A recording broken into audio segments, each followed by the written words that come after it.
You excited to be here? Let's go. Oh. Yes. Yes.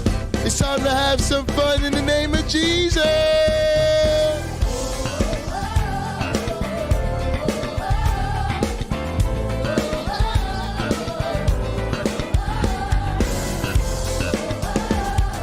Oh, yeah. Verse 1. Get up out your seat. It's time for some praise and worship. That's right. It's Pro-Theist Thursday. Atheist, shut the fuck up. Nobody cares. We trying to have a good time in the Lord today. Atheist, take that bitterness somewhere else. We trying to praise my main man, Jesus. Oh, that's the banger. Do you believe it? Do you believe it? I will live. The resurrection power of Christ. Amen. Ramen. Can I get a ramen from... Can I get a ramen hallelujah from the audience?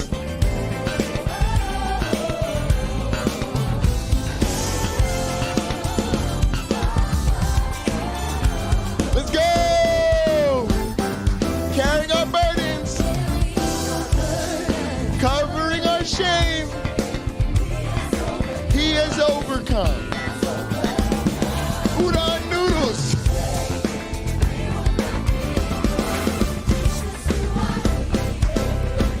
I will live. I will not die. It's all about that resurrection power.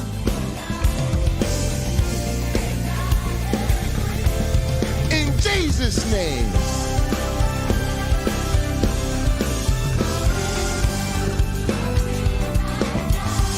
Oh, that feels good.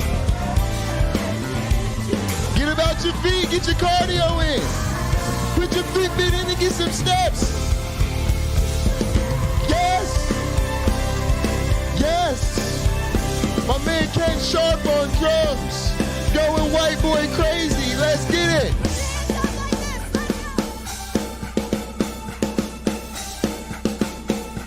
Oh, that feels good. Oh, yeah, we like that part. Let's go! God is fighting for us, pushing back the darkness, lighting up the kingdom.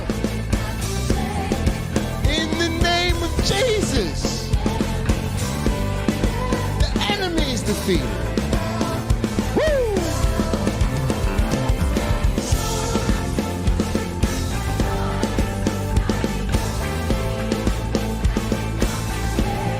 This is what the drummer be mad about. Drummers be mad at shit on Sunday morning. We just want to dance like everybody else. Why everybody else get to dance and we trap behind the damn trap set? Woo! We just want to dance, have some... yes! Yes! Yes! Yes! Yes! Tired of being stuck behind them goddamn drums. You have to get up from behind them goddamn drums and dance. Let's go crazy! Woo!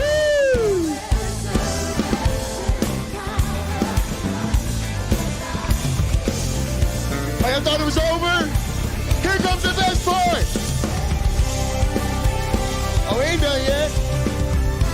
Watch this.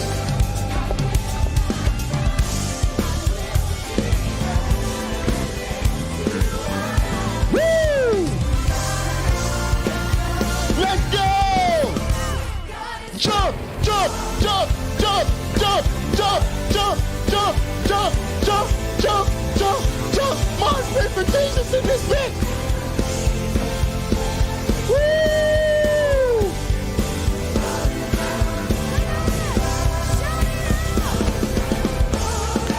Oh, that's hard. Oh, that band going hard. That band ain't fucking with nobody today.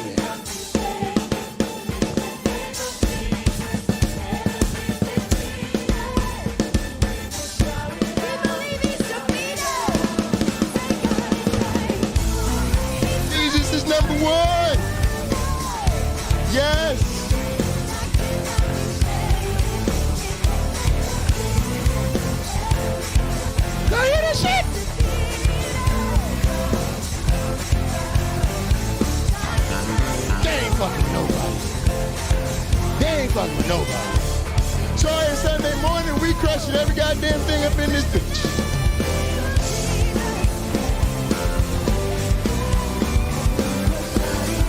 One more time. Jump, jump, jump, jump, jump, jump, jump, jump, jump, jump. We gonna praise it to Jesus in this bitch. Woo! Enemies and we will shout it out. We ain't fucking with nobody today. Holy shit, that kicked all ass. That's how you start a motherfucking Theist Thursday up in this bitch. Let's start this fucked up ass show. Ready for takeoff? Whoa.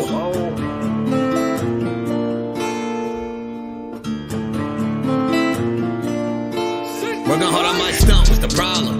I ain't had shit to show, being modest. Now it's grams of the wax for my conscience. Bron James in LA, you're on college. I've been jumping on them planes like a hobby. Still moving with the pack like my partners.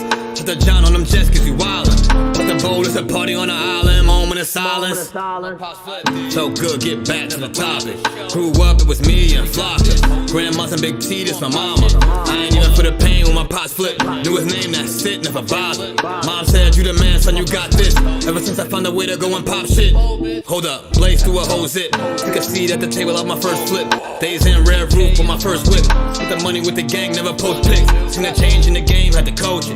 Never let them take my wangs in the mold, bitch. Ever made in a month, nigga. Used to serve him at the minute, just the front, nigga. Goddamn. Had to grow up quick, I made my own rules. Had my first child, got it jumping with music. Can't really hang.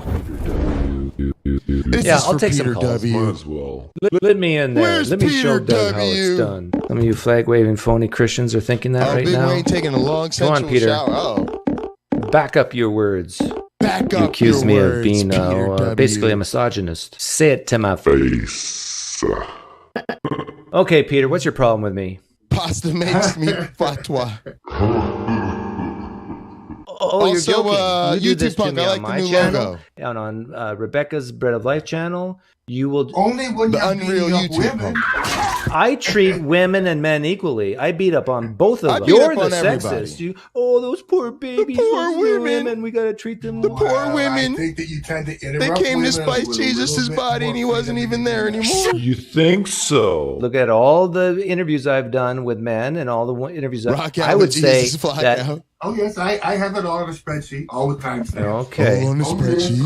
I have it All the all on a timestamps. spreadsheet. I have a thought experiment. I have a thought experiment. Not another thought What if a meteor experiment. was coming to hit the Earth? And it was going to wipe out mankind and the world was doomed. But we could shoot a rocket to another distant planet and start evolution all over again on that planet. Okay. Should we do it? With all due respect, what the f are you What are you talking talking about? about? I figured that would be your answer. Except that Paul doesn't say any about that in his credentials when he himself gives That's his own Rebecca's credentials poise in coitus Philippians face. 3 and Galatians and Romans. But then she realized she didn't just have sex with me. the church. Instead, she's talking to So Rob. the Guys, point- where are we going with Guys, this? where are we going with this? I was fantasizing I don't about the need two BBC, Christians in and then here I woke arguing, up and guys. realized This is Kenny and sure. fucking over this Rob are fucking arguing thing. in I'm sorry, Ninamos this in is a front of me. stupid, What the hell is stupid going on? disagreement. Stupid. I agree Paul with had that. a revelation from heaven. Paul had a That's the revelation end of it. I don't from want to hear heaven. any more about That's it. the Seriously, end of this it. is absolutely And I'm trying to get some Yeah. dick up in this I bitch. agree. profoundly No, it's I'm connected feeling to the Rebecca. statement that was raised, Rebecca. You raised Relates it. to the statement that was raised. This is a threat to our system. You know, for instance, go back to the book of Corinthians. Paul was talking about. Paul was, the women should remain silent. Shut up! Doctrinal standards. Doctrinal The women were standards. Talking the message. Maybe they were. Standing up and saying, "What does that mean, preacher?" Shut up! Shut up! Will you shut up? Shut up! Shut up! And a woman can't teach over me. And so there's an order.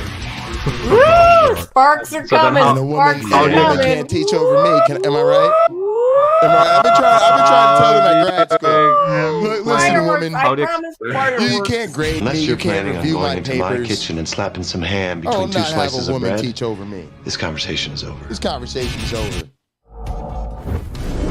Get up! Time to dance. Time to get fly for Jesus.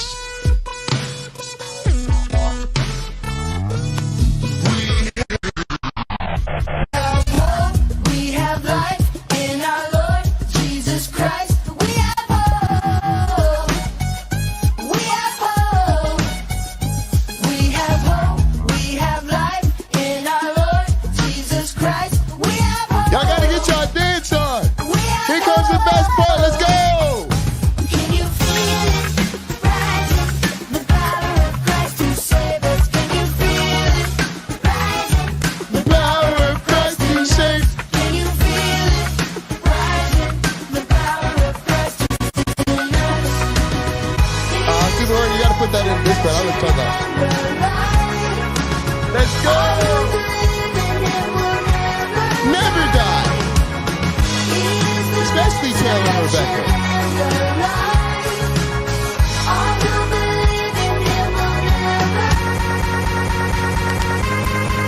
Die. Die.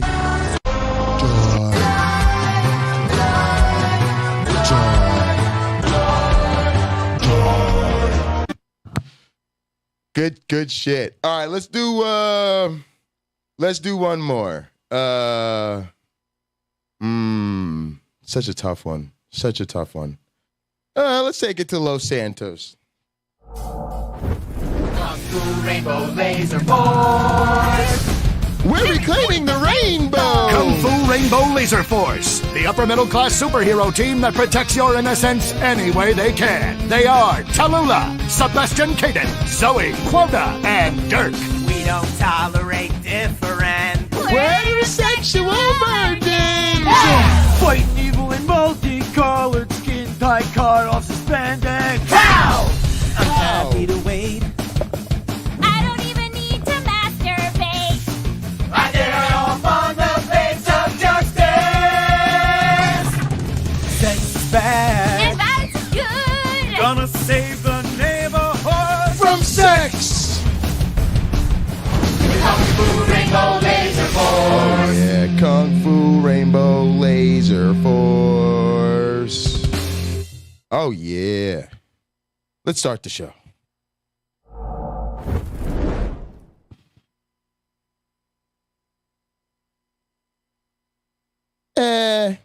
This late night somewhere, right?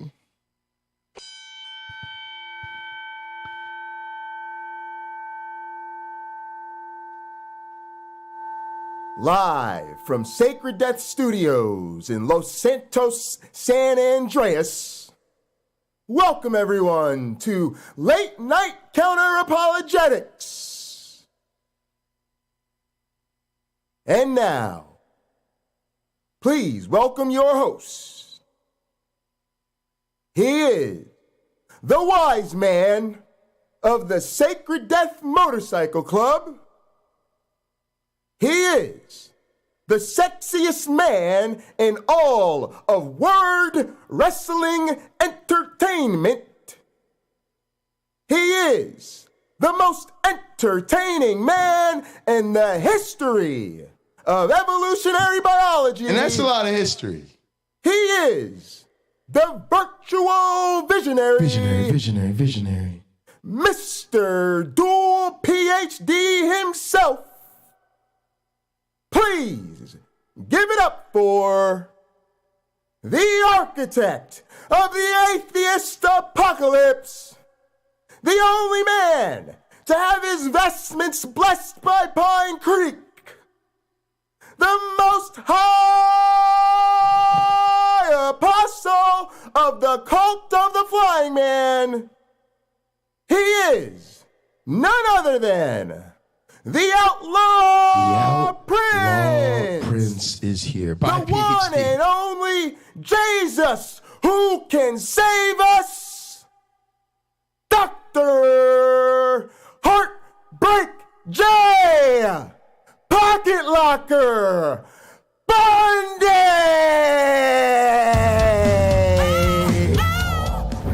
I think I'm cute. I know I'm sexy. I've got the look that drives the girls wild. I got the moves that really move them. I send chills up and down their spines. I'm just a sexy boy. Are y'all ready to go? Are y'all ready to do this? No, get the fuck out of here. Y'all ain't ready to do this. Y'all done fucked up. Y'all ain't supposed to let me do that. That was a test. I was just testing y'all. Y'all failed the test.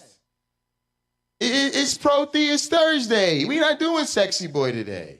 It's all about the name of Jesus today. It's all about the name of Jesus. We gonna start the show with some Kirk Franklin Love Theory, live from the BET. What? What? Oh yeah, no, it's all you know. It's Pro-Theist Thursday. I thought I was gonna do the whole set. It ain't sexy boy day though.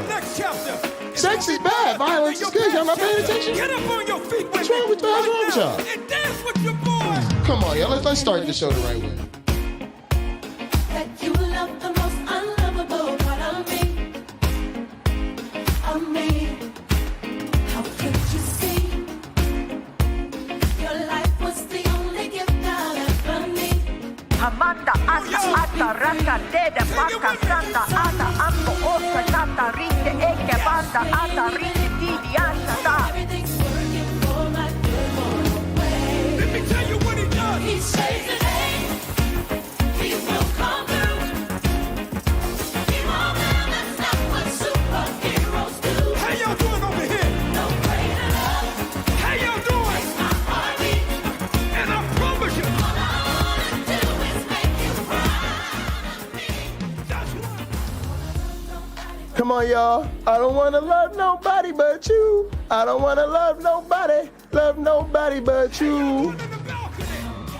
Oh, yeah. Y'all want to see it? Let's see it. Let's go. Get it, Kirk.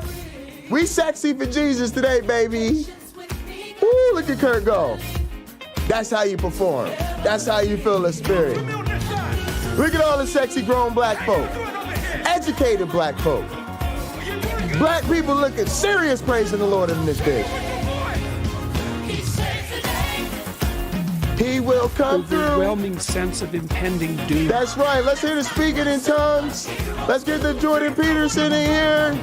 The William Lane Craigs. We pro-apologists today.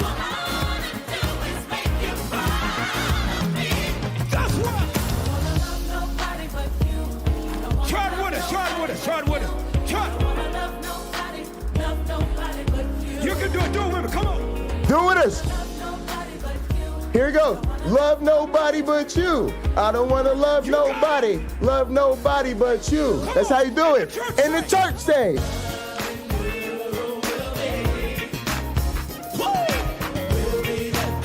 A million pocket change. Cameron Bennett was first. Let me tell you what it means. Try it. I don't want to love nobody but you. I don't want to love nobody but you. Caterpillar was second. 500,000 pocket change.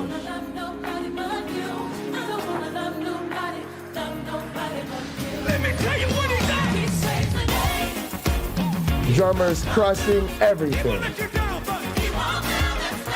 your hands together. YouTube Punk was third, 250,000.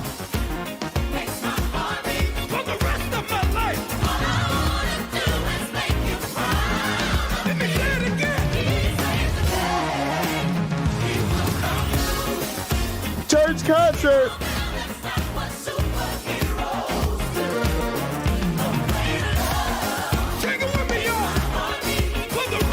It's time to catch a vibe.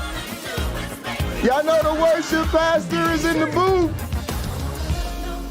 Y'all know the worship pastor. I've been a worship musician my whole life. I don't fuck around with this worship shit. I've been doing this shit for decades. I don't fuck around when it comes to worship time.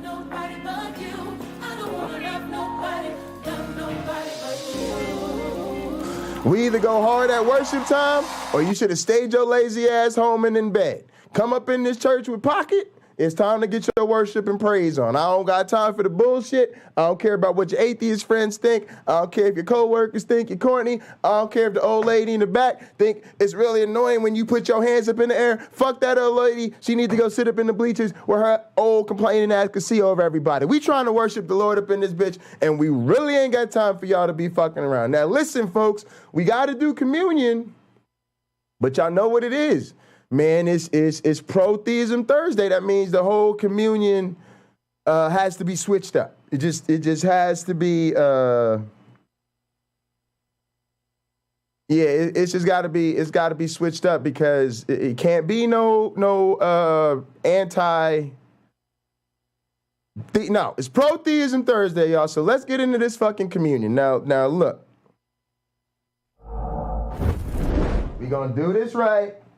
Atheists, we do this shit every day. Now, don't be acting like because it's Pro-Theism Thursday, all of a sudden you forgot how to do a goddamn communion. Nope, I don't want to hear it. And theists, I know y'all know how to do communion, so everybody get ready for communion. You ain't got no alcohol, hurry up and get some. All right, y'all, I'm giving y'all 10 seconds to get your alcohol ready. 10, 9, 8, 7, 6, you're taking too goddamn long, go fuck yourselves. Everybody else, please raise your glasses and hold on to your asses. Through him, with him, in the unity of the Holy Spirit. All glory and honor is yours who died for our sins forever and ever. You may drink. Oh, yeah, this classy. Oh, yeah, this classy. Oh, this extra classy.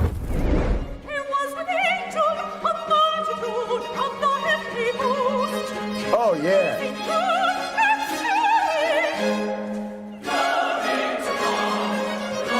In him, for him, on top of him. Oh, that's real classy.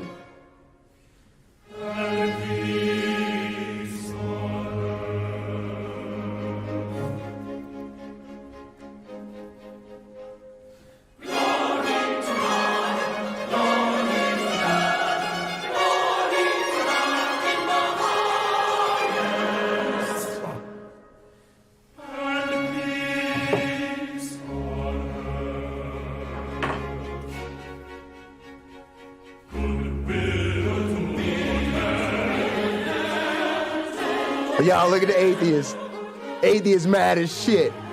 They know this shit pretty. Look, they got the choir. They got the orchestra. They all grown. Look, they got some blue and green hairs up in there. Atheists mad as shit.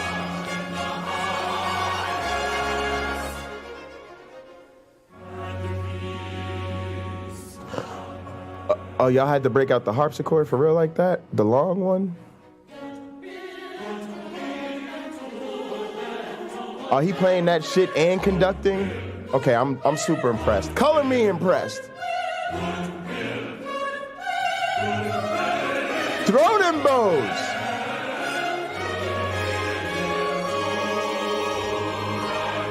Come on, strings. Throw them motherfucking bows like you fighting up in this bitch. Oh, that was beautiful. That was beautiful. Now, see, wasn't that a nice change of pace for a communion hymn? That was a fucking beautiful communion hymn, Christians. Give yourselves a motherfucking applause, Boston Baroque. Y'all up in this shit with that Handel's Messiah. That was really fucking impressive. That was fucking great. All right, now here comes the communion song. Oh, we going drummer view? Are we going drummer view? Behind Torrin Wells? Behind Torrin Wells, one of the biggest recording and touring fucking Christian artists in the world? And we getting a view from the Chris Strouder seat, one of my favorite drummers? Pocket locker on pocket lockers? Y'all don't know what pocket lockers are? You gonna learn today. Let's go! Concert time. Catch a vibe. Enjoy your communion. Y'all know it's communion ritual. Communion, the whole thing. You gotta start with the communion hymn. We did that. This the communion song. Catch a vibe. We gonna get into the program after this. Drummer standing up. That's right. We stuck behind that damn seat. We get up out that chair. Oh yeah, we getting into it with the crowd. Come on, sing it. A lot of y'all know this song. This song's very popular. Some acting like you don't know the song. You won't give up on me. You won't give up on me. Your love is on and it won't let go. I'm hoarse. My voice is tired. It don't matter. It's a jam. Your love is on and it won't let go. I'm feeling crazy now, like an echo in my soul.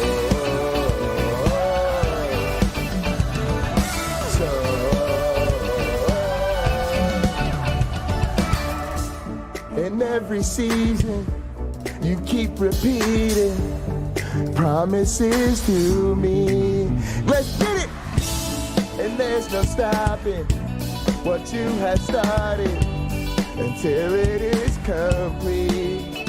When my mind says I'm not good enough, God, you're enough for me. Give me that splash. I've decided I'm not giving. Why? You won't give up on me. You won't give. Let's go!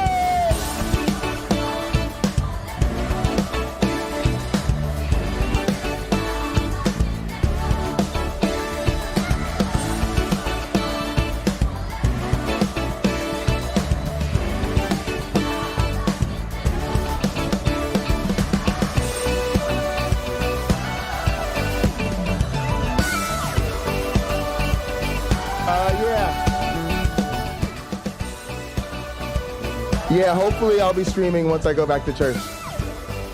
That's the plan. Mine says I'm not good enough. God, you're enough. Watch this. So clean.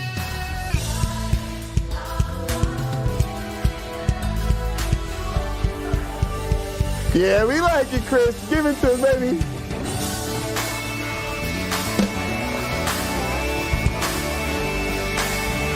Oh, they having fun. You know when the backup dancers and singers come over to you with songs? That's Davey. I know who that is. Why do I know his whole band?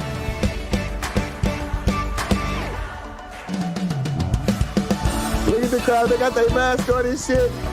They going crazy.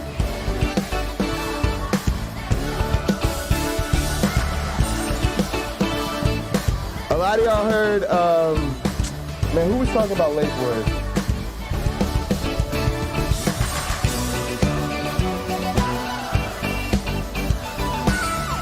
Y'all heard somebody recently talking about Lakewood with the whole Joel Osteen model, how much money Joel Osteen makes out of Lakewood. Chris Starter plays at Lakewood. Torrin Wells comes out of Lakewood.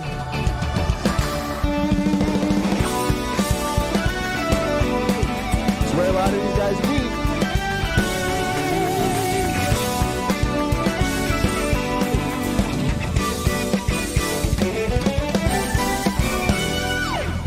But I think Chris was Torrin's drummer before he played at Lakewood. That's my understanding. I don't know.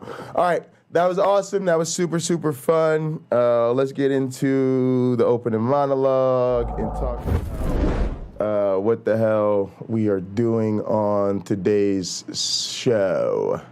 All right, so number one, a lot of y'all know that Derek Lambert from Myth Vision has been coming over and showing a lot of support to the channel and trying to give me some good advice about, you know, how to grow the channel, what type of things the community might be interested in seeing.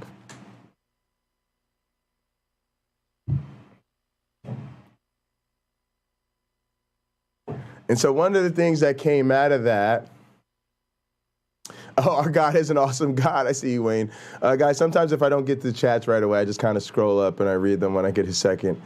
But yeah, what up, J Mike? J Mike, let's link up and do something. People have been talking about that a long time. So we need to link up. I'm a big fan. I've seen your stuff on the Atheist experience. Super impressed. And definitely want to link up with those guys. I mean, people that have been watching me enough know that, we're very serious about sort of creating our own fan fiction amateur version of the Atheist experience. We sometimes jokingly call it the Atheist experience. I don't know what it is now. But, I definitely want to get with those guys. I've even thought that, hey, a job at the University of Texas at Austin would be a great thing for me just because of how much of the atheist community's become concentrated in Austin, on top of the fact that the long-term evolution experiment that Rich Lensky is the proprietor of has just moved itself to the University of Texas at Austin, where Jeff Barrick will be the proprietor of it. So, a gig there would keep me close to the long-term evolution experiment while at the same time keeping me close to the atheist community. I'm not saying it's going to happen because that job has to be available, has to be there. And then the most unlikely of things has to happen, which is that they actually hire me for that position. So in case y'all don't know how academia works, we don't pick schools. Academics do not pick schools. I don't care what anybody told you. If some academic says, I'm going to work at this university, they're lying to you. They're either lying to you or they're working on extra information. We have to go where the jobs are. We do not determine where the jobs are. And then most of us, apply to a few jobs wherever they're available. We then try to get selected as the first choice for those jobs. Sometimes you're not. Sometimes you get offered the job because the first person they offered to turned it down. And then you get to choose amongst who chooses you, very much like dating, right? So, that's just what it is. We don't get to say, oh, I want to live here, I'm going to work here, or wherever. We just got to go where the money is. That's how I ended up in fucking Michigan. But let me see what's up with Peter. Peter, I'm sorry about your loss. I'm sure he will appreciate your presence, honoring his service. I can tell you as a drummer, when we go, the fact that we're remembered at all is incredible to us. And the fact that we're remembered for our playing, in some sense, means that, we live on in people's minds exactly the way we would have wanted to, with the good memories of sounding good. That's it. That's it. When Jay go out, I'm going to be old. I'm going to be looking like shit. I'm going to be senile. Just roll through and say, hey, Jay, in your heyday, man, you sounded pretty damn good. And I can rest in peace. So let me talk about what's going on. So as a result of my conversations with Derek, we're going to do a series of videos that go over sort of the evidence for human evolution. I think of it as human taxonomy 101. We're going to go through all of the, y'all know the kingdom. We'll go over the thing where there's like an acronym: kingdom, order, family, genus, species, okay? And then a bunch of levels in between. And then once we get into the primate taxonomy, we're going to start getting really nuanced about how we're nowhere in all of these primate subfamilies. So what you can think of this is as a series of short videos. Each video is going to be short. We're not doing them all at once. They're going to be, man, I don't even know what the time frame is. I'm thinking it's going to be pretty flexible, actually. It's going to depend on the particular topic. But you're looking at probably anywhere from 2 to 5 or so minutes. Nothing really longer than 10. There might be some that go between 5 and 10 because we're talking about a particular topic or particular level of the taxonomy that I feel is particularly important.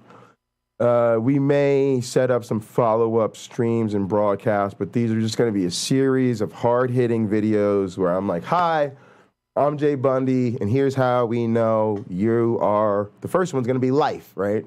What does it mean? You saw in the title, what it means to be life. That was not a grammar thing. It was something I thought about and then had to deal with character limits.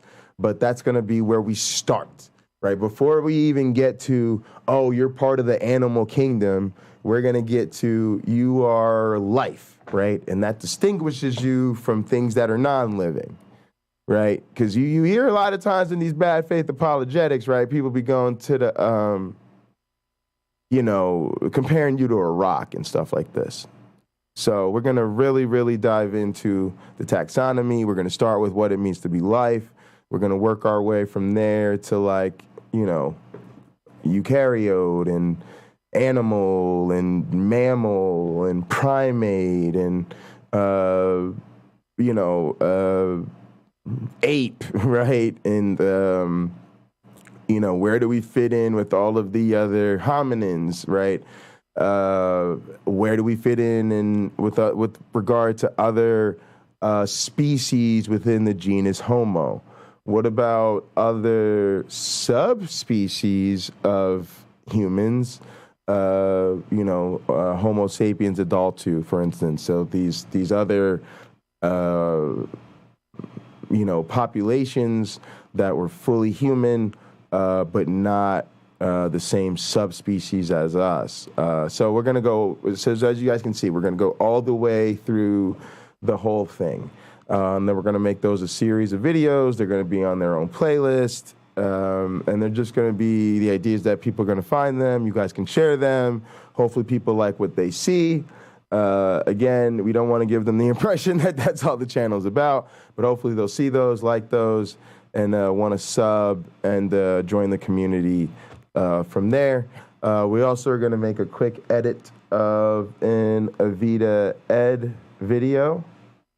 And of course, late night, we're going to get into some gaming. So let's go ahead and get into it. Of course, you guys know we will eventually leave this channel and we will switch over to the casino, theater, and arcade channel for our late night gaming session, which will lead to an overnight stream. So if you are not already, please subscribe to the casino, theater, and arcade channel. Wow, I have this Norton security thing popping up on my computer. And it won't go away. Wow, that's really interesting. It's trying to auto fix. It requires a restart. No? How about I just want Norton to go away and I don't ever want you to ever know. Yo, it's like locked me out of my computer. Like, what the fuck is wrong with this thing? I don't want this on my computer at all. Let's see. All right, y'all. I will play a clip of Uncle Bobby. I'll play the latest Gin and Truth, just so we have something to do while I get situated and started here. So let me go ahead and pull up the latest Gin and Truth. There we go. All right, gang, let's jump into this shit. Let's jump into this shit. Gang, you guys know how YouTube works, right? You click on something once or twice, then your feed is just flooded, right? But I lie to you not. This is different, gang. This is actually different.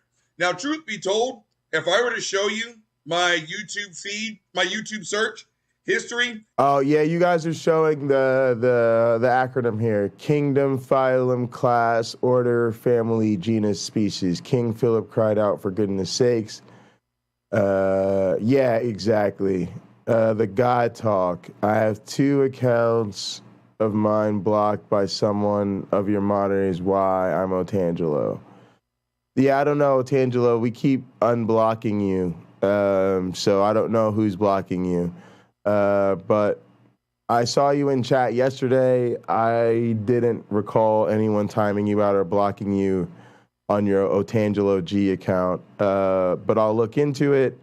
Although I'll tell you, if the mods tell me they had a reason to block you and then tell me what that reason is, we'll deal with it. But yeah, I think we unblocked you, Otangelo. Also, I think Sandals requested to be unblocked because he gave me some sob story about, not intending to help out Robert Beatty. So I don't know. I have to look at his email. But I don't really care. That type of thing is on you guys to not fuck up. So,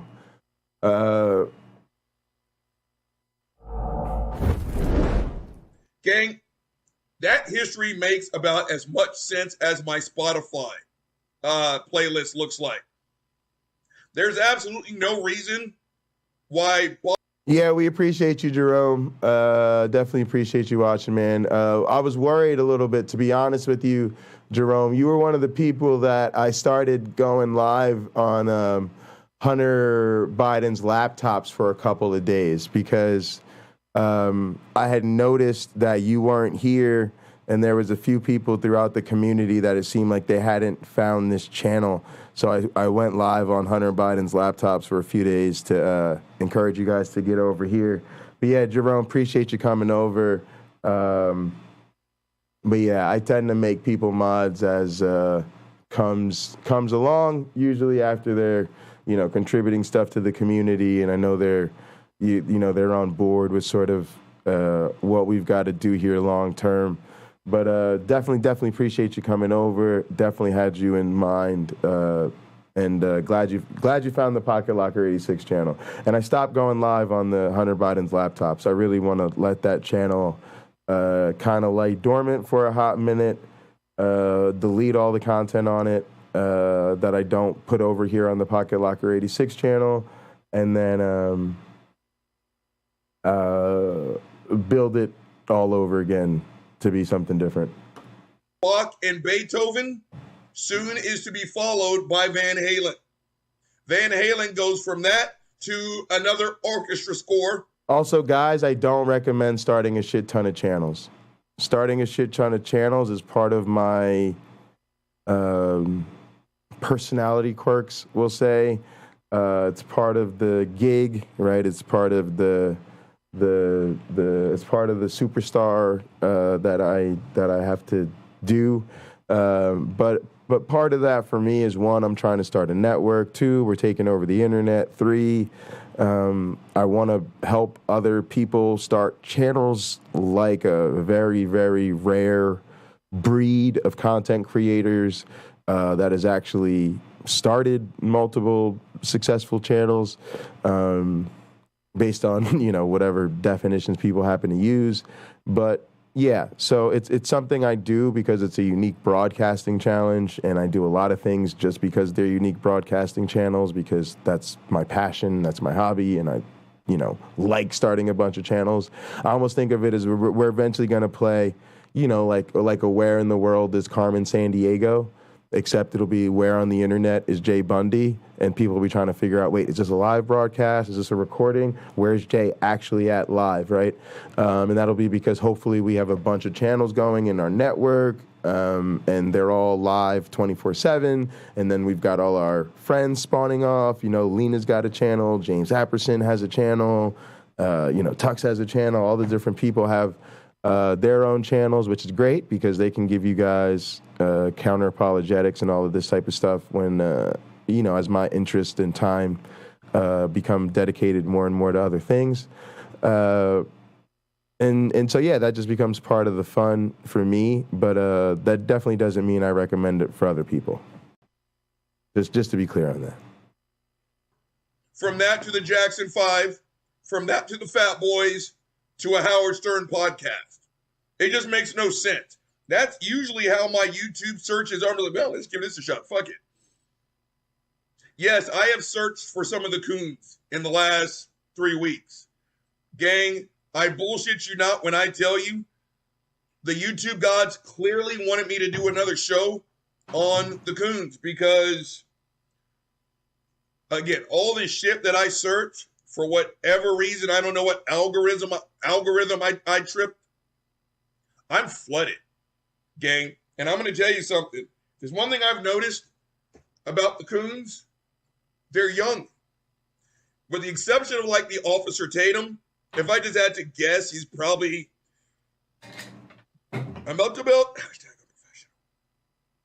the Officer Tatum lives somewhere between 35 and 40 years old.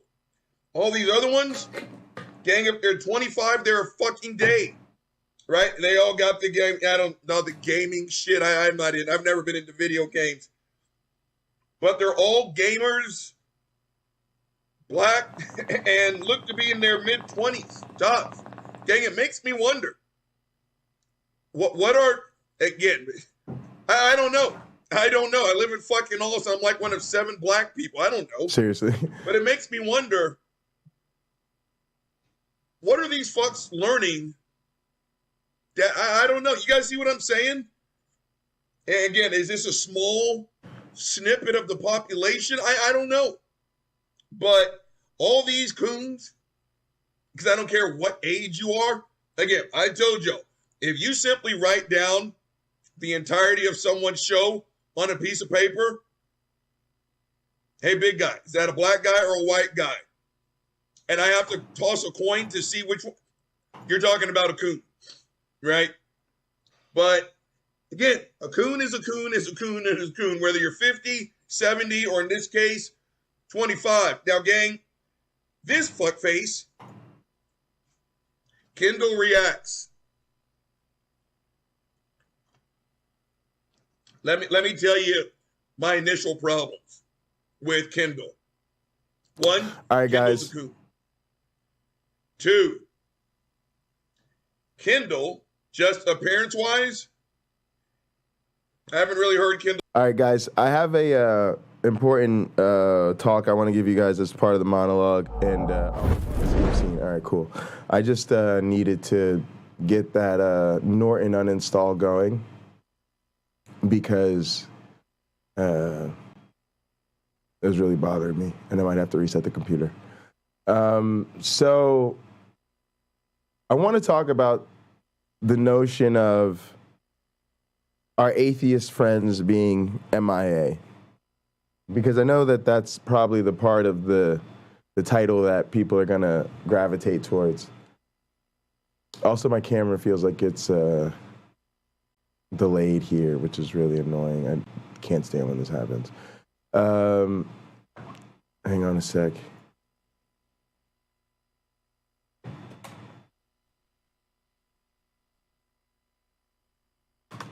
Go to Brave.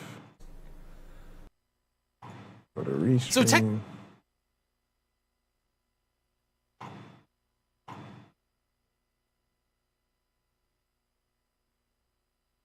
This one looks fine. And in the studio. Make it full screen. Switch that view.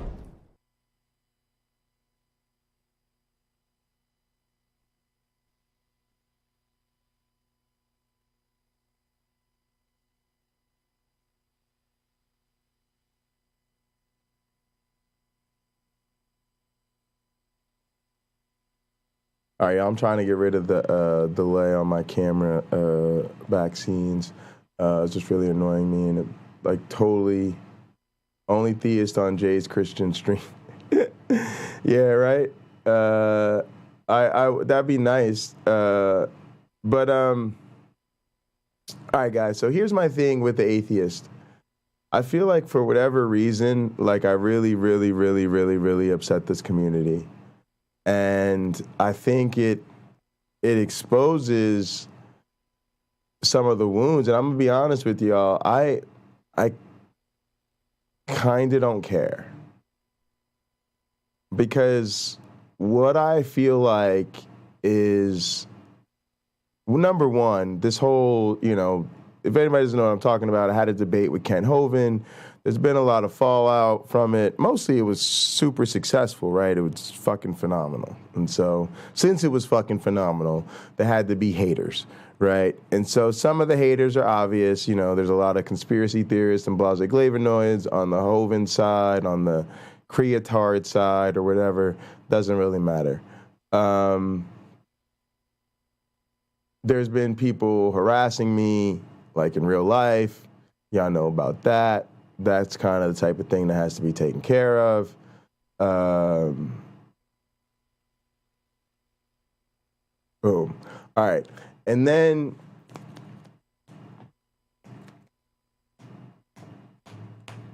all right, I think it's okay. I don't know. Sometimes I just feel like my cameras are being weird and like betraying me. This one I'm looking at a little bit closer in front of me and it seems to be fine. So I'm okay with that. It looks like the one above me is finally okay too. So, all right, guys. So that was kind of annoying, right? And as y'all know, we've been getting a lot of hate in the atheist community. And fine, you know, people wanted to make their little panel discussions and have their little powwows and talk about everything I did wrong. That was fine. But personally, I felt like it was a transitional moment for me where I went from, you know, being the type of person that's buddy-buddy with a lot of these people to the point where it's like, oh, they're just now, you know, content creators who are trying to make their content about me. They're not really trying to talk to me. They're not really trying to understand where I'm coming from. And I'm trying to give them like exclusive type interviews where it's like, oh, hey, if you, you know, if you're doing a show and your show's about, you know, Gin and Truth, you know, and Gin and Truth says, hey, man, I'm watching your show about me. You say, yo, Gin and Truth, call in. And then he calls in and you're like, yo, we're talking about this. And then you get to ask him the questions yourself and follow up and hear where they're at. And it's like, I realized they didn't really want to do that. You know, they really wanted to say their piece. Maybe they wanted me to call in so they could say it to my face. I guess that gave them some sort of, I don't know, feeling like they were doing something because they said it to me. They really didn't listen to what I was trying to say. And they never accepted that they just weren't right about a lot of these things, that you don't live in a world of optimal choices. They demonstrate a lot of magical thinking. I should have done a million things, except I had 10 minutes, and I decided to do what I wanted to do with that 10 minutes, and it killed. And so, to make a long story short, it's just kind of interesting that since then, a lot of these people just haven't been around.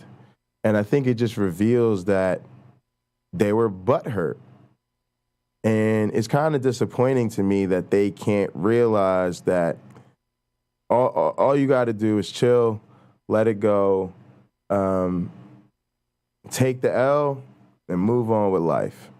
And it just reveals to me that a lot of them weren't really friends with me, right? Like we're not really friends if you can't, you know, come to me and just, you know, just be cool about shit. Also, if you can't just admit, and like, I'm sorry, like, that was the whole thing I did yesterday with Rob, right? Was to show the lecture, to show like, yo, they just weren't right. They just weren't right. Like, I was actually dead on. My mentor, who I teach with, who was the expert witness at Kitzmiller University Dover, took the same exact approach that I would have taken. So, you know, to not be able to move on is ridiculous. And really, y'all know they spoke out they fucking faces, right? Y'all know they was coming at me, questioning my credentials, talking about whether or not I really have 2 PhDs like that, and undermining the nature of my program because it's interdisciplinary. Like, they went straight counter-apologist on me, y'all. Like, they were just really, you know, talking about I set science back, and I mean, come on, and they were wrong, right? Like, again, they were representing science, except scientists don't agree with them, right? And to not be able to just swallow y'all little pride, it really shows you that me not giving them what they wanted, me not bending the knee, me not telling them what they want to hear, really has left them bitter. Like some kind of bitter, some kind of frustrated, right? Which reflects that they some kind of entitled. I ain't do nothing. Everybody knows. Everybody saw what it really was, and so it's like, what's up with y'all, man? What's up? And this is again a point for theists. It's a point for theists because it really allows the theist to sit there and say, nope. The truth is, the atheist can't lose gracefully. The atheist, can't just let something go. The atheists take everything personally when they don't get their way. The atheists want to claim the atheists are triggered when a scientist isn't using science to support them. It really is, and so that's why I wanted to talk about it. It's not like, this is kind of like I've been trying to, certain people I do consider friends, and I've tried to do my part to mend fences there. Not that I feel like I had to, really. I felt like they was acting out their ass, honestly. But sometimes when you feel like a friend, is really taking the L, you got to just kind of be nice to them and just say, hey, man, here's an olive branch. I'm not saying you deserve it. I'm not saying I did anything wrong. But sometimes you just do it because it's what needs to be done. But a lot of these people, it just really reveals that they wasn't about shit. They really saw me as some kind of mascot for them or some shit. And the second I wasn't, me as a person went out the fucking door, right? And it's just kind of sad, y'all. But I say that because y'all are gonna notice that as we grow, the inner circle is gonna tighten. It's gonna be the opposite effect. That's why y'all see me slow down on the mods. I made sure we had a lot of mods based on the people I know and trust. I made sure to look at, different type of things, different type of situations, different type of hours, who's around, who makes different type of contributions. But now I'm not at a point where I really need to be giving people wrenches. Just don't need to. And so it has this opposite effect where as you grow, as your influence gets bigger, the inner circle tightens, smaller and smaller and smaller. And a lot of y'all need to wake up and pay attention to it. Because a lot of the people that's your favorite content creators ain't really doing you no favors. That's what I mean by there's no community. A lot of y'all that really want to, virtue signal and call other people out and all of this shit, your ass go running every day to some of the most hateful content creators we have in this community. And you just think some of us don't see it. We see it. People who actually spew hateful shit, y'all don't care. Y'all don't care. But a motherfucker stays on point and just happens to be friendly to the other side, that being me, you roast his ass. And here's where I was going with the atheist people being MIA. What I played yesterday, when I played Rob Pennock's lecture where he was doing exactly what I did in the debate against Ken Hovind, ask yourself this question. Ask yourself this question. Ask yourself this question. Would them motherfuckers have done that shit to Rob? If Rob was sitting in that chair opposite Ken Hovind instead of me, and Rob Pennock went on and on about the trials, and he started with the, Scopes Monkey trial, and talked about how it was a show trial, and didn't really settle the issue at hand because it was just about whether the guy taught it. It wasn't about the science, and then talked about the history in between, and then talked about the fucking Kitzmiller versus Dover trial, and all about how it established that intelligent design is not science. And then, what? He did exactly what I did. He gave the 30-minute version, I gave the 10-minute version, because I was given 10 minutes. I did exactly what my teaching mentor would do. But here's one difference. He is older, white. Now, in this fucking community, if he sat his old white ass in that chair and gave the same fucking presentation I gave, would anybody have dared to say he set science back and let's question his credentials and, oh, maybe we shouldn't support his content anymore and then they don't want to be friends anymore? No, they would have been celebrating the shit he said. Y'all think I don't notice? Just because y'all won't talk about it don't mean I don't notice. I notice, and if I feel like talking about it, I'm going to talk about it. So yeah, A lot of them people that was calling themselves my atheist quote-unquote friends revealed themselves not to be. That's all that happened. They just revealed that they wasn't really my friends.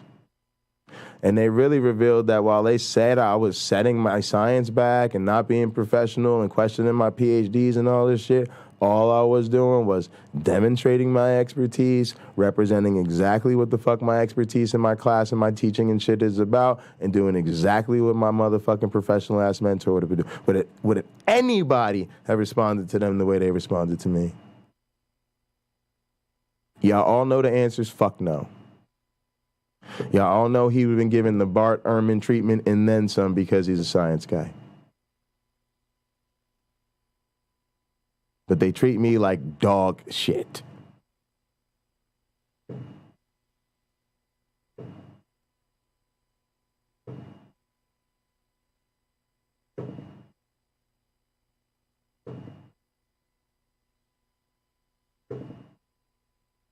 Absolute dog shit. And then when I say that I'm being treated abusively, when I say I am being mistreated within this quote-unquote community that, let me remind you again, is not a community. There are communities within it. There is overlap between a lot of those communities. But us agreeing about atheism does not make us a community any more than my ass sitting here in Michigan is in community with people in fucking Dallas, Texas, because we both happen to be Dallas Cowboys fans.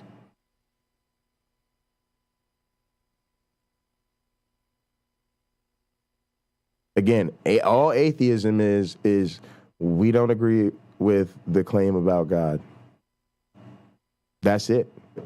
Everything else is everything else. So I'm just going to ask it again. If Robert Pennock gave the presentation I gave against Ken Hovind, would anybody in the atheist content creator subspace have treated Robert Pennock like they treated Jay Bundy? We all know the answer is fucking no. No way in hell. Not a chance. And so if they think they're going to get back and they're going to just wiggle their way back in without proper motherfucking acknowledgement of what the fuck happened and proper fucking apologies, and so that's why the question is the question of the day, y'all. Will they show up again? My preference, I'm not gonna say preference, my hunch, I don't mean to say preference, my preference would be that they do. But my hunch will be that they won't. Because at the end of the day, and this is what the theists are going to love, they're just people. And that's people who think they're smart and and a little bit butthurt because they took their little stand and got in their little feels and jumped into their little ego and took their little righteous stand. And since they was all in on a circle jerk together, they assumed each other was right because they was all sniffing each other's farts, telling each other smell like fucking roses. And just like some apologists, they ain't gonna be able to admit that they were wrong about this. They ain't gonna be able to admit that they made they should not have treated me that way. They're not gonna be able to admit that I was on point. Which should be fucking easy because, I don't know, maybe I just spent 3 eternities in graduate school for this shit. Maybe I just taught a class with Rob Pennock. Maybe I'm currently teaching that class again, for the second time, not the first. Maybe the only reason I'm teaching that class with Rob is because I designed a class that Rob fucking liked. And so he wanted to help me make my class better. And I decided to teach with him because of the value he could bring to improve my teaching. Y'all got it so fucked up. You got it so wrong. And now, just like you want the theists to do, just like you want all these apologists to do, all your ass has to do is show up and admit it. And we will be paying very close attention to who does and who doesn't.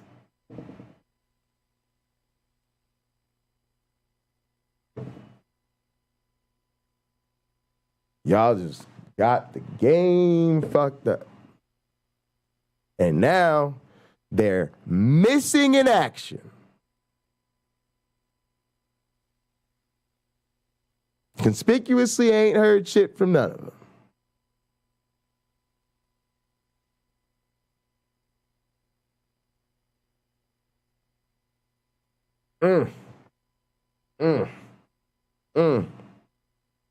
But the funny thing is, just like I told y'all, the wheels on the bus go round and round.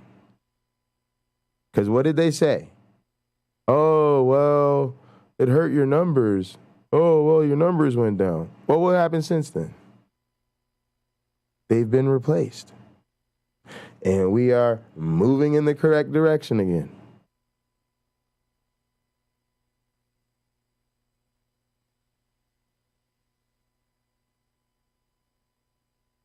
Tell people this all the time.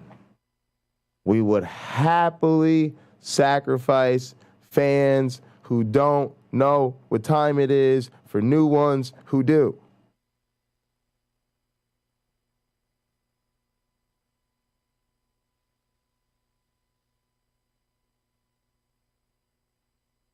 Y'all need to think about that shit. I'm gonna smoke some weed. We gonna call that segment 1. I'm gonna smoke this weed. I'm gonna pull up this fucking yeah, we're gonna do that, and then I'm gonna pull up this Avida-ED shit. We'll do that, and then I'll talk to y'all about what we're gonna do as far as these videos is concerned. And matter of fact, I'm gonna come back to Uncle Bobby. We're gonna keep that Uncle Bobby on deck as our you know, our music selection. Let me go back here to my other camera. It feels pretty snappy. Check, check, check, check, check. I guess it's okay. Sorry, I think I'm being weird. This happens when you got to do a live mic check. All right? It happens. Appreciate y'all. Let's go ahead and y'all know it's Pro-Theist Thursday. And actually, I love doing this, to be honest with you. I think we need to do this more often, right? I talk to my peoples at work about this. I tell them, like, I take a lot of pride. I take a lot of pride in a couple things. I don't give a fuck about the numbers, right? Because if you start small and everybody starts from zero, you have to go through all the small stages. And sometimes what you're doing in your small stages is just about what you're doing. It's not not everything is about growing the number, right? Put it to you that way. But I take a lot of pride in the fact that a lot of the people that I like watching are fans of the show. That's a big deal to me.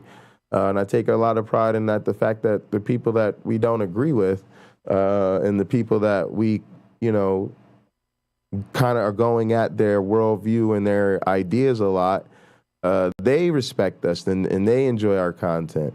And they're our friends. And a lot of us, you know, we do come out of that church culture. So, you know, why not once in a while, you know, have some fun with our theist friends, you know, celebrate what they about once in a blue moon. It's not going to hurt anybody to have some fun with some church songs for a day. You know what I mean? And I actually think it would probably go a long way in just, you know, making everybody feel welcome. That's why I liked when I was playing on my channel, playing drums a lot on my Twitch. You know, I played a lot of secular music, but I played a lot of worship music. And in the end, you end up with a community that's both sides rather than just one or the other. All right, let's both sides and everything in between. It's just everybody, right? It's just inclusive. You get both ends of the you get both ends of the spectrum. You tend to get everybody in between too.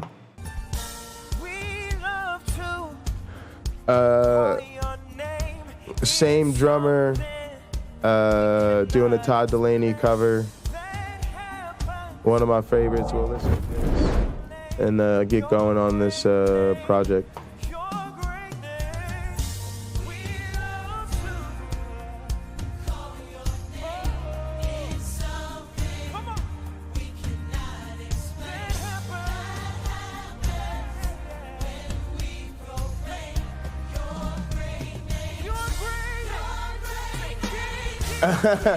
Deconverted Man gave Jay props in a shout-out video today.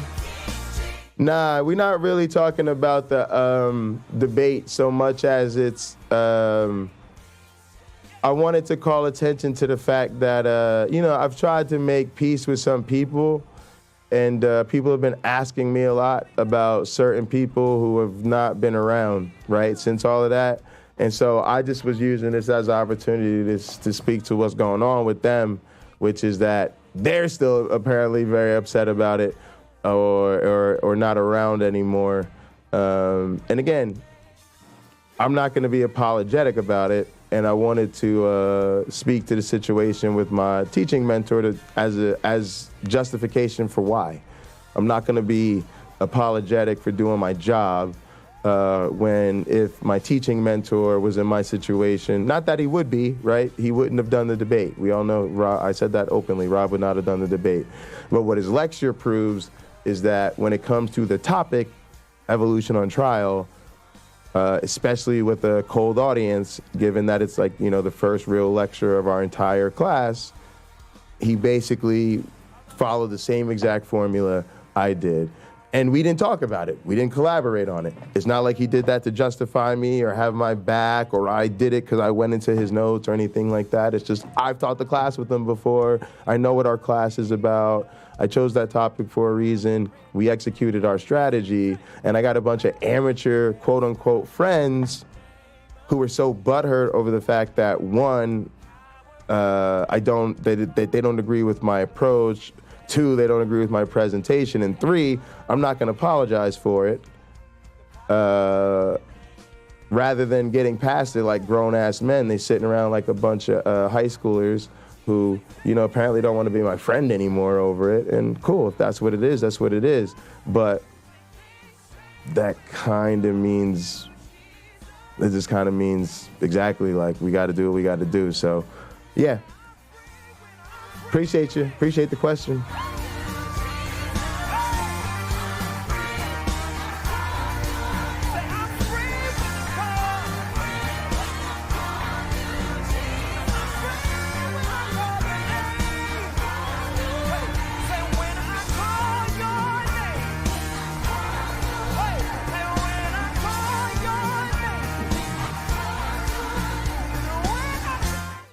Also, if somebody gave me a shout out, can we get that somewhere, B.S. Lewis? I don't know if you were joking about that, but if someone gave me a shout out, can we get that?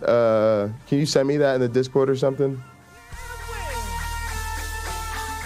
All right, y'all, let's go ahead and get into this Avida video. I need to fire up DaVinci Resolve. And I need to pull up my email for a second, so hang on.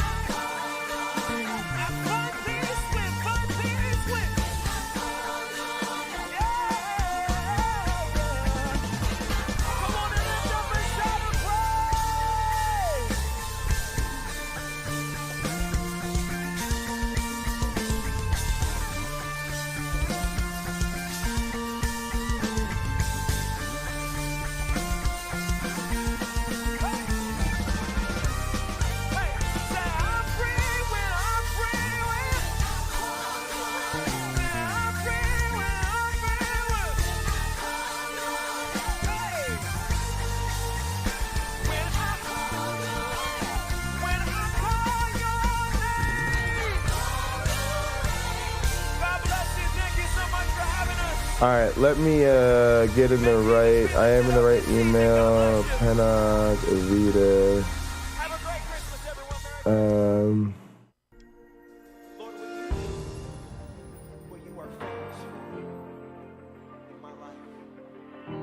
This is all stuff I sent him. Rob said he sent me.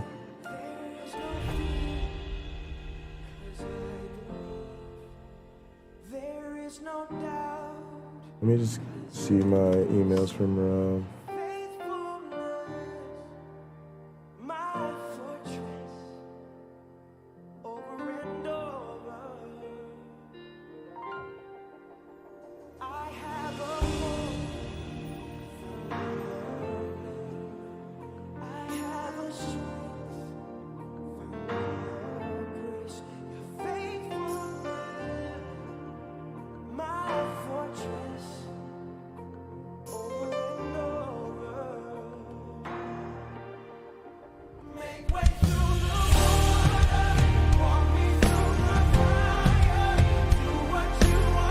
Y'all, let me know if I get the stream pulled today too, because the music might get us pulled. Did the stream freeze or did I just stop moving?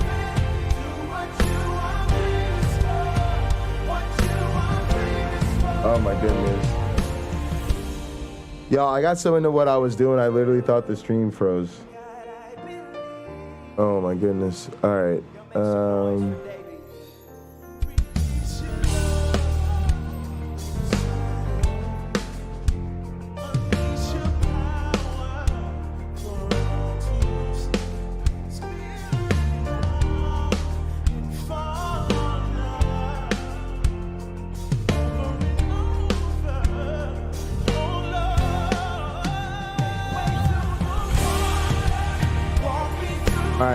I'm looking for something from Rob that I'm supposed to have, these new assets, and I don't see them.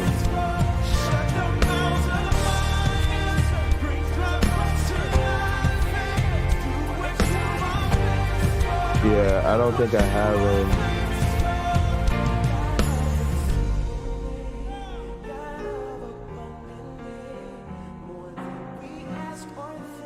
Yeah, I don't have these damn things.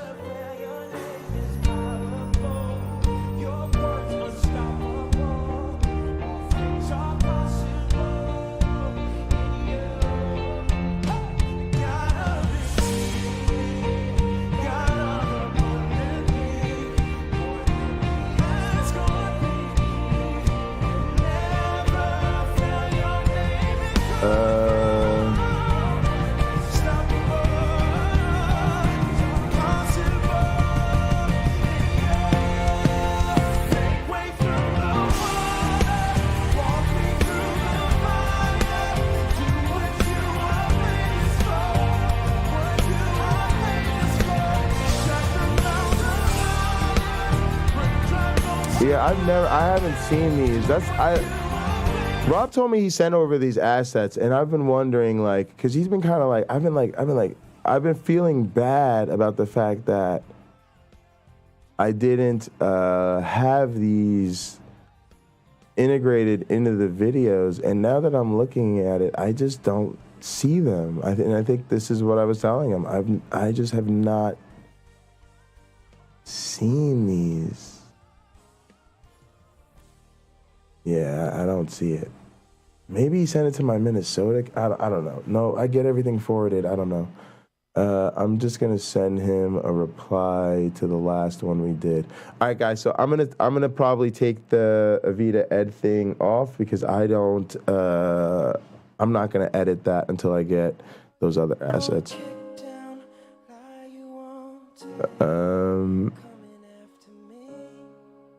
But I'm going to shoot him a quick email. We have some other booking to do. Rebecca got back to me. There's some other stuff, so I'll pull up my email here in a sec.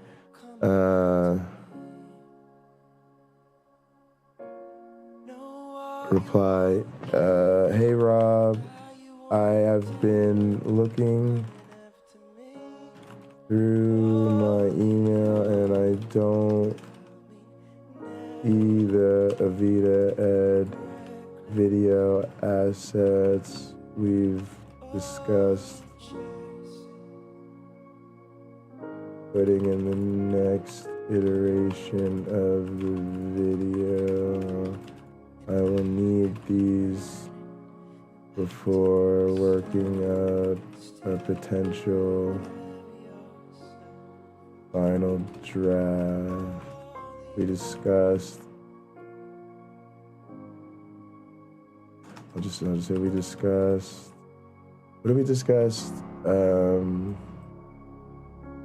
transition piece.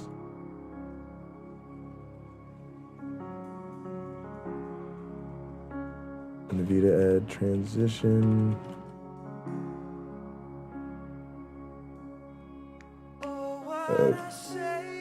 An audio cue.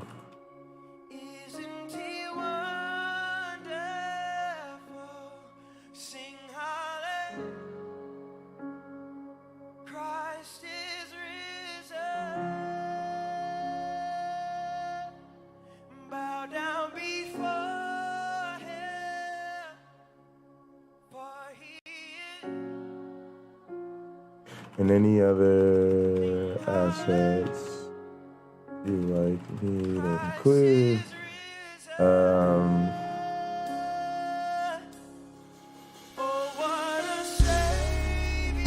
Once we add those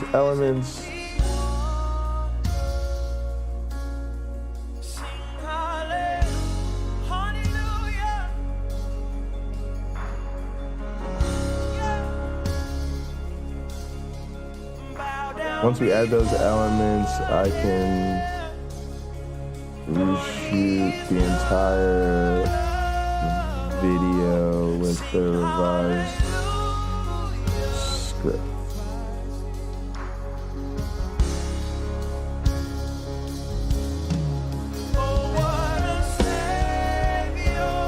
All right, cool beans.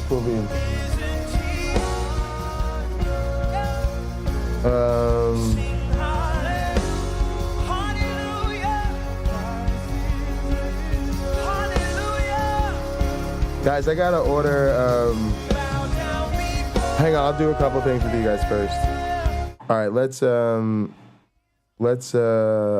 need music right now. Let's pause that. That was fun. Thanks for dealing with that. Let's take a look here at my other email account over here. Actually, I don't need any of this except the restream.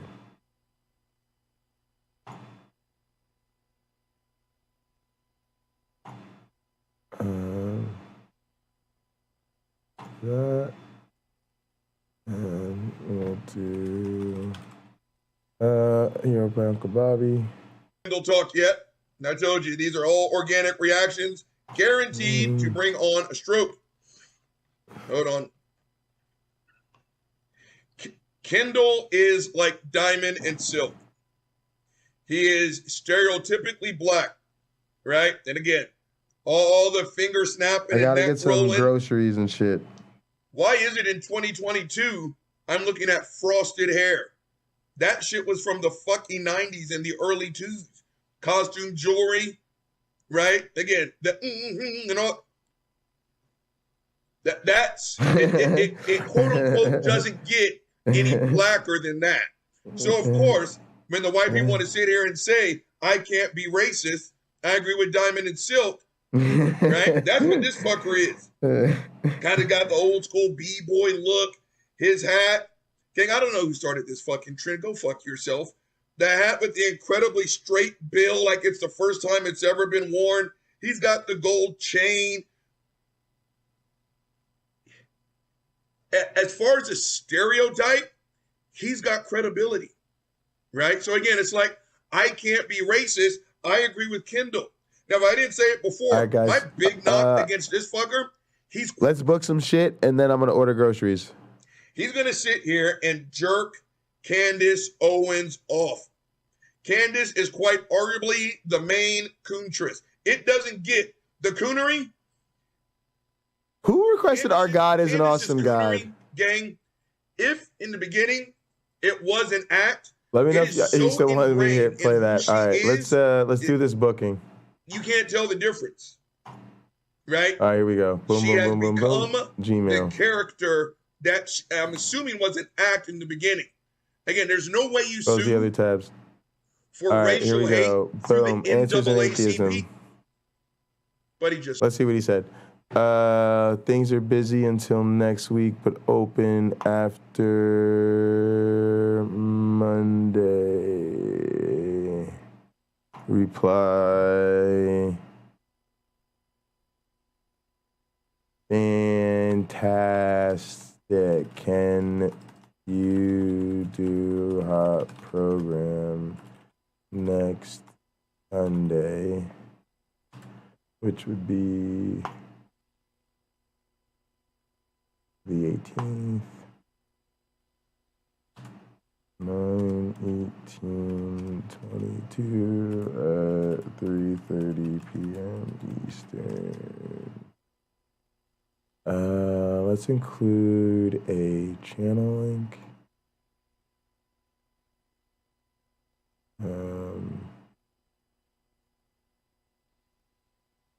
Oof, y'all, it sounds like death in here.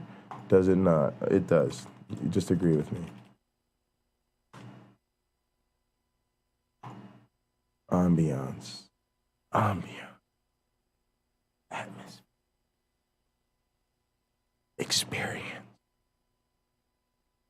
All right, hang on, y'all. We're getting the atmosphere going real fast.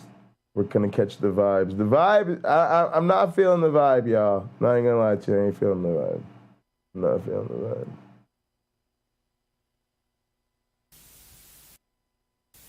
Oh yeah.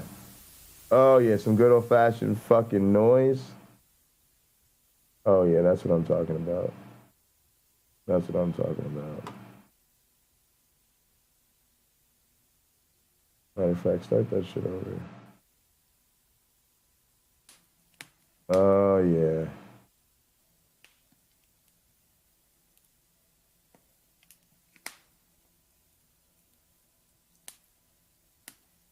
And you got the fireplace in the scene, and you can hear my fireplace. You know. Hold on, that hiss is too loud though. I gotta make it bigger so I can make it subtler. There we go. There we go. Yep. Just the machine sound. Perfect. With the fire. What? Vibes. Instant vibes. You don't feel the vibes? Go fuck yourself. It's not your channel. All right, now, what are we doing over here? Email, booking, important things. All right, wrong account again. Back over here. All right, 3:30 p.m. Eastern. Oh, I know what I was doing. Channel links. Boof, boom, bookmarks, other bookmarks.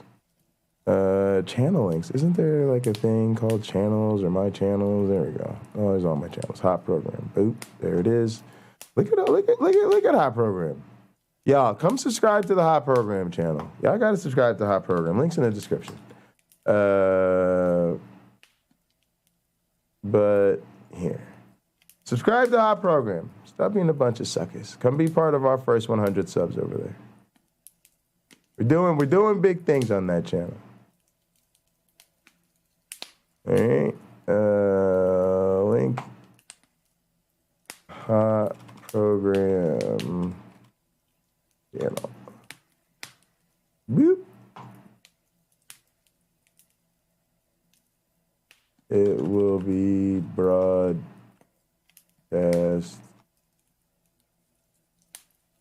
live on Pocket Locker 86 as well.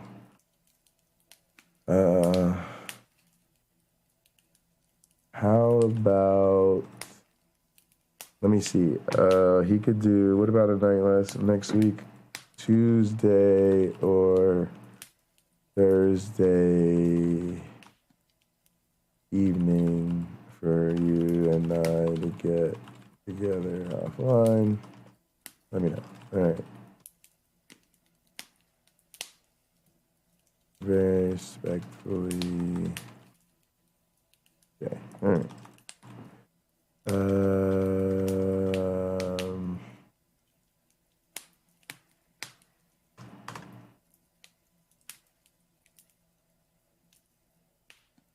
Nope.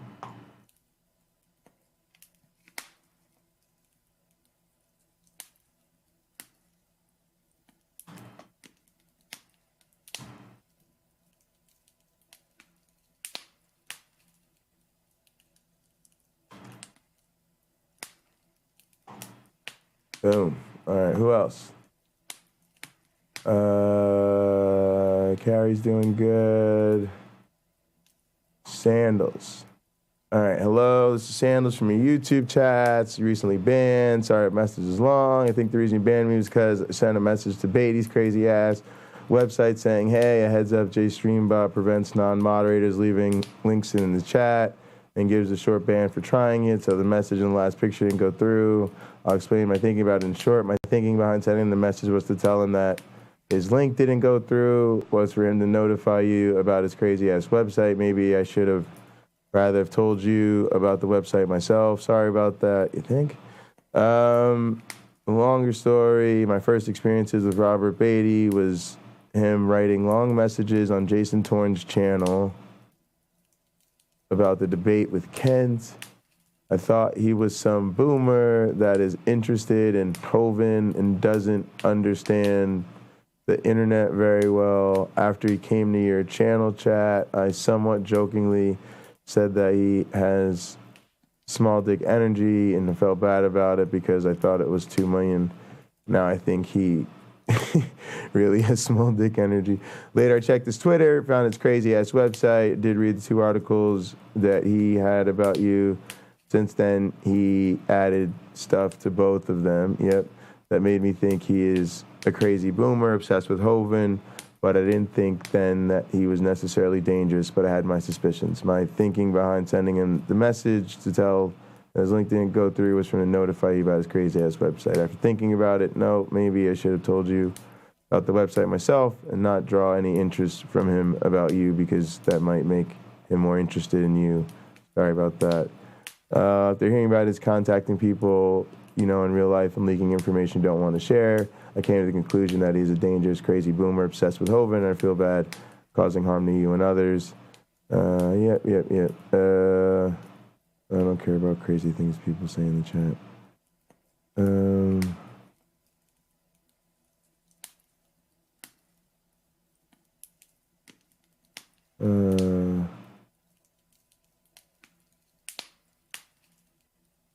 Never in a mod.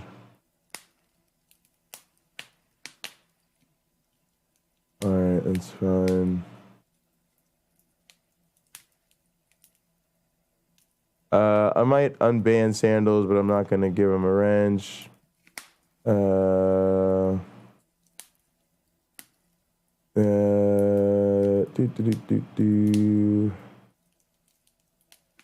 always respond to carry it later. Although, where's fucking Wayne? Because Carrie has some ideas that I need to talk to Wayne about. Oh, look, a really nice message from Donnie. I think I'm good because I caught up with everything yesterday. I just wanted to check in with people who have gotten back to me since. I think we've done that. We've got to get back to Rebecca. She got back to me. I got to do my appointment letter. Oh, we should do that on stream too. Why not? That'll be fun. Where's my letter? Where's my letter? Y'all are being annoying. Y'all are annoying me about giving me my money. So fine. If you insist, I'll sign a contract for another year of employment. If you must pay me, then go ahead. But I wish you'd stop being so goddamn annoying about it. Guys, y'all don't know how deep the bad guy energy is in my life. Everybody in my real life has learned they have to deal with it. There's nobody I won't antagonize, including the people that pay me. You're not safe because you pay me. You paying me doesn't obligate me to say nice things about you. What the fuck is wrong with y'all? All right, now where's that damn email from Rebecca? There we go. Hi, Jay. Good to hear from you. Well, a couple of things have come up since we discussed your coming on my channel. Several people have emailed me and told me you were saying really disrespectful things about me on your stream. Someone mentions that you said, "This is the face Rebecca makes after we have coitus." Oh, my gosh. It's really over the line. If we're going to do something on my channel, you need to apologize for this, to take down or edit that part of your stream. Neither. It's a joke. Get over it. I have a lot of people booked this month, so I'm trying to wind down my channel stuff because I'm working and have a lot of other things on. I'm trying not to make new commitments right now. I realize we already planned for you to come on my channel, but I've been after you for months and you've delayed.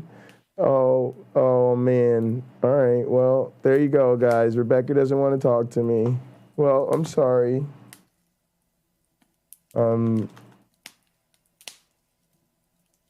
I'm sorry you're not interested anymore. Whoops.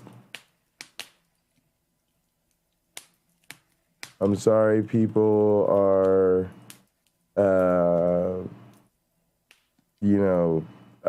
reporting the jokes I make on my channel to you. But if you're offended, I suggest not watching my content. Although, if you did, you'd understand I stick up for you, and everyone knows I really like you. As a matter of fact, the entire reason I don't like Sal is because I think he's brainwashing you, and I consider you a friend, but I make fun of all my friends and enemies just the same. Let me know if you want to learn something about evolution very respectfully. Bye! Alright, anybody else got anything relevant to me taking over the internet? Oh, I gotta get back to my student real quick, hang on. What's up, Josh?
All right, guys, let's sign my contract.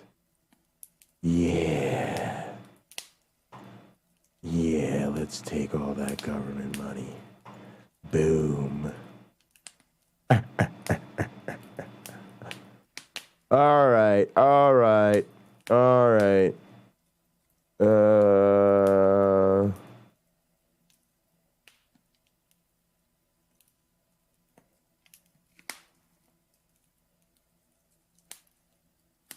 Also, yo, Rebecca's an exaggerator. She hasn't been trying to get in touch with me for 2 months. I told her I was busy. I sat in her face and told her I was busy. Rebecca did this to us.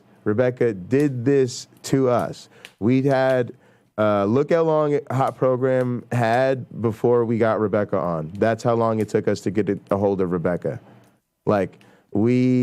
Rebecca was like busy, too booked, traveling. I'll get back to you in a couple weeks. Oh, I'll get back to you. Oh, I'm full, right?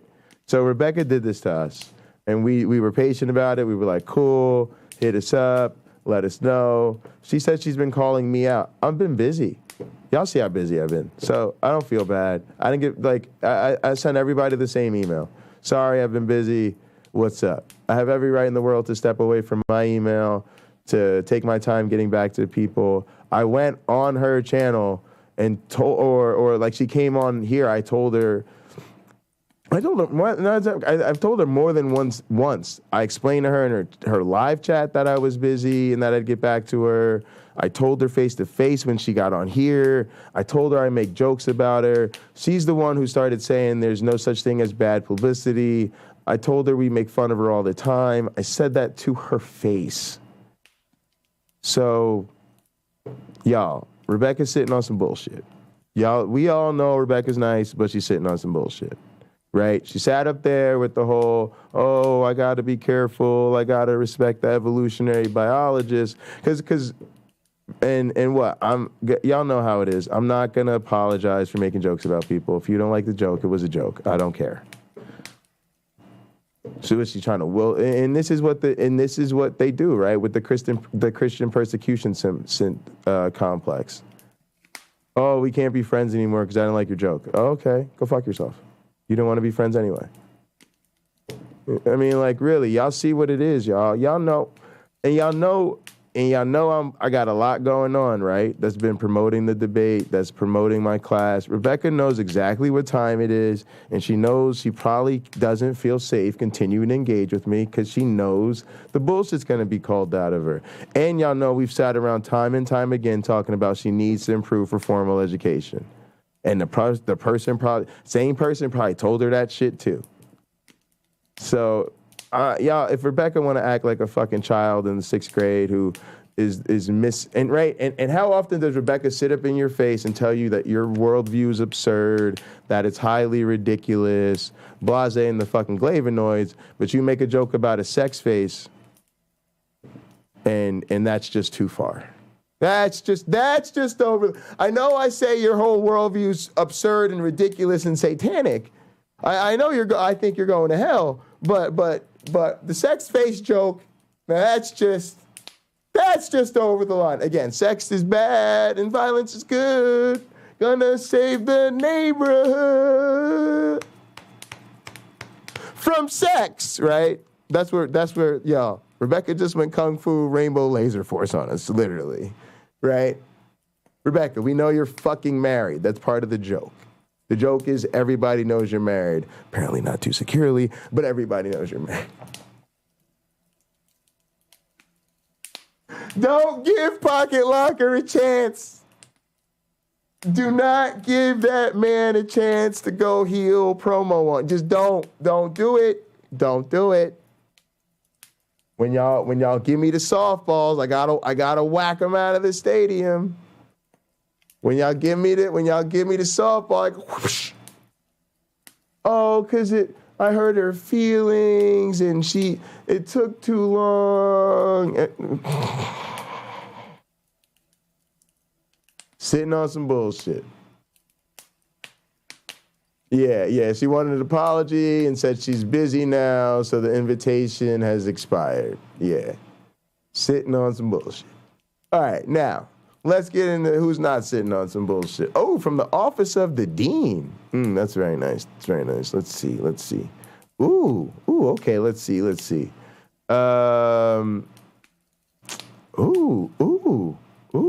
Dear Dr. Bundy, I am pleased to continue your position of a postdoctoral fellow on the NIH grant entitled Training Research Educators in Minnesota whilst increasing diversity within the Department of Ecology, Evolution, and Behavior at the University of Minnesota, advised by Michael Travisano. The period of support is for 1 year, effective August 31st, 2022 through August 31st, 2023. The appointment is renewable depending on the existence of funds in the grant and or its renewal and based on satisfactory completion of term program requirements detailed below. Year 1, undertake courses to prepare for the practicum in years 2 and 3 at the partner institutions. I'm just looking at this. I did all this, but y'all got to update the terms of this because there's a course on here that they don't teach anymore. Take a 7-week workshop entitled Research Group Management in the Biological Sciences. Ain't nobody say shit to us about these workshops. Be matched with a partner institution, teaching mentor, and teach during 3 class periods. Y'all, my contractual requirement was that I teach during 3 class periods, y'all. I was obligated to teach during 3 class periods. I co-taught a class that I designed. I taught, I think 14 or 15 class periods, y'all. I did laps around the requirements. I was just like, I just did the requirements. I was like, you know me. I'm just out here overachieving for shits and giggles. Y'all know me. Year 2 and 3, scholar will co-teach a course with a teaching mentor in either the fall or spring semester. Boom, already did it in year 1. Boom, already doing it in year 2. Scholar will gain substantive teaching experience in both classroom and laboratory formats. My classroom is a laboratory. Boom, done and done. Done and done. Done and done. Oh yeah, and that gives me a good reason to switch with Rob. Rob, you gotta let me do that non-classroom, that non-lab portion now. And the scholars will teach 1.5 to 2 credits per year. Half of a 3 to 4 credit semester course or a 1 credit course plus 2 credit lab. Done and done.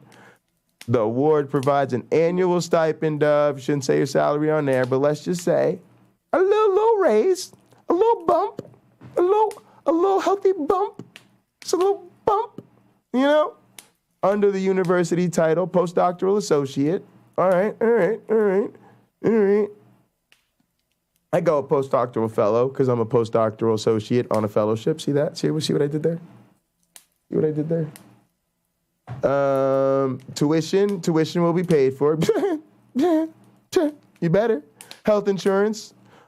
Your health insurance will be paid by the training grant. Great. Oh, here's some travel and supplies.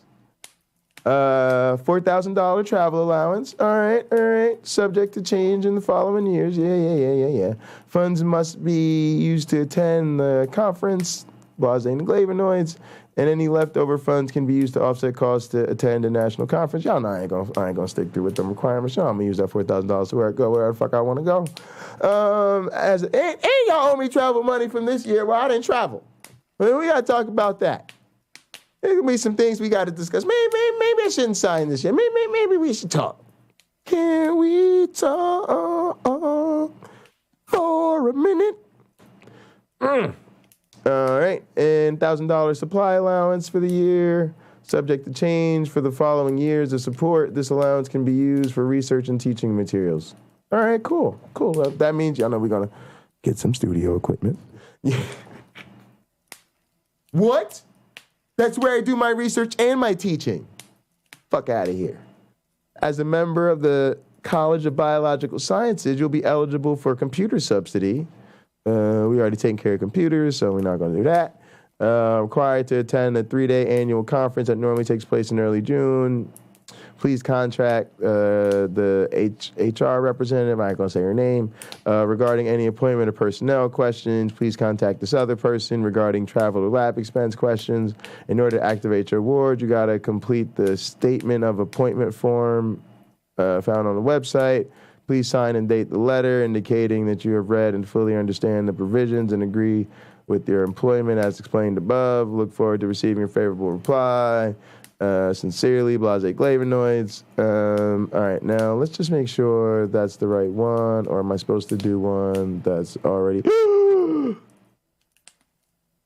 Stupid whore energy is the worst.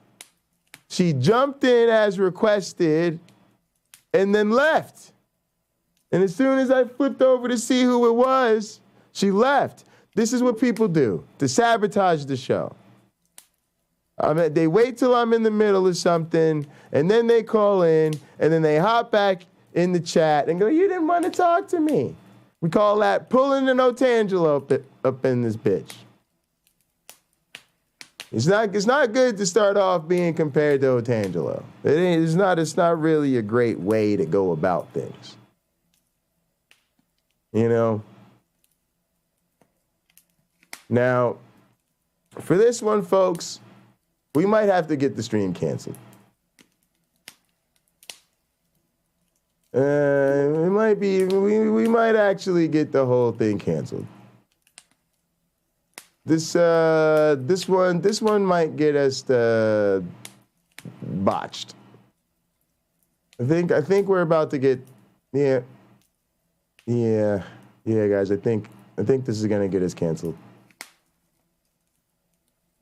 Oh Lord. Oh, Lord, it's going to happen, guys. We're about to get canceled.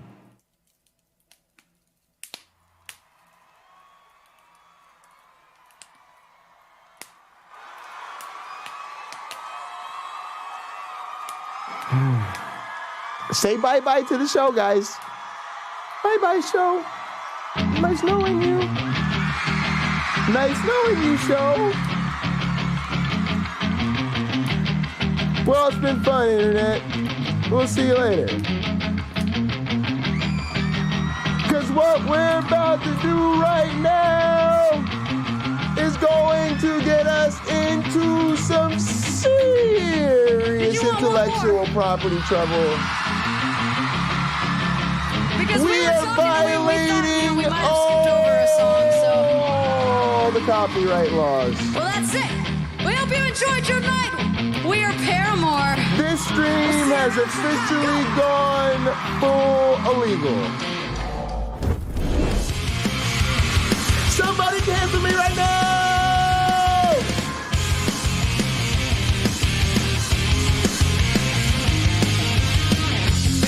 What do I gotta do to get this stream pulled? She's got a body like an hourglass, sticking like a clock. It's a matter of time before we all run out. When I thought he was mine, I waited 8 long months. She finally set him free. I told him I couldn't lie. He was the only one for me. 2 weeks till we had caught on fire. She got it out for me, but I wear the biggest smile. Uh-oh. Let's go! We're still live for right now. Let's go! It's never my intention to break. Steal it all away from you now. But God, does it feel so good? 'Cause I got it where I want it now. Well, because you know you would. Just feels so good. Yes! Yes! Second chances, they don't never matter. People never change. Once a whore, you're nothing more. I'm sorry, that'll never change. It's about forgiveness. We're both supposed to have exchange. I'm sorry, Chicago, but I passed it up. Now look this way. There's a million other girls that do it just like you. Now, where the hell is my guest at? Where? You watch Chicago. Where?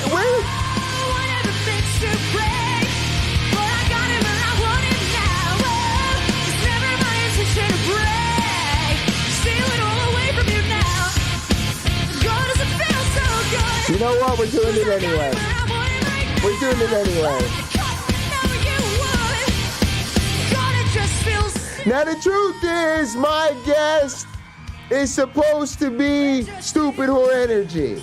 And I've been trying to tell people that the entire economy needs to be based on stupid whore energy. Fuck corn, fuck oil, fuck wind, fuck clean coal. What the clean coal? Have you ever seen coal? What the fuck is wrong with these people? I don't give a fuck about the sun. I don't care about hemp. Hemp can suck a dick compared, well, that's the problem. Hemp can't suck a dick, but stupid whore energy can. Do you understand what I'm saying to you? Do you understand what I'm saying to you? Yeah, they need to cancel this stream. We don't give a fuck about shit. If stupid whore energy is on your side, you don't need a motherfucking thing. Stupid whore energy is so good. We don't even need that bitch no more. She showed up in the green room and dipped. That's it. That's it. The stupid whore energy appearance is all entrance and gone. It was too good. It was too good. It was overwhelming. I said the audience can't handle it. Let me just do your entrance music. We're just gonna do the entrance music and you can go back to the chat. We're just gonna do the music and you can go back to the chat. You know, it was a private visit. It was a private call-in. You know, it was just sometimes guests are that good. It's over before you know it. You know, it's just so good. It's over before you know it. We're going with that. There is no way, and again, they just cut my yard. Bubba's white fur is partially green because he went outside and rolled around the freshly cut grass. Papa's being Papa and Buddy sneezing. Back on topic. That was kind of cute, though. Back on topic. Where the fuck was I going? Nowhere. Oh, Candace Nowhere. Owens rightfully sued. And if I remember the figure correctly, it's like 35 grand, $35,000, like as in a teacher's yearly salary. She sued through the NAACP. Now she's turning around saying racism isn't a factor, the blase and the fucking glavinoids. I was like, you can't say that out loud in English words that we can understand. You literally sued based on race, and you got paid, and you should have gotten paid, right? But no. Now that she got hers, again, Candace is the ultimate example, gang, of closing the door like a fucking stripper, Robert Reed. She's closing the door behind her. She got hers. Now, fuck everyone else.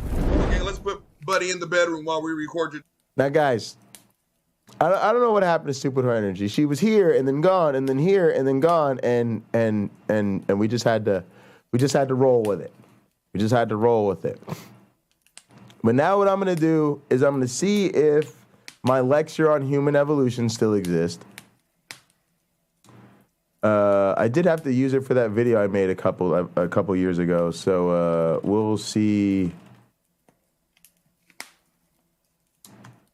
We'll see if it's still around somewhere. I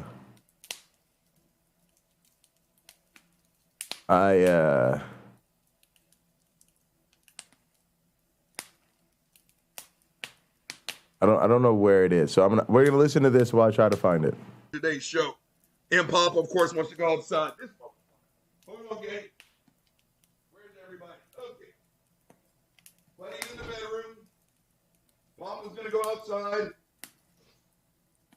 And the four-legged meatloaf is just gonna be the four-legged meatloaf. Coming back. Ah, fuck me in the ass sideways. Okay. So again, Candace is a coon. You cannot sue based on racial hate, get paid, and then turn around and make a career saying there is no racism. I guess her one solitary check, single hand, it's like the fuck, oh, Rob, you gotta watch help. I don't want to watch help. Rob, you gotta watch help. Trust me, I like the help. I'm not gonna watch help. Also, Stupid Her Energy, where did you go? I think she disappeared from the backstage and the chat. What is going on with this person? Don't worry, she shits in the pie, totally is racism. Same thing here. I guess her one $35,000 fucking payout. Fuck the civil rights, Martin Luther King, who's that fuckface? I got paid. There is no more racism. So, gang, I got one coon that's going to defend the head coon in charge. Gang, this one is guaranteed. Strokes, heart attacks, kidney failure, gingivitis, incurable impotence, stubbed toes, ingrown hairs. This one's going to hurt a lot. You guys ready? Let's roll the tape. Up next, we got Candace Owens. You know what time it is. Let's get it. People still do not know what happened on the day that George Floyd died. They've never even seen. Pause the tape. What? People don't know what happened on the day George Floyd died? Let me tell you, fuckface. He was murdered. Did you not see the same 9:30 or 9:47? Did you not see the same 9-minute and 40-some-odd second tape we all did? A grown-ass man put his entire body weight on the neck of another man. His brain was so oxygen deprived, he was already calling out to a mother who had crossed the River Jordan. Did I miss something? Rewind this fucked up ass tape. This month, roll the tape. Hold on. Up next, we got Candace Owens. You know what time it is. Let's get it. People still do not know what happened on the day that George Floyd died. They've never even seen any video outside of the 9-minute video that was played over and over and over again on loop, and they purposefully. Pause the tape. What else do you need to see? Do I have any law? Do I have any law experts out there? Do I have a cop, a detective? That tape said it all. What did George Floyd do 5 minutes before he was choked to death? What did he do? Okay, which part of that 9 minutes and 37 seconds did the light not go off in fuckface Derek Chauvin and say, I think I got him. I think I got him.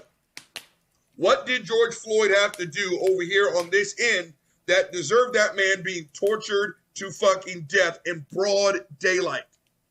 People haven't seen the whole tape. Bitch, what else is there? What else is there? This is cooning at the highest level. She's making an excuse. We are 17 seconds into this fucked up ass tape. This coon is making an excuse for the execution of someone who looks just like her. Now, gang, you guys know Uncle Bobby better. I'm not cursing anybody. If I'm not mistaken, Candace Owens' first kid is a boy. She's married to a white dude, but that kid is going to have some black motherfucking features. She's going to have to send that boy out into the exact same world that executed George Floyd. I cannot believe, yes, I can. Yes, I can. I was going to say, I cannot believe she fixed her fucking mouth to say that, but she's a coon. Roll the tape. Held back, giving, just releasing the police cam. What up, Wolf Den? So many of the lies. What up, Ro? Pause the tape. Look at this coon. Shut the fuck up. Please tell me. Watch this. Or of the narrative. Welcome back, Lena. Pause the tape. What were the lies? What were the lies? She's just throwing shit out there. She's throwing dirt on I'm looking for a presentation still. That's dead. Just show the whole video and it cleared up the lies. What lies? What? Just roll the tape. Story they tell. Joe Biden, a man who's been in government since the 1970s, got on television and said, we are an inherently racist society, an inherently racist government. He said... Pause the tape. You want to know why he said that? That's because we are. See, gang, acting like a problem just doesn't exist doesn't mean the problem goes away. Right? Again, my analogy still stands. If I rear back, and if I slap this shit out of you on the first, then I don't acknowledge, I don't apologize, I don't work to make anything right. On the 29th, I say, let's get a drink. You're not going to say yes. You are not going to say yes to that drink invitation. Simply saying, now, I haven't slapped you in 28 days. I haven't slapped anyone else for 28 days.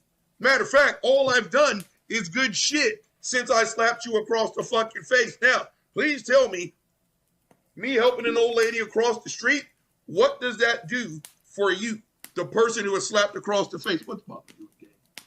This motherfucker. Hold on. You see what I'm saying? Fuck that. All right, let's get her in here this time before bad, terrible things happen. How are you doing? Can you hear me? No, nothing. Stupid or energy, are you there? Hello? You are live on the broadcast, man. The people want to hear from you, man. I think she might be doing the Pine Creek thing where she's like watching the stream and maybe I gotta switch over and show her. Hey, stupid or energy, man. The people are trying to hear from you, man, but you gotta do your audio settings.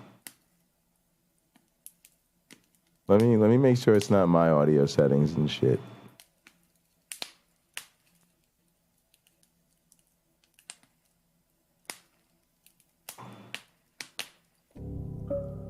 Nope, they're good. And boom, gone. Hello? Hello? Hello.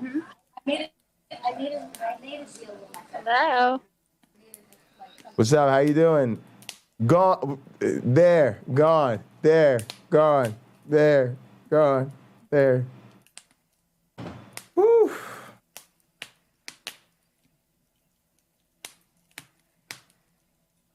Hey, I was right, Rodrigo. I just was checking my shit. That don't mean my shit was wrong. And I did check my shit. I check my shit every day. I was being sarcastic. See, I think y'all funny. Y'all ain't funny. Y'all ain't funny. I've been checking my shit. And your ass ain't in here neither. Y'all don't know what y'all do. Y'all don't, man, look.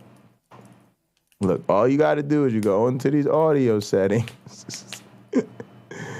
and you put your shit on the right thing. I got a lot of them because I got a lot of shit going on. And then see how I don't have the echo on and I don't have the noise suppression on.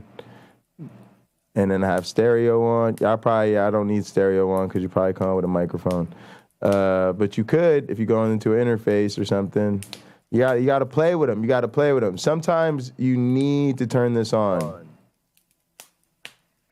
And then you should only leave it off because my signal clean. What the fuck is that? Why am I hearing my that's awful. Let's not do that again. Who? What? No. That just messed up everything. Nope. Bad. Reload.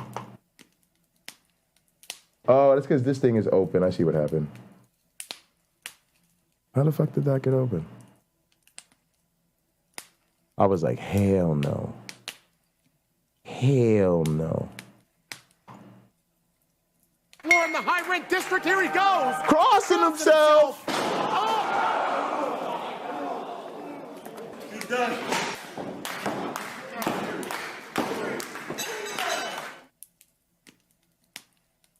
Yeah, no, we heard her voice for like a hot second. We heard her for like we heard her for a second and then it was gone. Here today, gone tomorrow. So yeah, I heard her, but she was only in here for a second and then she disappeared. Now you can't hear people's voice when they ain't in the broadcast. I know, it was a big deal. We were all looking forward to it. We were getting the champagnes. I was getting ready to propose. I was getting the damn wedding ring ready and shit. You know, it's safe to propose to people with stupid whore energy. You know, they probably don't believe in marriage and shit, so it ain't really a big deal. They just be flattered and shit. Oh my goodness. Who the hell is Joan? Oh Lord. I'll figure out who this person is. Oh, this is from an old... Oh, that's Joan Strassman. I know exactly who that is. Never mind. Joan fucking crazy. I love Joan. She's a faculty member at the University of Washington in St. Louis or something like that. I don't know. Faces.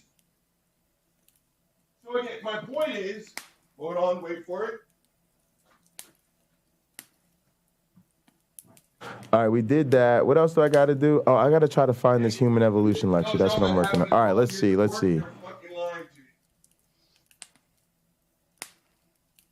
Hello?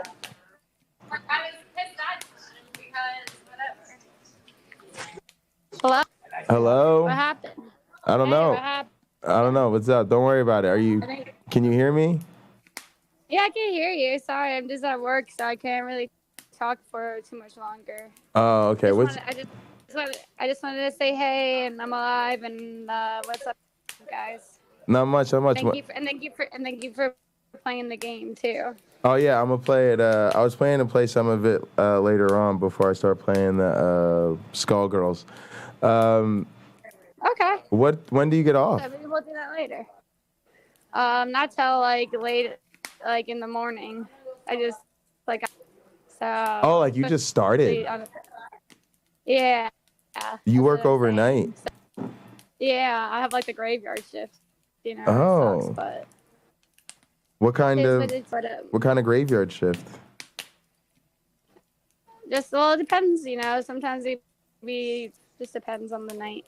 I mean, like, what do you do? Can you tell us? Is it like top secret work? Later when we played the game, I just gotta, get started. I want to get in trouble. Oh, okay. All right. Well, yeah. Tell us about work later. Talk shit about your job when you're not. I'll tell you about work later when I'm not at work. Okay. I appreciate it. I love your voice. We'll talk to you later. All right. All right. Thank you. Bye-bye. All right. Talk to you later. Bye. Boom. We did it.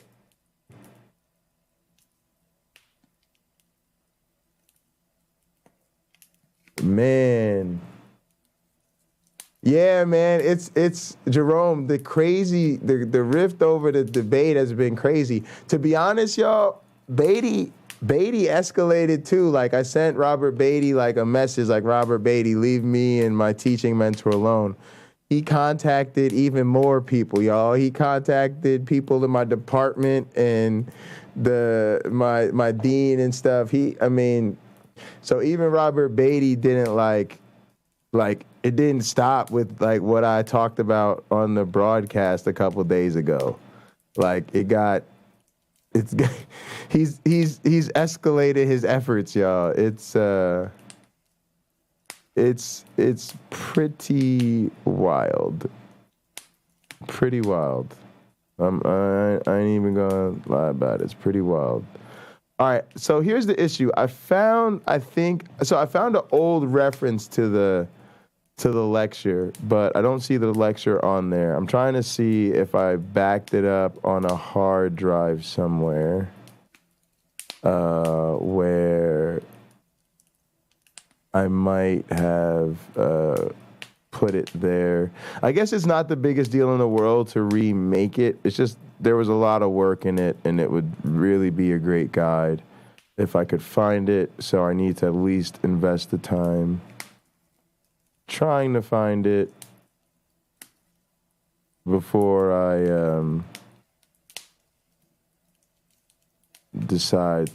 throw in the towel and decide to remake this whole presentation. I need to really make sure I don't have it. Also, I could show you guys my dating show, and I'm going to start showing you guys Sacred, the show we're going to be working on. So I am going to show you guys Sacred soon. I got a bunch of assets I'm looking back here. I've also got my dating coach show that was called The Real Hookup. I've got some episodes back here of that. Here, let me see if I've got footage. I can show you guys raw footage. I've got some stuff coming off cameras. Yeah, this looks like raw footage. Check this out, guys. A little bonus content. We'll go back and I don't even know what this is. That just like if I could just guess. Oh, this is just the audio. I think it's missing a codec to play back the video. Yeah. Oh my god, I love this verse because it's the same thing. Let me see if I can play it with something else. Open with.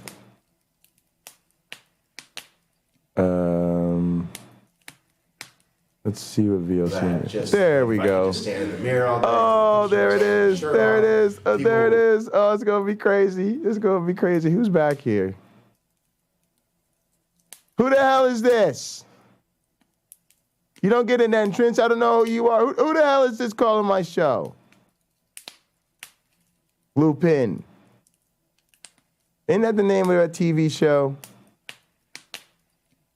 Is this person a lurker jerker, y'all? Are they getting there? Are they pulling their pants down right now? Lupin. Identify yourself.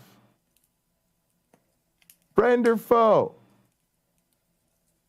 Guys, what? Can you hear me? Oh, finally. Oh, my goodness. Why is my show the people that don't know how to call into? I had to go and do tech support real quick, man. I had to call it in, brother. Oh, all right. What's up? What's up? I don't know. I just saw that you could call in. I was just seeing what the deal is. Yeah, you can call in. Normally, what do you believe and why do you believe it? Me? Yeah. Like what, as far as religion and everything? Yep. Else? I'm a Christian. I'm a sinning Christian. A sinning Christian. What does that mean? It means I just know that I'm a sin here and there, but I know that I accept Jesus as my savior, and I hope that he looks down on me as good as he can. But all right, so let me ask a couple feeler questions. So you believe Jesus died for your sins? Oh yeah. Like he was dead, he was alive, then he was dead, then he was alive again. Well, Jesus came down in the Jesus is God in human form. Okay. Yes, that he did die. He died, but was he resurrected bodily? That's what the literature says. Yeah. Yeah, but I'm not asking what the literature says. What do you think at some point in the past, like if we were there with our reality TV cameras and we're following Jesus through his execution and After he got resurrected? no, before we're there, we're with him. We're with him. Well, we want to really be with him the whole time, but let's say we're at least with him after the Last Supper. And we're following him, and we're there as he's walking through the streets, and he falls 3 times, and Simon helps him get up, and the women are weeping, and he gets hung next to the 3 dudes, and Joseph of Arimathea takes him off the cross and puts him in the tomb. All right, now we're watching all this. We're with them. Now we're outside the tomb, and we saw them put Jesus in the tomb, and later, after that, will we see Jesus walking around, talking to the disciples, eating fish with people after we watched his execution? Yes. Okay. Was he born to a virgin? Yes. Okay. What else? Did he turn water into wine? Yes. Do you believe the miracle? Did he walk on water? Yes. Okay. Do you believe the miracles of any other religions? Like, did Muhammad split the moon? No, I don't think Islam is correct at all. What about the previous, like, the pre-Christian myths of like virgin births and people becoming gods? Or do you ever consider that maybe Caesar might have really been God, or no, Caesar or wasn't God. Osiris? You know, do you worry about any of these savior gods, pre-Christian savior gods? Jesus came down in order to show that all that they have done will be turned to ash and rubble at the end of the day. That he is the ultimate Alpha and Omega. So there's kind of so for you it's like Jesus is the one true God, and everything else is kind of false religion, just not correct. Absolutely. Okay, how long have you been a Christian? I would say all my life, and then I went through school, got taught evolution stuff. Then, I think whenever we seek God out or spiritual guidance out, kind of at our lowest times, went through some low times and kind of went through kind of soul searching,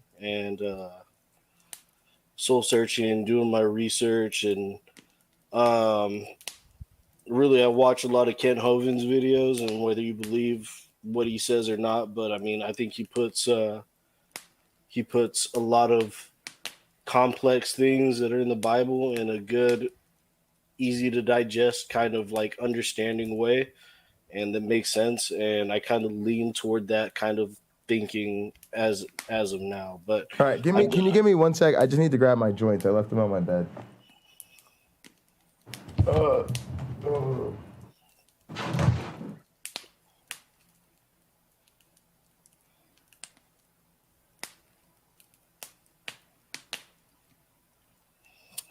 Favorite wrestler, probably up there between Undertaker and Stone Cold Steve Austin. Wait, hang on. I didn't hear what you said because I had to go get my joints. Sorry, you may not have been watching. I didn't hear what you said after the Ken Hovind thing. Somebody in the chat said, like, who's the favorite wrestler? And it said somewhere between Kane or Undertaker and Stone Cold Steve Austin. Kane, The Undertaker, and Stone Cold Steve Austin. And Sting. Ooh, good picks. I got no complaints about those. Arsene Lupin. Have I seen the show? Have I seen it? Oh yeah, I've seen the anime. I've seen the show. I've seen the offshoots of it. Is it the crook, right? The thief, right? Yeah, he's the gentleman's thief. Is he black in the other stuff or just the show? He's I would say he's Well, he's black in the Netflix adaptation. Right, right. So that's what I've seen. Is he black in anything else? If you look at the anime and adaptations, he definitely. I mean, not to sound offensive, but it is what it is. He always has like a kind of like a monkey-ish kind of portrayal. But I mean, it is what it is. That's just part of his personality and just the way they designed him. So. But does the character look dark skinned or is it just the facial features? I'd say he'll look more from white to tan depending on what. Okay. Like could be something in there, but they don't really get into it. But he doesn't look dark skinned. He's not chocolate. No, you definitely look into it, and then you'll definitely see some kind of like. Yeah, let me pull it up real quick so I can see it, and I'll show the audience real quick. Thanks for bearing with me. It's all good, man. I'm interested. I just I really enjoyed that show actually. It's a great show. It's a really good show. Oh, I see what you're saying. Yeah, no, he's white looking. But I do see them. Yeah, how you could say he's got monkey-like feet. I mean, I think all people have monkey-like features, but yeah, I get it. Especially with it's like the shape of his face and stuff. Yeah, it's interesting, and the way they have his haircut and stuff. Yeah, and you see his arm hair and everything like that. Yeah, I'm a huge Curious George fan. He looks like Curious George. Definitely, like Curious George morphed into a secret agent or something. That's funny. So that's interesting, and yeah, the wrestling picks were good. So tell me more about this. What do you have a denomination you would say you belong to? Non-denomination Christian. Okay, do you go to church? It's been a while. Been a while. Okay. Did you go to a non-denominational church, or did you just identify as not having a denomination? Oh yeah, no, I went to a non-denominational church. Yeah, me too. I grew up in a non-denominational. That's why I asked, because I know there's a difference between like I went to an actual church that was like, no, we're a non-denominational church, whereas other people's like, oh no, I just don't identify with any. Like I think Otangelo, for instance, would be considering himself not having a denomination, but he doesn't go to a non-denominational church. At least is my understanding of it. So. You mind if I go pour myself a little bit of a drink real quick and swing back? Yeah, no. Take your time. Hop back in whenever you're ready. All right. Is it cool if I just chill here? I'll just mute my mic. Yeah, actually. Yeah, that's fine. I'm gonna actually grab something myself too. That's fine. Yeah. I might grab a drink too. So that's fine. All right, guys, I'm going to give you all a little sneak peek of this real quick. This is my original co-host, Taylor. Shout-outs to Taylor. Miss this girl so much. Just go bonkers for this stuff. So I don't really have that problem.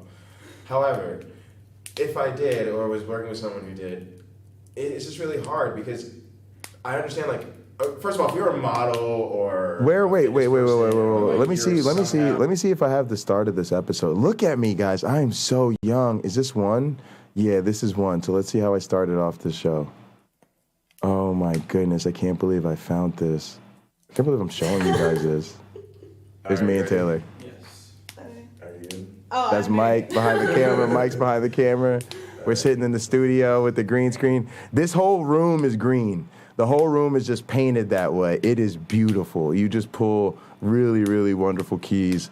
Of course, we sort of learned the lighting as we went here. But y'all see the hair. Y'all see the hair. Y'all see the hair. It's not a game. That's not a character invention. Y'all see the hair. That's mine. Okay. That's All mine. right, everybody, welcome back to The Real Hookup. I'm your host, Taylor. I'm back here. BUNDY. And today's topic... All right, I'll be right back. Are you ready? Bet. Yeah, prepare yourself. I'll be right back. Hang on. But y'all hear how we did the opening?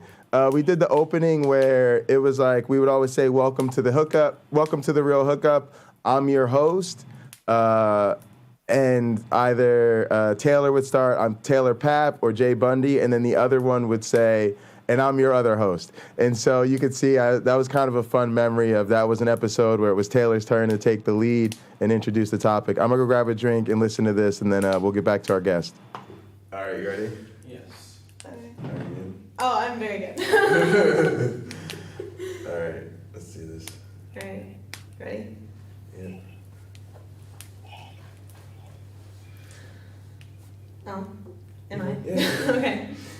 everybody? Welcome back to The Real Hookup. I'm your host, Taylor Pat. I'm your host, Jay Bundy. And today's topic, prepare yourself. Are you ready? Oh, no.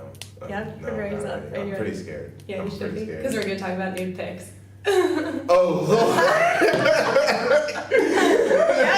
Throwing it all out on the table. All right, cool. There it is. All right. Cool. A little bit Thoughts, of opening thoughts. I want to know like your first thought. Send them to me.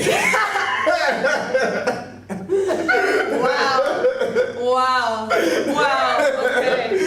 See, that's my first thoughts, not my professional opinion. Yeah. All right. Professional opinion now. Don't say Are we going to have to restart this whole thing? Okay. Nope. Right. That is the truth. So while Jay is calming himself down, yeah, I don't even know how to like respond to that. Well, no, it's just like one of those things where it's like you always hear about it, and of course, like you hear about it like a lot in high school, and then on the news, it's like some 14-year-old got nude pics leaked on the internet. Okay, well, dumb 14-year-old.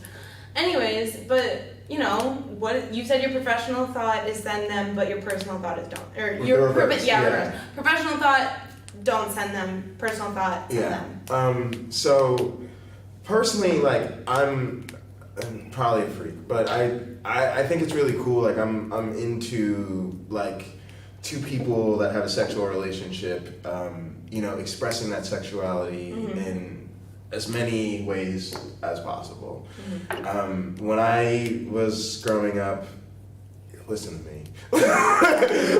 when I was a little bit younger, I guess I'm trying to get at the fact that like when I was an age where this type of thing would have started, like high school or early college years, okay, like wasn't really a thing because we didn't have smartphones and things like that. I was into like phone sex was a thing then that people did. And or you mean like calling the 1-800 number? No. This is like calling your girlfriend or boyfriend Okay. and like, you know, doing the whole fantasy while y'all, you know, And there was, you know, we were on AOL Instant Messenger, dating myself. Hello, remember that, buddy? That was awesome. So there was some of that stuff there too.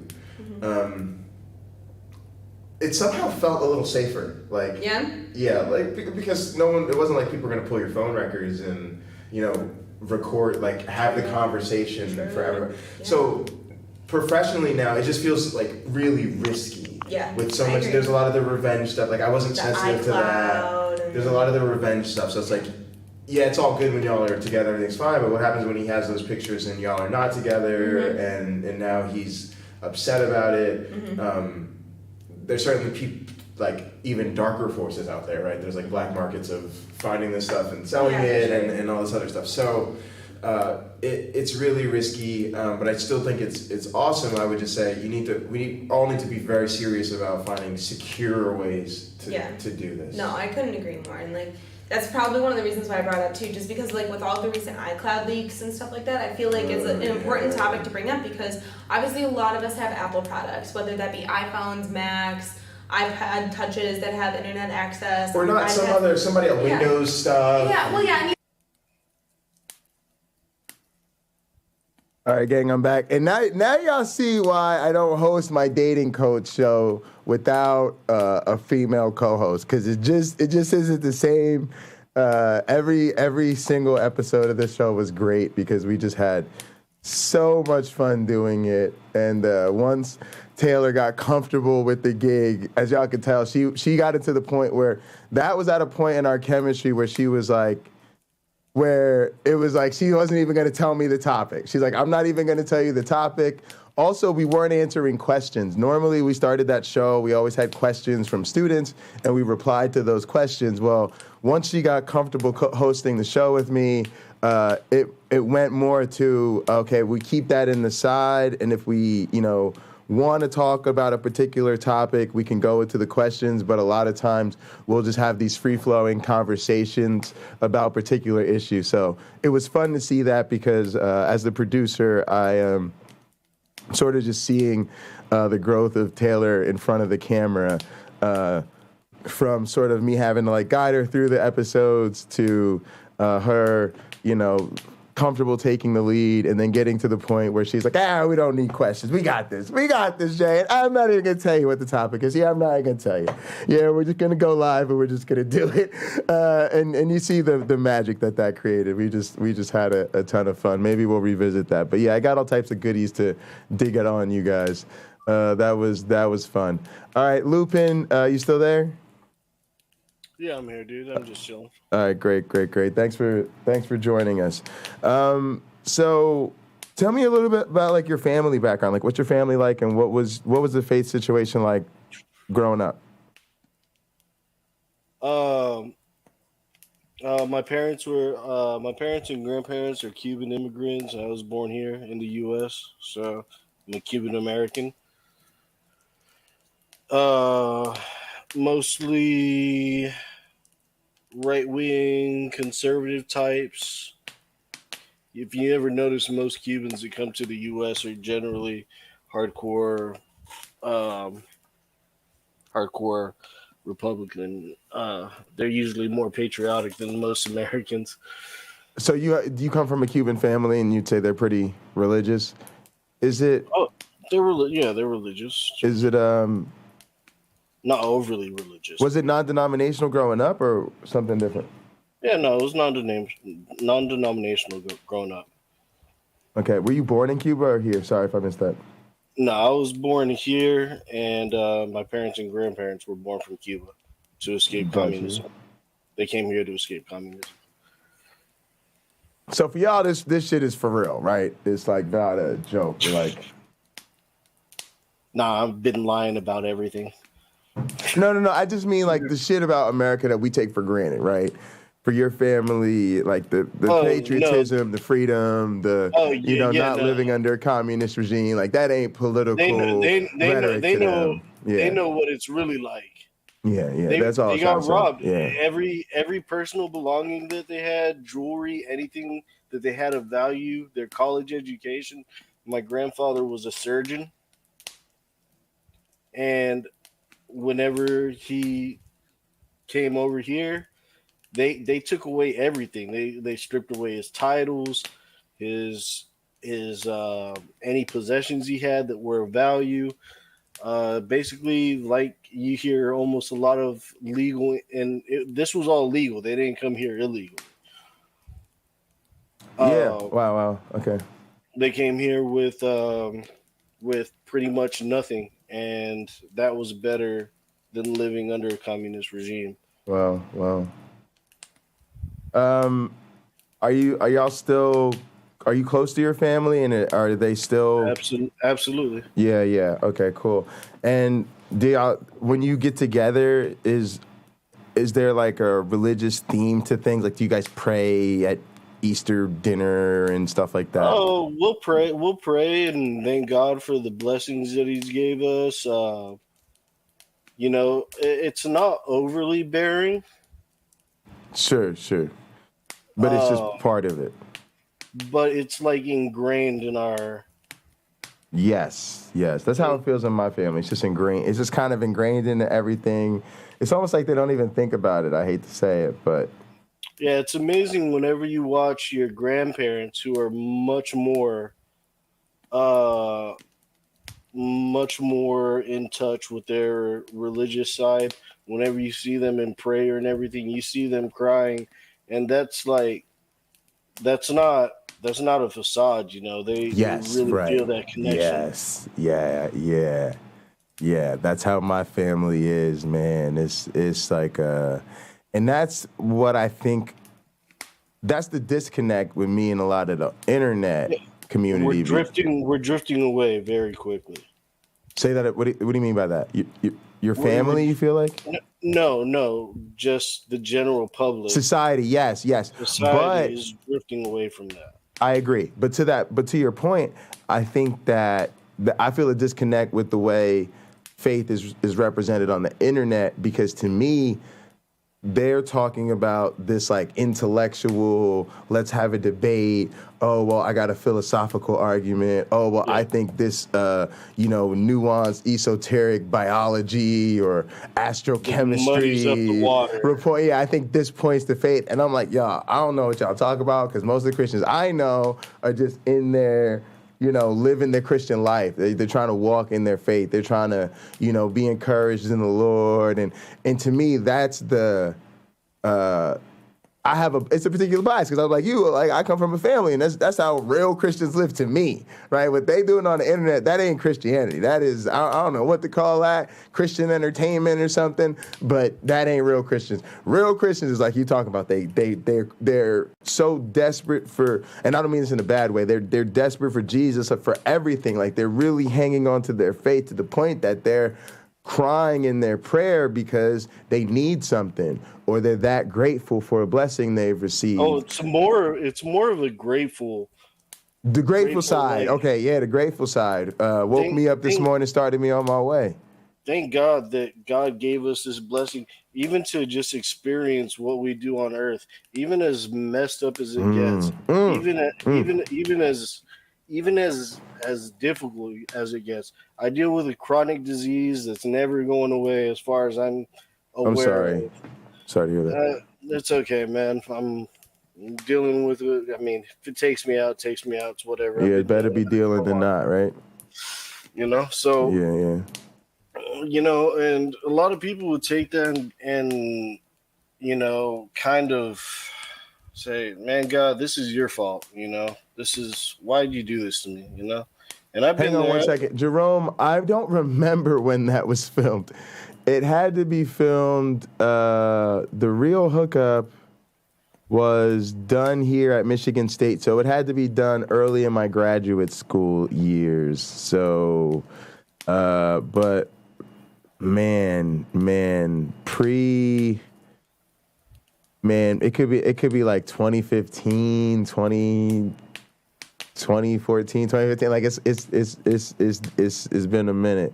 But I've done 3 shows that really 2 shows I should say that really didn't get released because of changes in my co-host situation. It was kind of the way it was kind of a fault built into a very good business model otherwise. But always something we always saw as piloting, and we want to keep that brand going and get that going again. But I need to find a female co-host because that was just a very important part of that show. But yeah, appreciate the questions. So I'm not. What is ultimate and fundamental in his worldview? I think the answer would be Jesus, right, Lupin? What is ultimate and fundamental? Yeah, it's one of these dumb apologetic questions. This is what I'm saying. Like, guys, Christians don't talk like this. Like, this is an atheist? No, this is Christian asking. It's one of the weird ones. Like, I'm telling you, bro, the internet Christians are weird, man. They be asking. I live my life by the gospel. There you go. Boom. Perfect answer. Yeah, I don't be knowing. They be like, what is ultimate? Bro, nobody talks like that. I'm telling you, I saw your debate with Ken Hovind. That's why I'm here, because I'm like, you know what? This dude, I mean, he may identify as an atheist or however you do. Sure. But it seems to me like you're also searching for the truth. Yeah, and I think that, I appreciate you saying that, and talk to me a little bit about that. I guess I know that's something my audience would love to hear you talk about. How did you find Kent Hovind? How do you watch Kent Hovind? Because I don't often know how people I watch him every day. Every day, really? Oh, yeah. I usually go to sleep with it. Tell me about this. Yeah. What's that like? I don't know. I don't watch enough of his stuff, so I don't know what Dude, like his culture is like. But yeah, tell me. I'm very excited to hear this.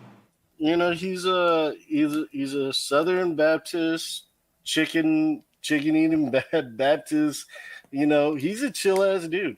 He's really chill, and I think he liked the conversation. I like the dialogue between you. If you want me to be real with you, the debate part was, I mean, you basically whatever defeat. It's whatever, but what you got out of that was a very good conversation with him. Right. And a good dialogue between that.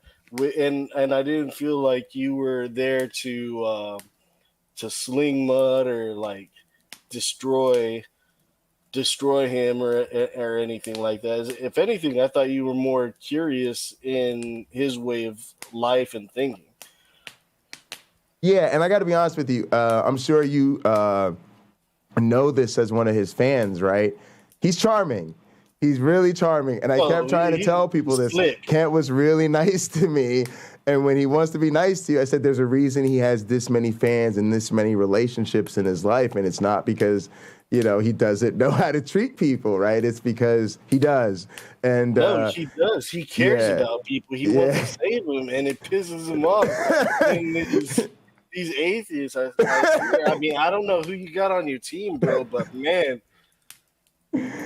And I got to be honest with you, I think he put a lot of atheists to shame with that because he's destroyed them all. Yeah, because from the atheist worldview, right, they at least are supposed to go, oh, well, I don't believe in a God, and I think, you know, there's no sin and all of this.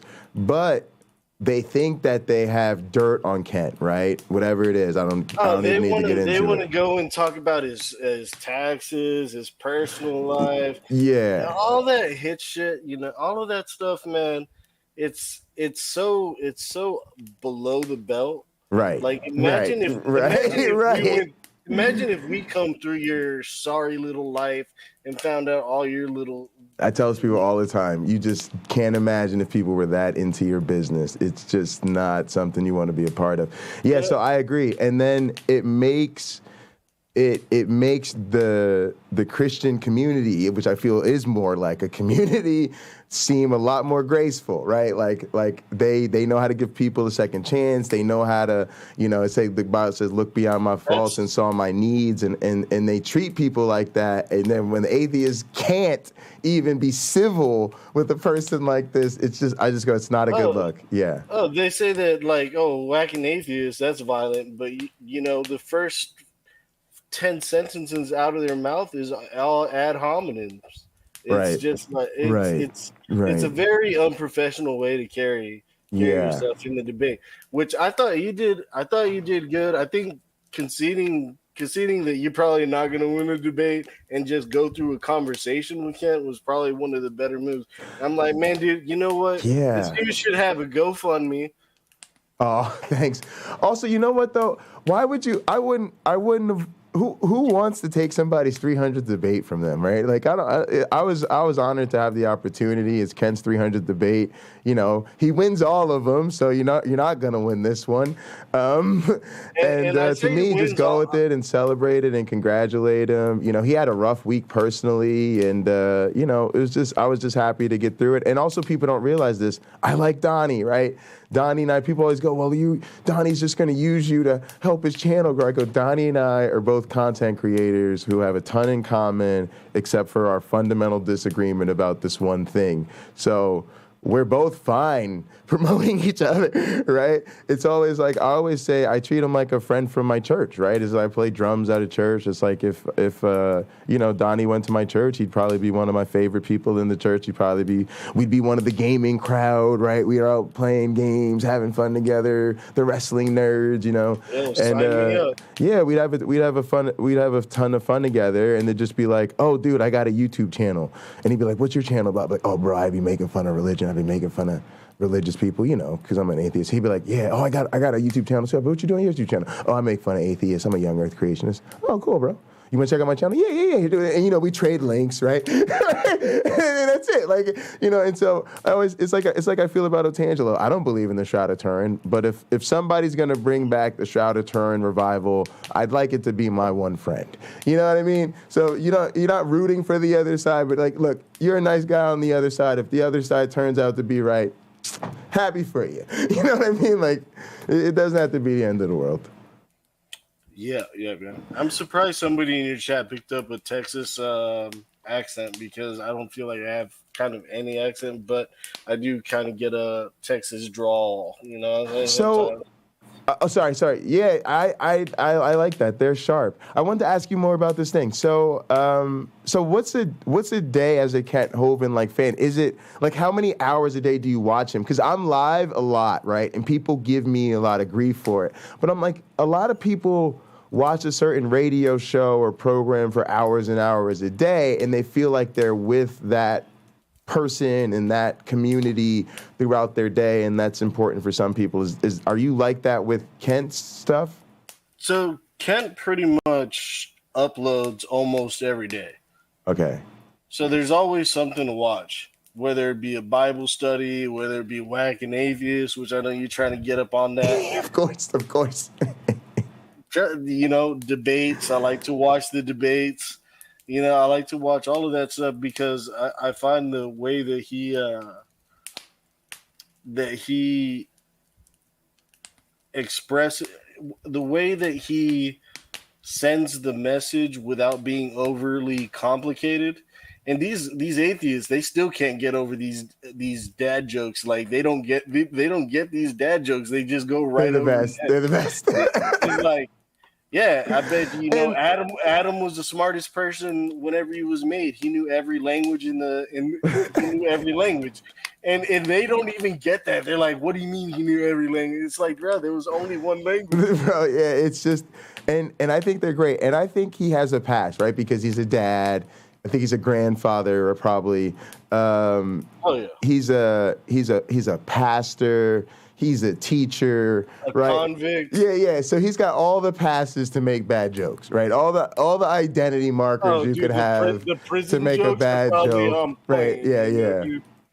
He's a science teacher at a Christian school. He gets a pass. He gets a pass to make bad jokes. Like he's a total G, man, dude. But he's also very respectful.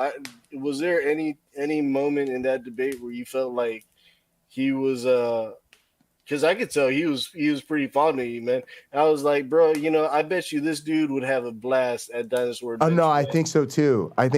Plus, I like going on church trips.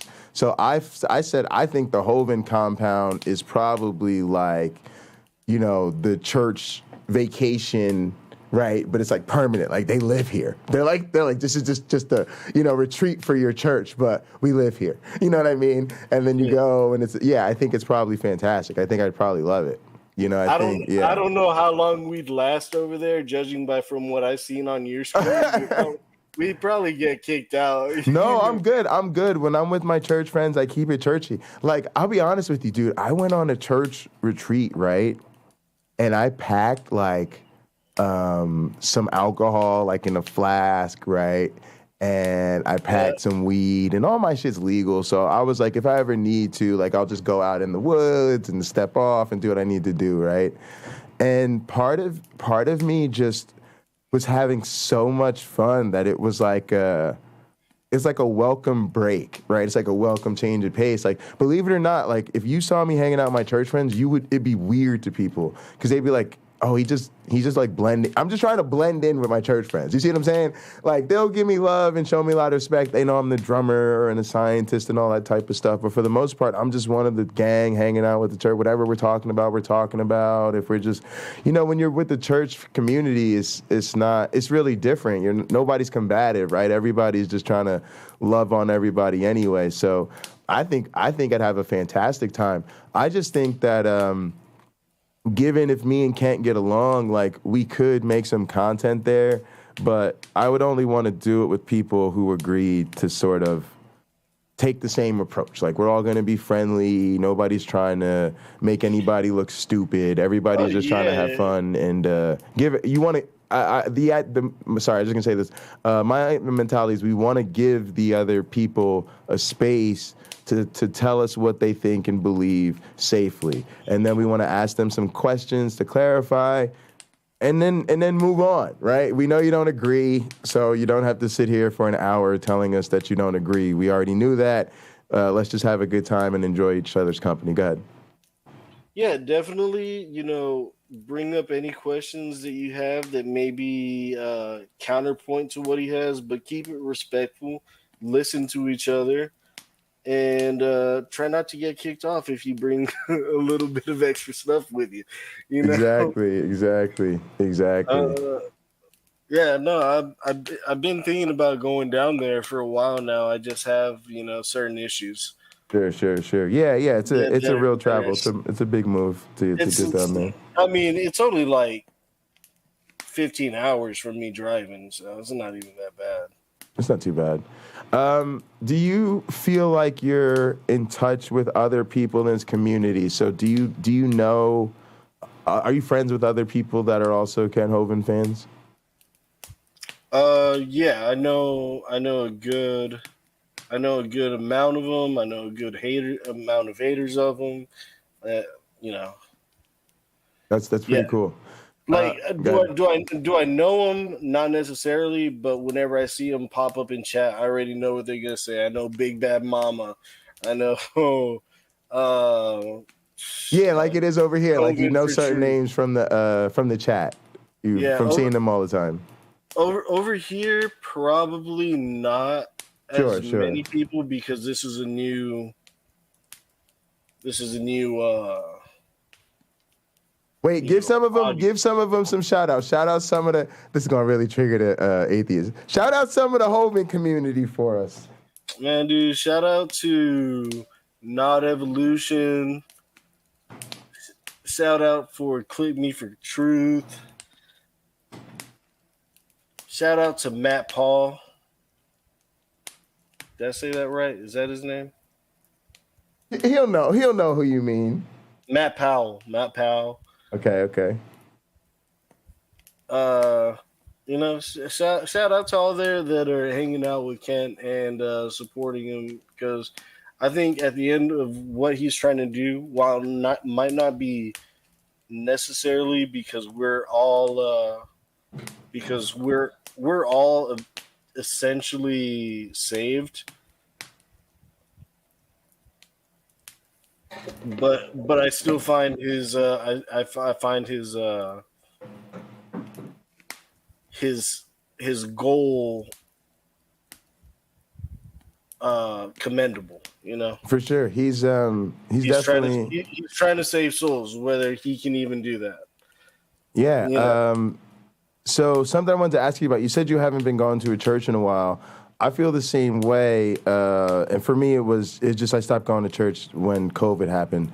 But, we started this sort of cult of the flying man thing because we felt like, I guess what the atheist side was missing. I don't even like calling it sides, but you know what I mean. What we were missing over here was just the community, right? We don't have churches and we don't have congregations, right? And I realized that this sort of same thing was happening, right? Where we knew each other from chats and we were starting to get to know each other from seeing each other pop up on the same content creators, right? And so we started to make more of an effort to go from stream to stream together. Like, oh, this person's live. Well, so-and-so is going to be live next, and then so-and-so is going to be live. But it was really kind of frazzled, right? Because, it was only happening, say, if content creators happen to go live around the same time as each other, and, we could do that.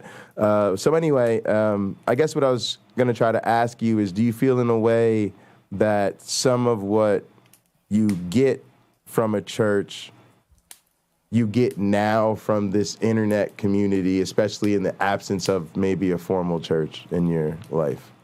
Well, I mean, with the advent of social media and the internet and everything like that, I think it's a lot more easily accessible to, get that kind of experience without having to go to an actual church and everything like that. The thing about being a Christian is, even if you never went to church, you still have that one-way direct line to God and Jesus. You don't have to go through anybody else, but you have a direct line. Yeah, I felt that way too. I think for me, like, even when I was a Christian, right, I used to tell people I only go to churches that I play at or that I do sound at. unless I'm visiting with family or something like that. I would always feel like if a church doesn't need my services, it doesn't really need me, because that's how I got down, right? Other people, it's whatever, right? But it's a great place to find women. Great place to find women. But to your point, it was like I didn't feel like I had to go to a church out of like the Ten Commandments says keep holy the Sabbath day, so that means you got to sit in the pew every Sunday. Like, you know what I mean? Nobody can keep the Sabbath. Yeah. I never thought that was important. You'd have to basically have to be locked up in your room. You can't do anything. Carrie Ann asks, what's the biggest doubt you faced in your faith, if you're comfortable discussing that? Probably my chronic illness that's wrecked. I've tried to kill myself a number of times. Went to several rehabs. I would say that's probably been I wouldn't even say if it was a doubt, because I was never like really angry at God because it happened, but I definitely was like, man, this is heavy for me, like, man, why is this happening to me, and that was pretty tough. That's why I said, usually when people seek higher knowledge and higher spiritual engagement, it's usually at their lowest points. Yeah, man. I remember one time I was at a psych ward. I'm bipolar, right? And so I was in this psych ward, and I really felt like I needed prayer and I needed to get it together, right? And I grew up going to Catholic school, so even though I always identified as a non-denominational Christian, but I always took all the pieces of Christianity with me. Like I never tried to keep any of them out, right? I didn't try to compartmentalize. I was like, oh, I grew up in a Catholic school, I'm a little bit Catholic, and my dad went to a Methodist church, I'm a little bit Methodist, and my grandparents are Pentecostal, I'm a little bit Pentecostal, and I went to a non-denominational church, I got a non-denominational foundation. You know what I mean? It was just all part of it. So anyway, I tried to get my grandmother to bring me some rosary beads, thinking my grandmother's a woman of God and she'll understand and all of this. Wasn't having it, because she's Pentecostal. Okay, so she absolutely refused to like go to like a Christian supply store or whatever and buy Catholic rosary beads. Totally overlooking her grandson is hurting and is trying to turn to the Lord, right? But people get so caught up in the denominational nonsense. That'll really twist some people around, and be like, that'll turn them like, all right, well, this ain't making sense. But really, you have to go. At the end of the day, they all really teach the same message at the end of the day. Yeah. However, it's how they teach the message. Yeah, I just like rosary beads because I like prayer beads, right? A lot of people like jewelry or something like that, the rosary beads. You're not really supposed to wear them. Like people don't know that rosary beads are not necklaces. But if people do it now, it's fine. It's whatever. But I'd like to have them. And then when I was a kid in Catholic school, I always liked to keep rosary beads on me. I really did. I always liked the rosary. I went to old school Catholic school, so we would go outside as little kids, right? In the cold, in the winter, didn't matter. In front of an actual statue of Mary, right? And we would pray the rosary. Yeah, that's old school. Like when I say I went to Catholic schools, I went to Catholic schools, bro. You know what I'm talking about? That's where they get it wrong. Yeah. I mean, there's no reason to subject children to that. But to be honest with you, again, we were just living that Catholic school life, so we didn't know any better. I could look back and criticize it, but it wasn't a problem for us. It was fun. You're not having class, right? You get to get out of class. You get to pray the rosary. So you're just standing there praying the rosary and doing your thing. It's not a big deal. But, and I don't have hostile memories of it, right? It kind of made me a person who always liked to pray the rosary. And so for me, it was just weird. I was like, I just like to pray the rosary. Like, let me get my rosary beads. I had to say my Hail Marys with no rosary beads. But yeah, I totally get turning to your faith in your worst times. And I certainly don't begrudge a person anything that gets you through hard times. And I've been there, right? I just remember what it was like to be a Christian and have mental health struggles. And that's the other thing I want to touch on with you. Do you feel a certain sense of appreciation having gone through that type of stuff? Because I actually appreciate the fact that I grew up with a certain mentality that I would never be a certain way. I would never do certain things. I would never get in trouble for certain things, right? And then I had to live through being that person. Yeah, you hit that fork in the road, and then you have to live through those things you never thought you'd live through, right? And then you got to come out on the other side and keep growing, but now you treat those things differently. Like when somebody else talks about those things, you don't have that same perspective. Do you appreciate that about your journey, or is it, something you don't think about? Give me 1 second before I answer that. Yeah. No problem. Take your time. Chat, appreciate y'all. Questions. Think man needs very strong motivation to get past the selfishness, making one for all and all for one difficult. I'm all for it, though. Yeah. And I think if you accept that's never happened, and that's not the way we really operate, then it becomes kind of empowering, because you can accept the fact that things aren't ideal and that things are messy, and that's just the way life works. Also, I'm going to tell y'all something else, and it's important when we talk about creationism and evolution and even atheism and, theism or whatever. If it is in fact the case that the world is moving in one direction or another, and I don't know that it is, or that I'm necessarily interested in whether or not it is, because I just don't judge that. But let's say it is, then you should somewhat appreciate being part of history, right? So I'll talk about race, for instance. There's still a lot of racism in the world, and it sucks, right, to be on the black end of all of that. But the truth is... Is there a lot of absolutely. racism? Oh, yeah, absolutely. You experienced a lot of racism? Absolutely. At 100%. 100%. Where if you don't mind me asking, you're from Michigan? I'm from Pennsylvania. I was the only black kid in an all-white school. So, yeah, lots of it. Lots of racism that was constantly a threat to my safety. Yes, absolutely. 100%. So yeah, just and then you continue, and then you got to remember, even as the problem is more that, right? The problem is that it gets to a place where the problems get more subtle and nuanced, and as the problems get more subtle and nuanced, it allows people to think that there isn't a problem because they're not seeing the horrific problem that there was before. That doesn't mean things are okay or that the problem has gone away. It just means we see less of something we should have never seen to begin with.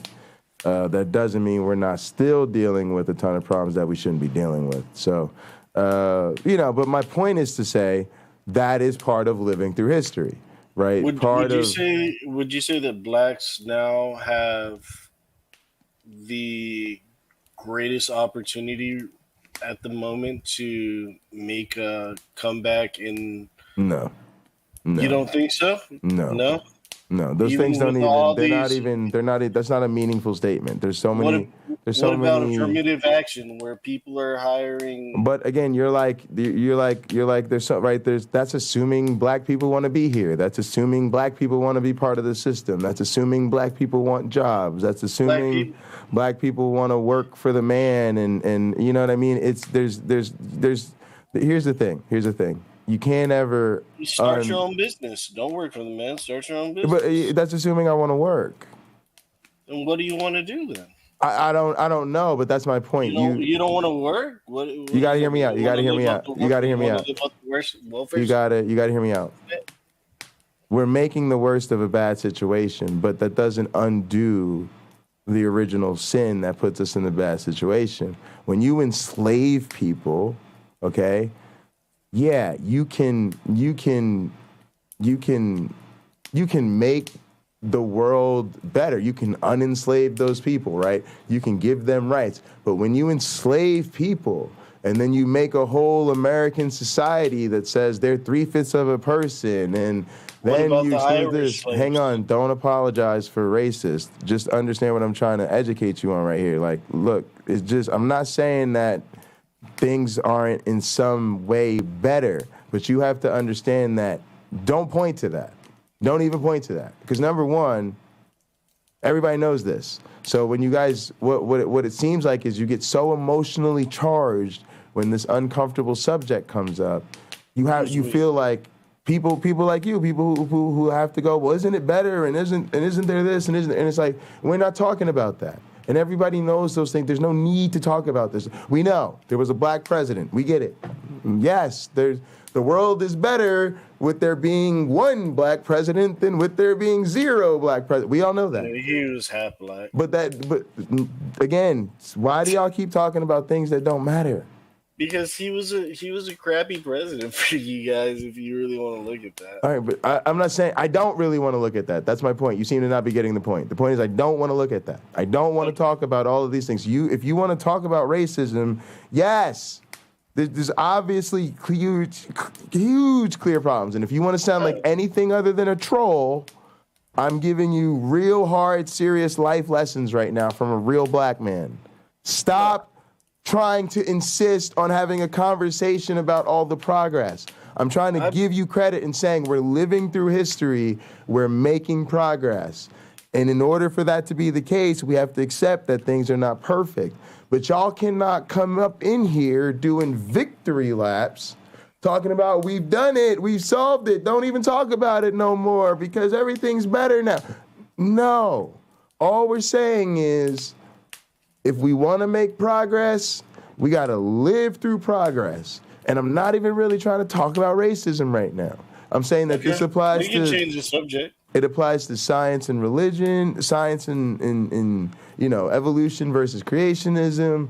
It applies to, atheism versus religion. If we're going to live through the period where, let's say, the world is becoming less religious, we have to give the world time to become less religious. We can't expect to wake up one morning and poof, magically the world's less religious. We have to say, as of 2022, this was the balance of the scale. It's different than it was 20 years ago.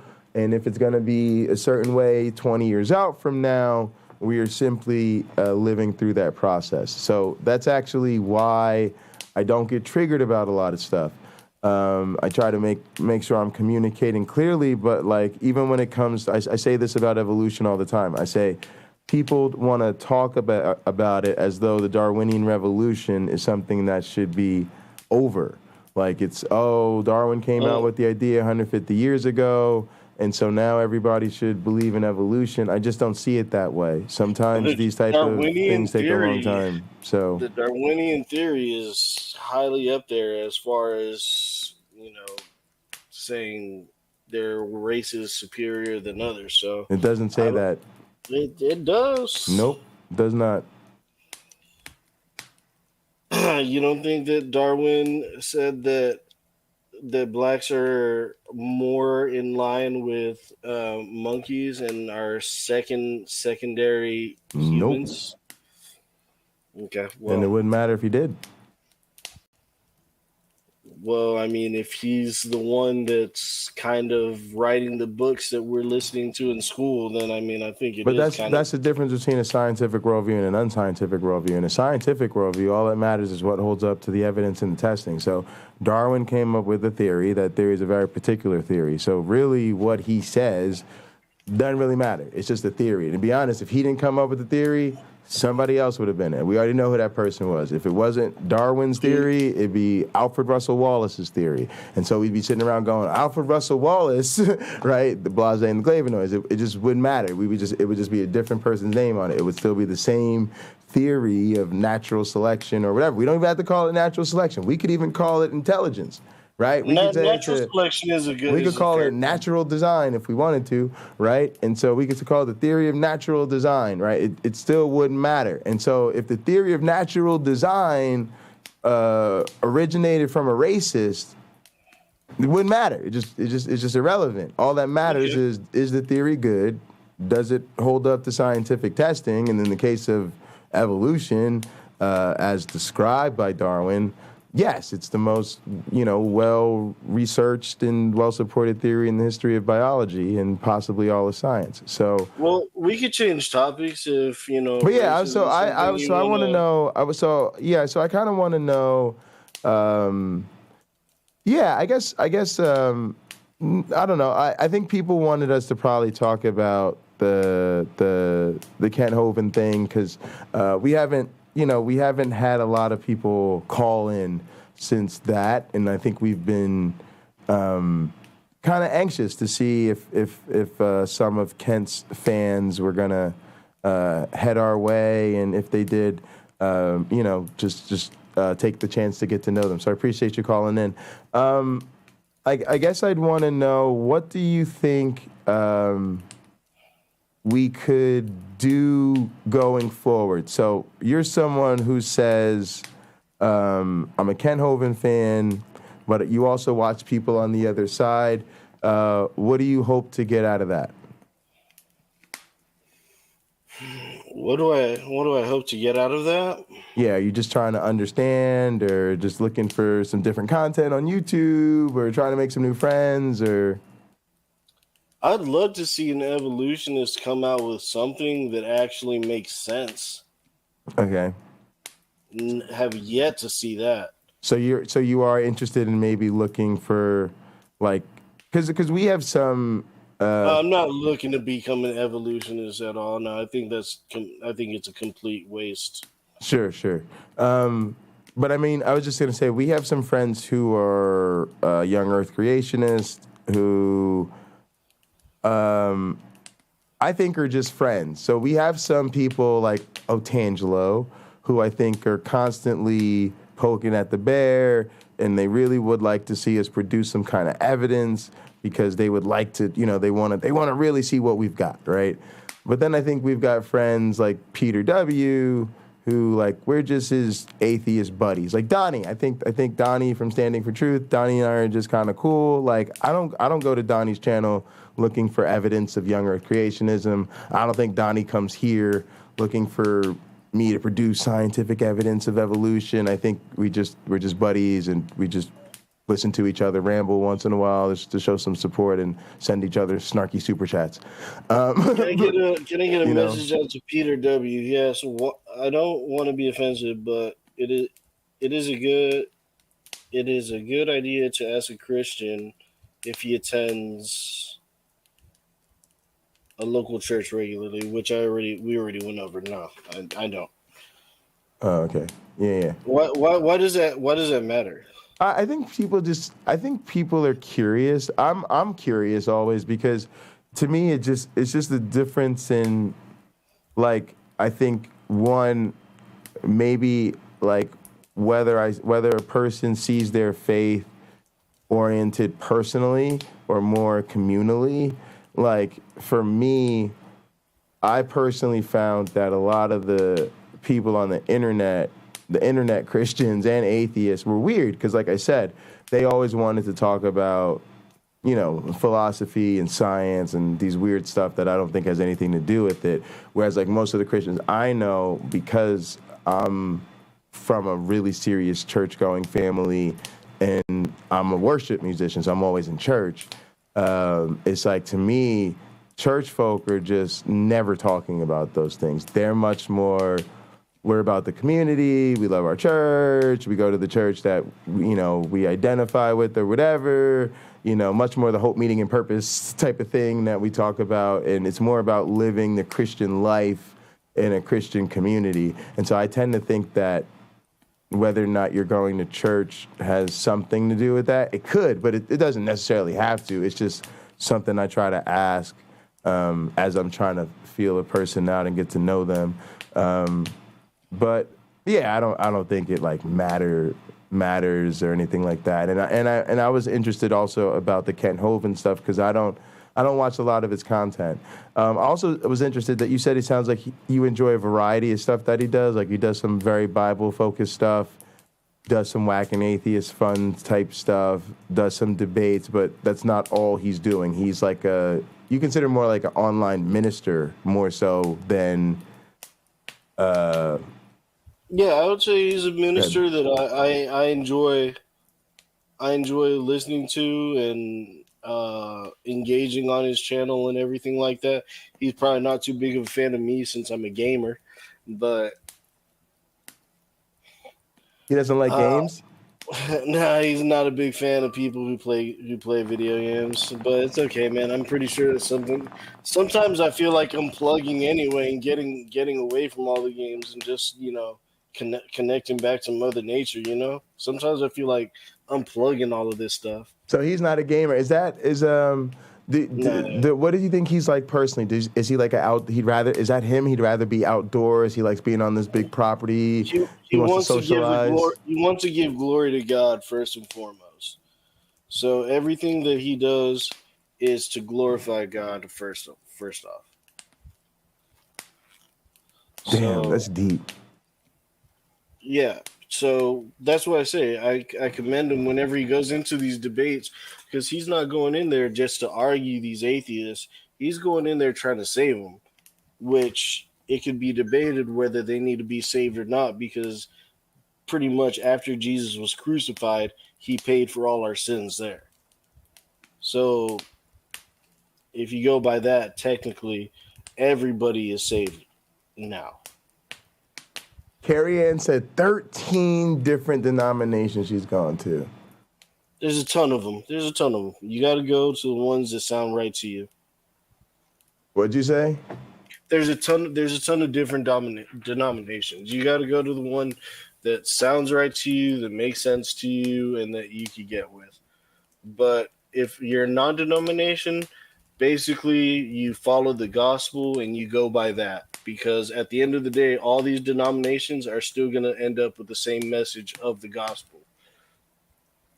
There may be small differences and variations of what they think on certain topics, but at the end of the day, their message is Jesus died for your sins. You are forgiven. You are flawed. You are a sinner, but your sins are paid for by the blood of Jesus Christ. And there's nothing that you could do to impress God. What are you going to do? Yeah, I kind of agree with that. I've actually talked about that being one of Christianity's superpowers is that denominationalism, that there is a congregation that will fit the unique flavor of Christianity that appeals to you. And that's different with a lot of other faiths where you can pick and choose your beliefs if you want, but there might not be an active congregation to support you. And Christianity, it's not to say that you love everything about your church, but you can get there's a lot more variation that people can get close with, and I think that's something that people enjoy. I know that I'm not supposed to celebrate that as an atheist or whatever, but it's like I don't think there's any problem with acknowledging that that's one of the things that really is very appealing about it. Especially because like I've been there, right? I've been in situations where we've fallen out with churches. Like, I was at a church growing up and the pastor ended up like going to jail for a bunch of stuff. Not that that's the worst thing about a person, but it was stuff related to the church, right? He was improperly using the church for his own, personal stuff. And humans can be evil. Yeah, and we weren't, long before anybody really had even pieced all that together, we just wasn't in line with the vision no more. We could tell that he was just trying to go somewhere with the church we didn't really want to go.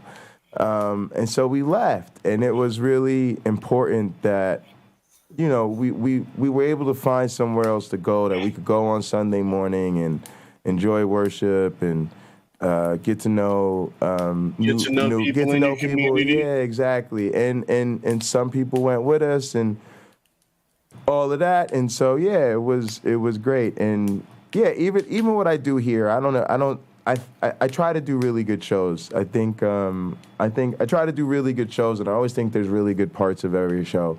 This will be one of the really good parts of this show. But you know, I do think there's another sense in which I provide a place for people to gather, very similar to what a church does. It just gives you a place where the doors are open. There's something going on. It may not be exactly what you want from moment to moment, but your friends are here, and there's a place to come and be with each other throughout the day. So, do you think Kent Hovind has a lot of fans like that, right? That listen to Kent throughout the day? Absolutely, yeah. I think there's a lot of people that hang on Kent by every word he says, which is not necessarily me, but I do probably agree with probably 90% of what he says. Sure. And do you think is he just doing one small show a day? Like he'll drop like an hour-long episode a day? It'll be like 45 minutes to an hour, depending on what the topic is. Is it Whacking Atheist Wednesday? Is it Bible Study Tuesday? You know, every show has its own application. Right, and then you think his fans are then just watching other stuff when he's not live? I mean, that's what we do. That's what you do. Yeah, okay. All right, cool. He's got to get a Discord or something so you guys, all right, so here's what we were trying to do with our Discord was we were trying to get it to like hang together. Because like if you guys watched all the same stuff together, then you'd get to chat with each other throughout the day, right? So Kent needs like a Discord or something. Or I'm going to teach him how to do a playlist so that when he's not live, he can just be live on his channel so that you guys can hang out together. I'm going to hook Kent Hovind up with some of my secret sauce. He's actually, I keep telling people it's really funny. He was really nice to me. He was super nice to me. Oh, absolutely, dude. He's nice to all of them, but dude, some of these atheists have some of the thinnest skin possible. They will start off with a 15-minute diatribe of ad hominems, and it's not the way to go. And Kent he's like, well, we got Whacking Atheists, and they're like, that's pretty violent, Kent. I know. I mean, that's so ridiculous. Yeah. And a lot of the atheists are totally about cancel culture. Oh, damn. No, I just dropped my lighter. You're good. I just dropped my lighter. It's fine. You're fine. Go ahead. And that's what I kind of enjoyed about your debate with Kent is because, like, as far as if the debate section goes, it was a cluster.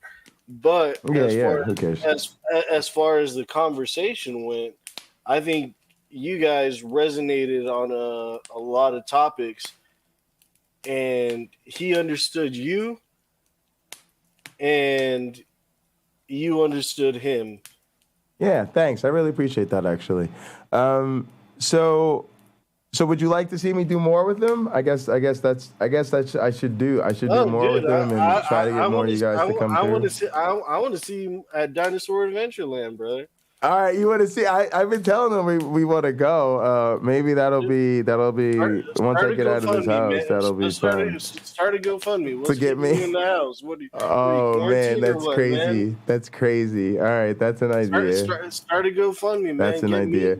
I'm still not traveling. I still haven't really left the house, but I definitely. Man, I'll go and pick you up. I will. Cause I don't know. I haven't gone anywhere. I'm get a flight ticket, man. I'm COVID. Yes, I'm COVID paranoid. Dude, I just got over COVID, and I'm heading out to Florida tomorrow. That makes one of us. But yeah, but no, trust me. When I do finally start traveling, I'm definitely gonna try to take Ken up on the offer because I think that's worthwhile. And in the meantime, I think we'll definitely try to do something else with him, either on his channel or do some more with Donnie. And we're gonna set up some more stuff. And hopefully we'll try to have you guys call in. I'm gonna try to do this thing where on Thursdays. You know, we try to keep the stream. I've had COVID twice and survived it. all the time. Pro-Theist. Yeah, well, talk about that. I do bring it up a little bit. So talk about your experience with COVID and you know what was it like and you know what. Yeah, just gotta talk. You can talk about that if you want. Oh, my first experience was back in like 2020, before they even had a name for COVID. Oh, it was just it was early. You weren't.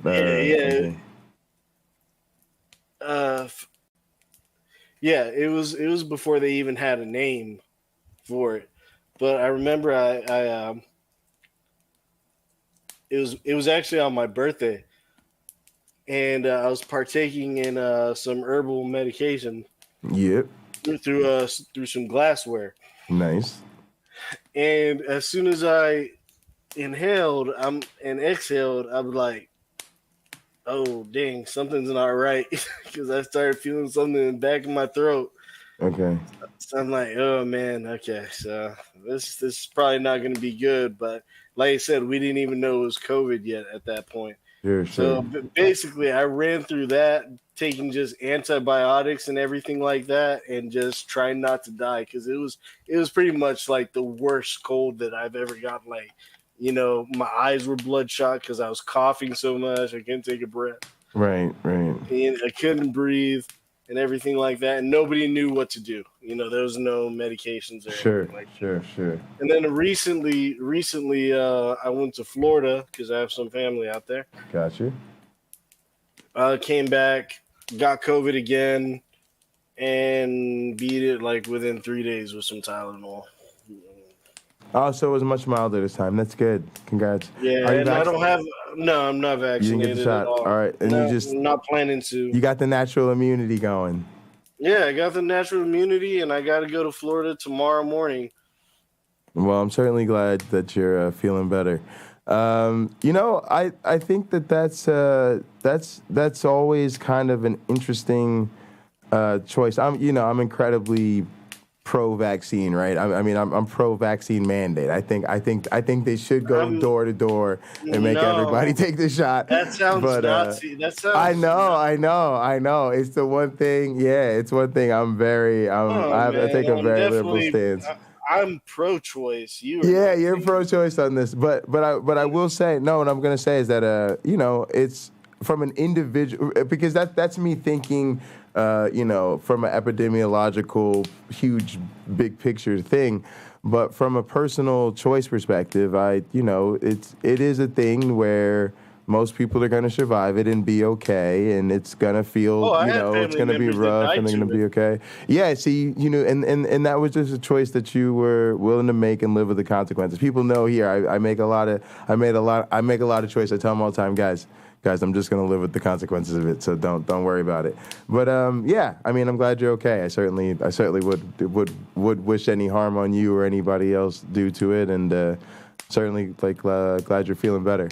And thanks for sharing your experience with it, and sorry you lost loved ones to COVID. I have as well, and it's certainly no fun. I think we all wish this thing would just go away.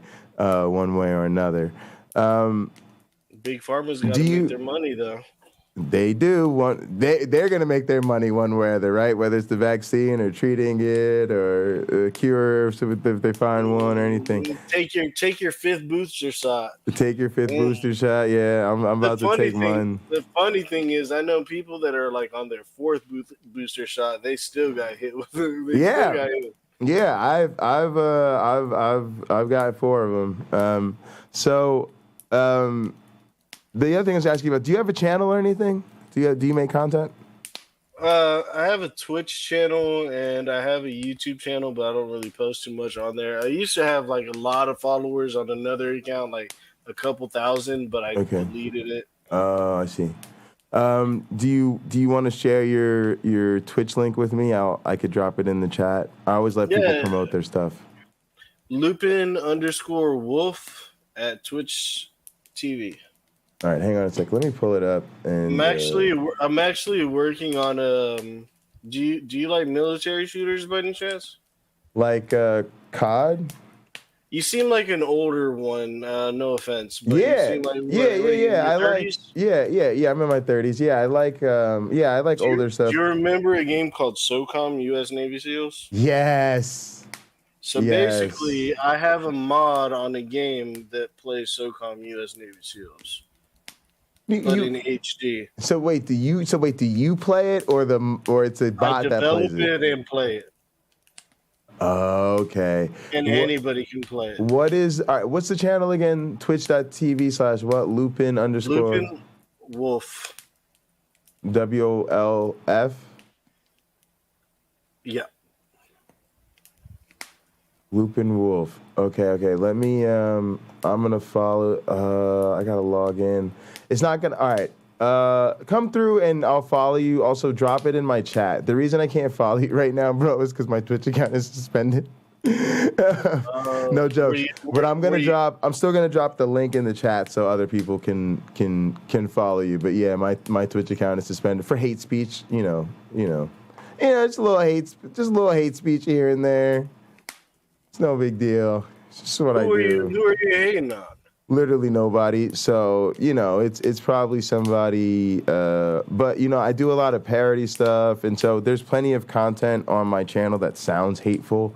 So I'm sure it's pretty easy for somebody who really just doesn't like me and wants to ruin my day to flag me for hate speech. And then the algorithm will pick it up. Because, we play clips of, Steven Anderson making fun of gay people. Now, really, anybody who watches knows we're clearly making fun of him, right? And parodying him. But if you want to be technical, yeah, I'll be like, take all the gays and put them on a boat and send them to fucking Australia halfway across the world. Now, if you don't realize I'm parodying Steven Anderson and you want to flag my channel for hate speech, have a nice day. But... my LGBT fam knows that I'm not hating on them. Just like as much as I disagree with young Earth creationism and make fun of people that think the Earth is 6,000 years old, doesn't mean I have any animosity towards them personally, right? It's just part of being awesome and being a superstar. I get to have fun. And being a bad boy and saying mean things about people is in fact fun. You guys should try it.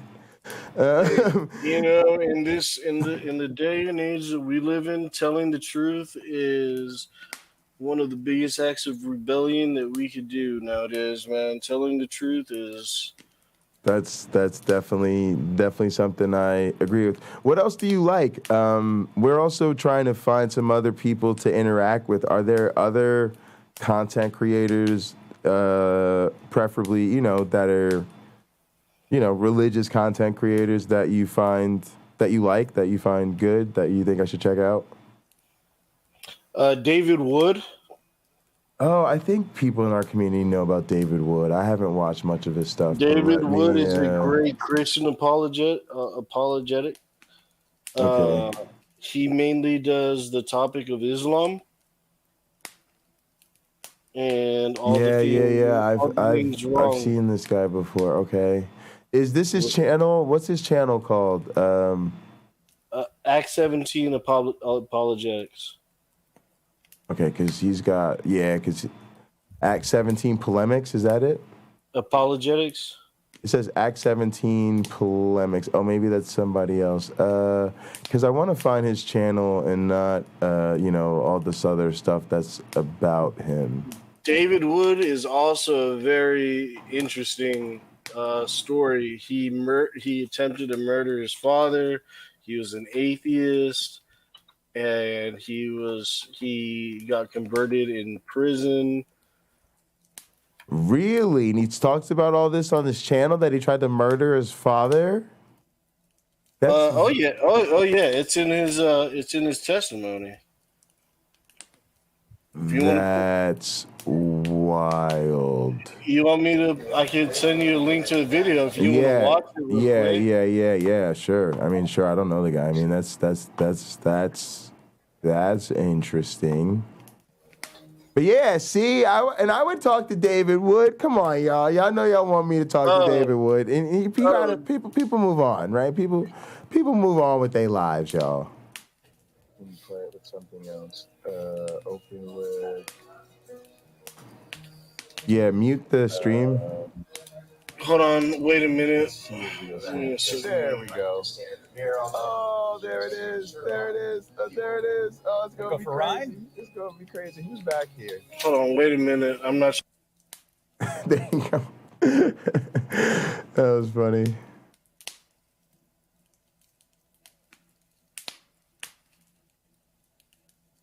Yeah, if his cellmate was a Muslim, if he'd be a Muslim, why is this thing doing the thing where it doubles all the message again?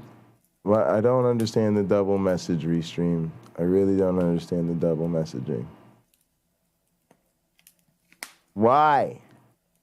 Why all this double messaging? I don't like it. Try to do something about it.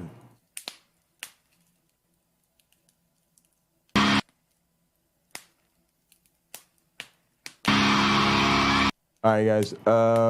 Let's. Blue Pin, you still there?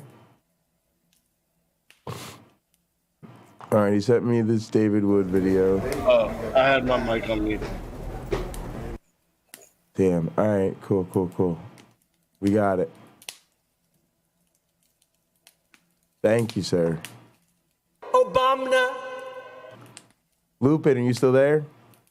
Yeah, I'm here. I had my mic muted. Yeah.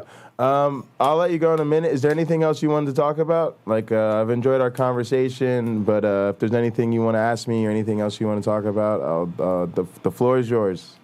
Yeah, I don't necessarily do this too much, but it has been affecting me recently. If you want to look up this is what I have.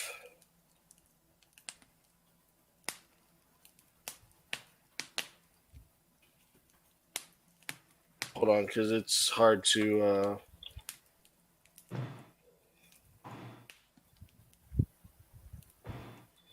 I have a condition called interstitial cystitis. It's got a very high suicide rate for men and women, and it's a very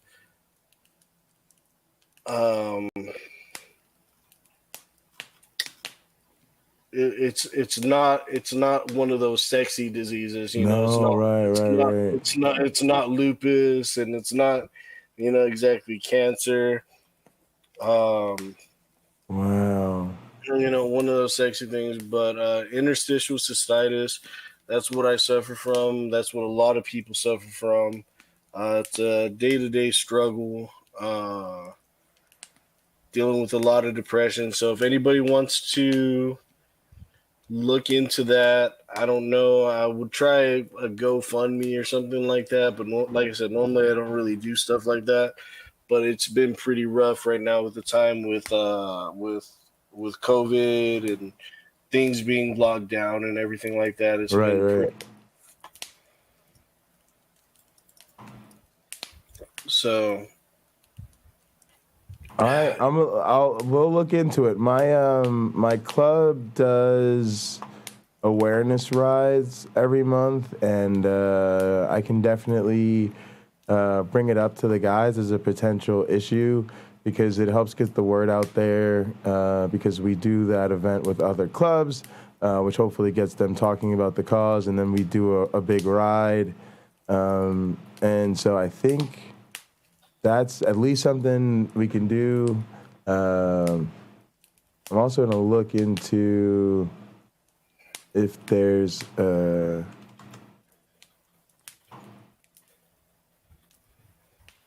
no.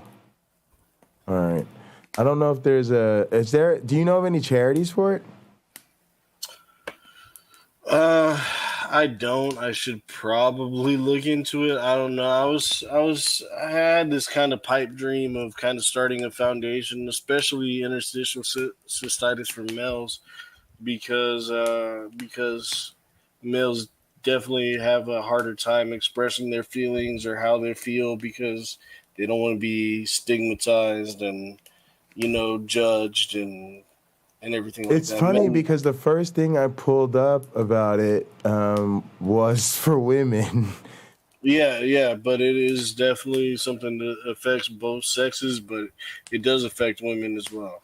Oh, okay. It looks like there are some foundations. And so I think with a little bit, maybe it might just be a little bit more work if there isn't one that Streamlabs has set up. We might just have to do our own fundraising account or something for it and get it set up so that we can. Hang on a sec. Stay at the latest tutorials. See you later.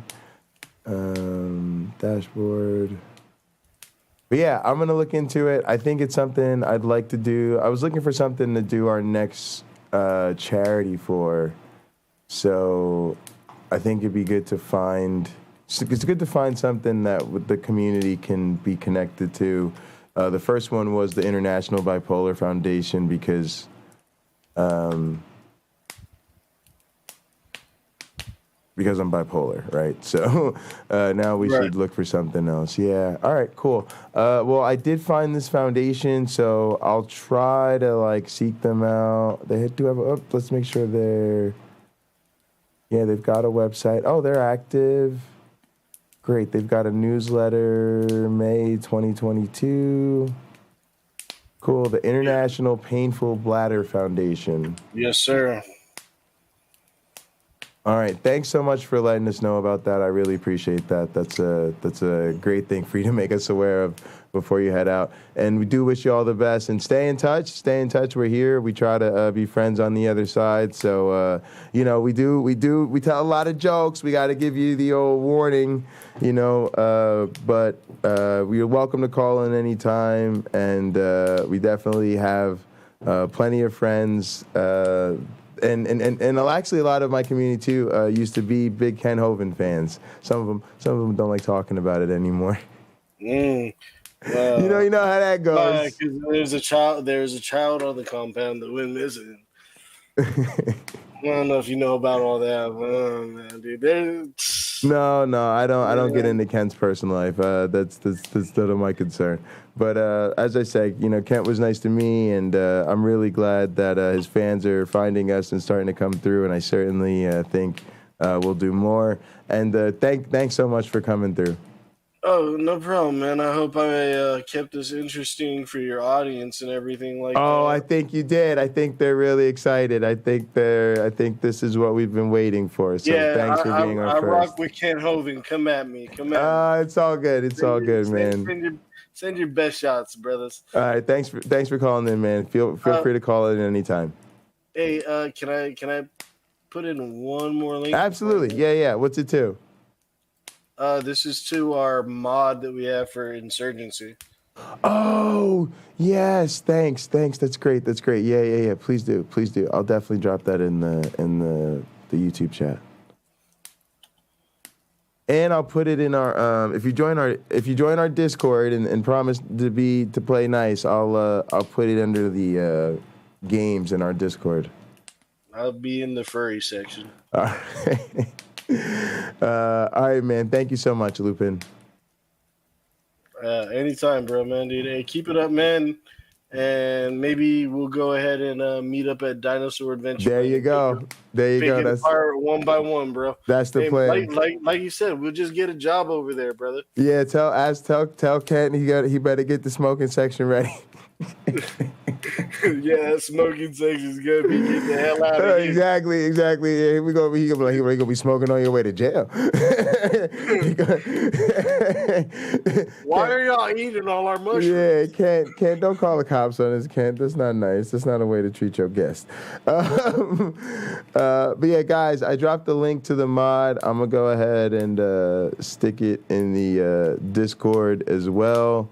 And thanks for calling in, Lupin. I'm going to go ahead. I'm going to drop this in the Discord, y'all, and then I'm going to play a little bit of that, the Real Hookup episode for y'all, and then we'll move on to the next thing. Actually, you know what? Yeah, we'll watch a little bit of that, and then it's 10 o'clock. I think we'll game. I looked for my I'll tell you guys about the first episode that I'm going to do for this series. And we'll deal with that. But let me find let's go Discord. Pull up the Discord. I didn't realize it was on. All right, Lupin, I'm gonna let you go, brother. Thanks for calling Absolutely. Hey, All right. thanks for the time, and you keep on rocking it, man. I'll keep an eye out for you. Appreciate you. Thank you so much. Bye. Adios. All right. Let's go ahead and put this Discord. I think we've got oh, yep, there's Twitch, all that's in there, and then we'll put this under suggestions for games.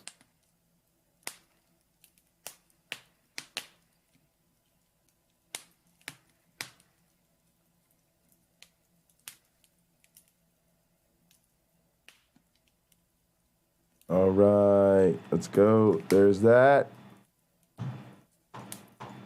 Thanks to Lupin for coming through. We really appreciate it. Oh my goodness, I needed to get groceries and I didn't, and now I done fucked up and it's probably too late. Let me play this episode for y'all and look at this behind the scenes, and I'll let you guys enjoy a bit of this from the real hookup.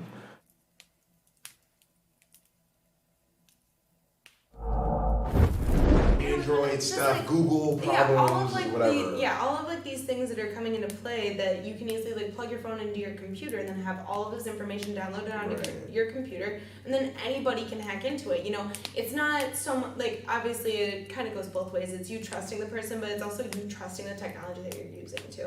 And like Jay said, you have to find smarter ways to do it. And it's like one of those things where I think it's healthy in a relationship to have that like trust between a person, but you also just have to realize the consequences that could come. So with here's it. another thing though, right? Distance. If you and somebody live in either the same town or y'all live close enough together that y'all can drive together and get together. If you can get together regularly, and by regularly I mean like once a week or more than once a week, then this is not as much a necessity. Now, if you're in a real distance type of situation or something like that, all of these other ways of interacting are actually really important to the relationship. So that's a little bit different, right? Because then it's really feeding the sort of the sustaining of the intimacy of the relationship, and it can be really important. But there's a real, like many issues in my life, there's a real discord between, you know, what I like in my own life personally and what I would advocate for. So, you know, personally, I'd like to tell everybody, if you send Jay Bundy, just me, your nude pics, no one else will ever see them, okay? But professionally, the reality is you need to be aware that other people are gonna see those pics. Even that person's like, I would never do that. I would never violate your trust like that. I think they're showing people this picture. No, I'm gonna argue that because I think you really need to trust the person. I think it all has to do with trust. There's no, maybe if you're seeing somebody that's like super immature about it and like you're sending them to like some random guy from Tinder, like I'm bringing up Tinder again, but like you're sending them to like some rando that you've only been talking to for like 2 weeks.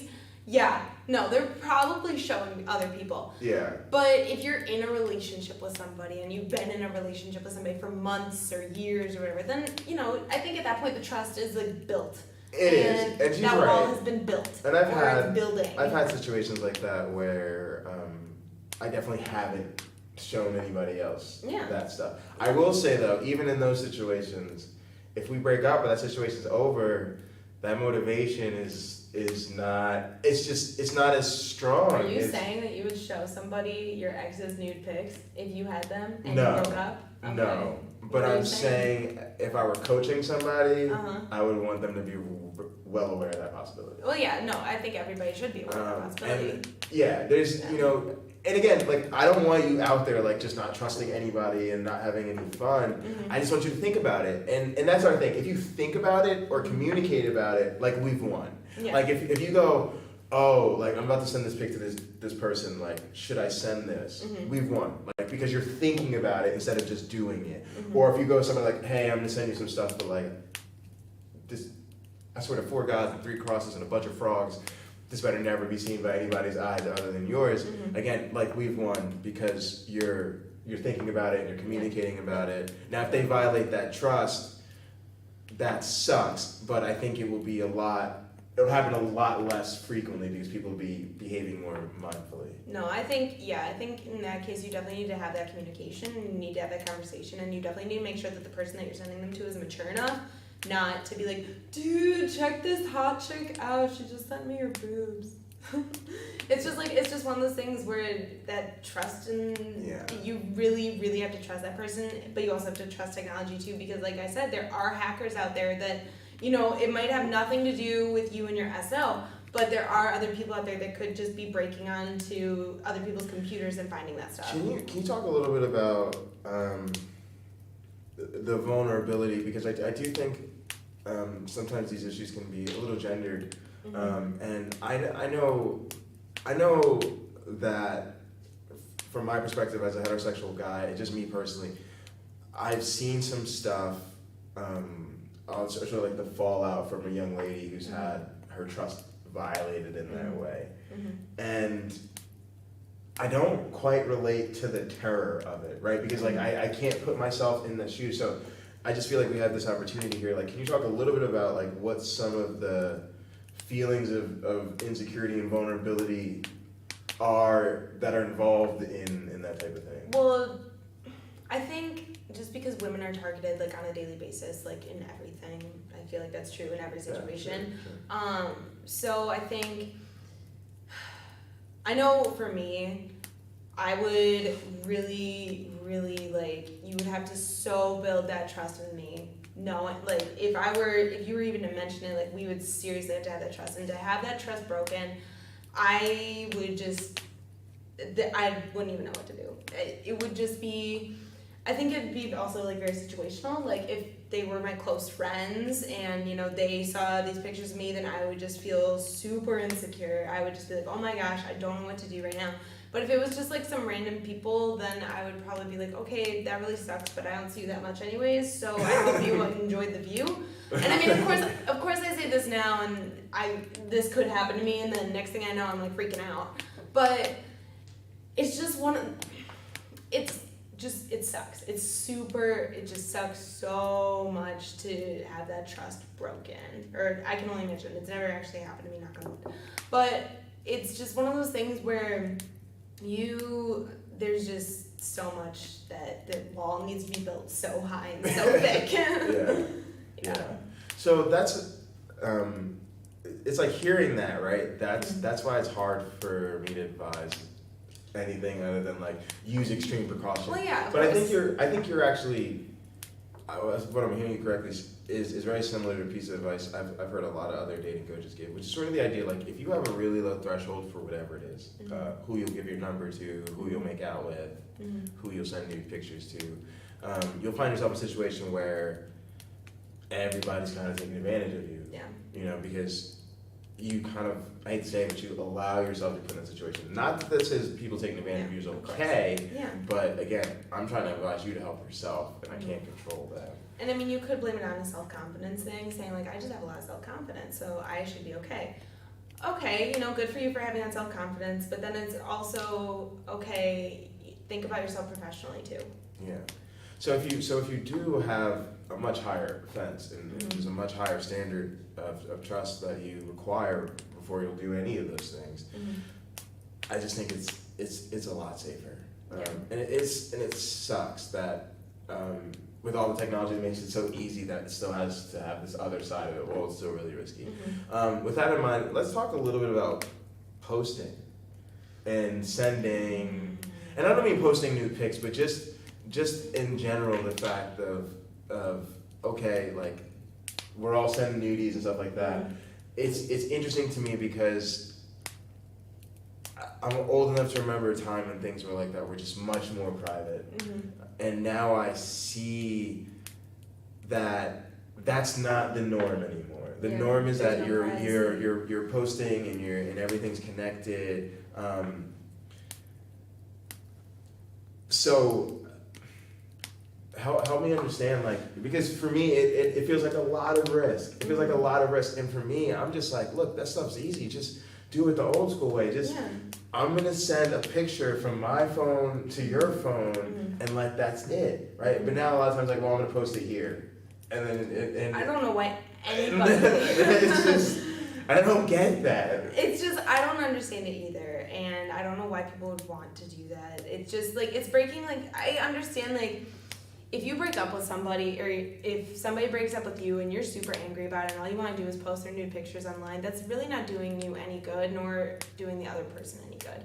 And sure, it sounds like great therapy, but in reality, it probably isn't the best of therapy. Like, in any case, I would personally just want to delete everything off of my phone and not like try and get back at them.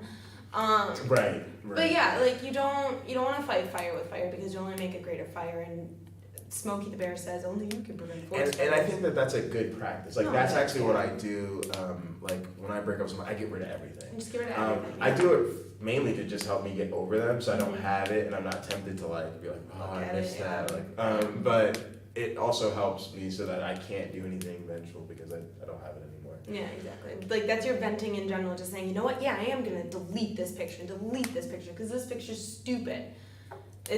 I feel like that's a lot more therapeutic than saying I'm gonna get back at you by posting this all over the internet so that you're screwed for the rest of your life. That's not fair. So brother, I have a really hard time with a lot of these things because I try to be sensitive to like everybody's perspective and to be neutral on things.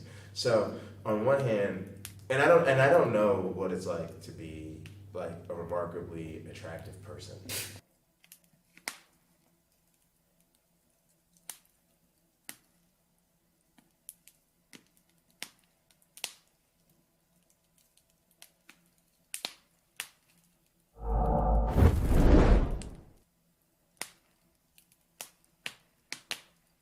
Huh? How about that, gang? Huh? When I tell him your boy been at this broadcasting thing for a minute. They acting like I'm bullshitting them. They act like I make shit. I don't make shit up. Dog. I was me. We were getting it. I love that show, man. That show was fun. Shout out to Taylor. Yeah, I'm eating up some boneless wings real quick. And I'm going to eat real fast, and then we're going to have some fun. Look, we're going to have to comb through my other video and go through my presentation so that I can find my stuff. It's gonna be kind of a bit of a slower way. But we'll probably get into that like tomorrow or something. We'll start making these videos. We're going to start with what is life. So we're going to be talking about a little bit of definitions of what it means to be alive. I'll probably go through maybe the first couple layers of the taxonomy in this first video. And then we'll take it from there. But I want to have some fun. It's like after 10. I want to switch over to late night mode. We need to do more wrestling stuff. I need to know where Wayne is at. I need to get Wayne's ass in here. Wayne is fucking slacking. Oh, Wayne said his Instacart got here. Oh, he gonna take communion after his dishes. Oh, Wayne got his Instacart here. Hey. Okay. We want to do some mortuaries assistant, and then y'all know we got to get back into that Skullgirls. You know I've been fiending for some Skullgirls. I just want to press buttons. I don't even need a competitor. Just take me to the dojo. And let me work on my basics.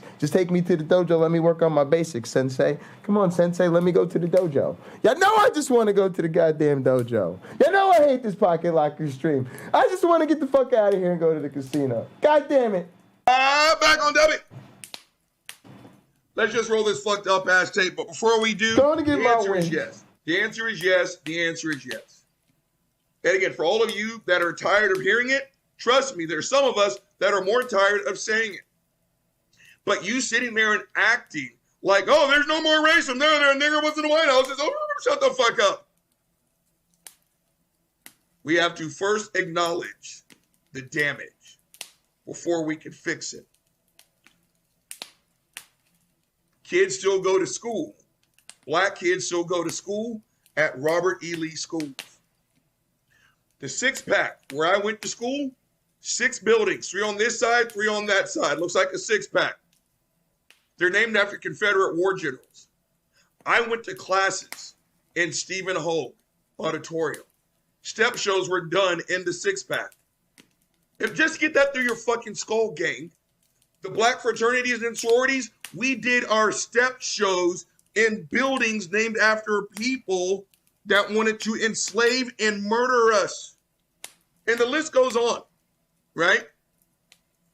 So again, yes, it's an inherently racist country. Doesn't mean we have to stay that way, but we have to acknowledge the fuck-ups before we can fix the fuck-ups. Roll the tape.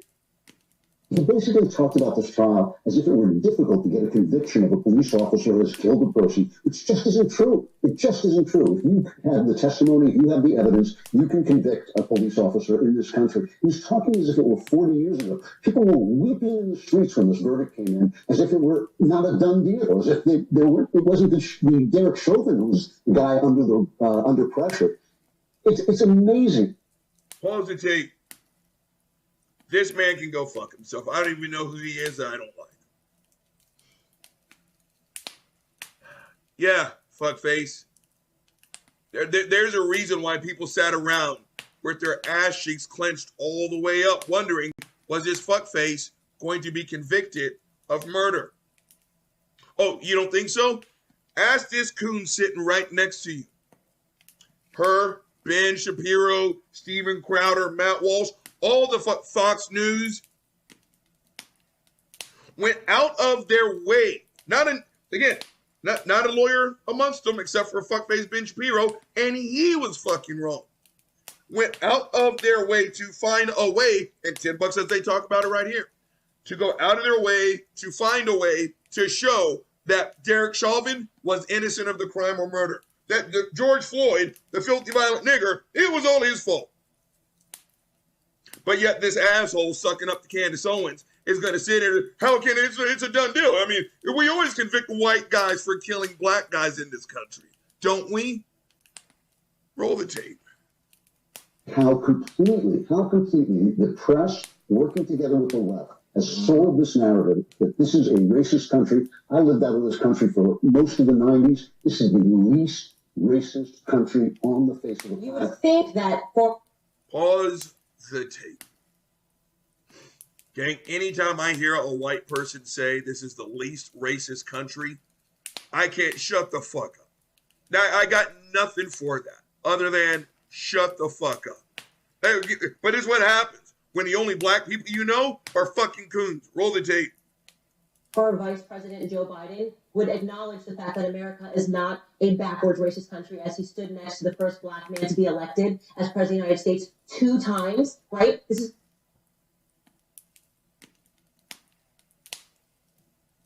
Pause the tape. Didn't fuckface Officer Tatum say the exact same thing? That this country isn't racist? We elected a black guy? Fuckface. Gang, that is like me fucking, I can use this example because that is so not me. Gang, if I spend 30 days beating my girl and then on the 31st day I stop and I'm like, okay, for 24 hours I kept my hands to myself. I don't get to call myself the patron saint of boyfriends. 44, wasn't it 44? 43? I'm so bad at math. 43 presidents. 43 presidents were all white. And it took the 44th try to get the first black one. The first several were violent slave owners. When they drafted the Constitution, they wrote it for Christian white guys. Now we fast forward to the early 2000s, we get one black guy.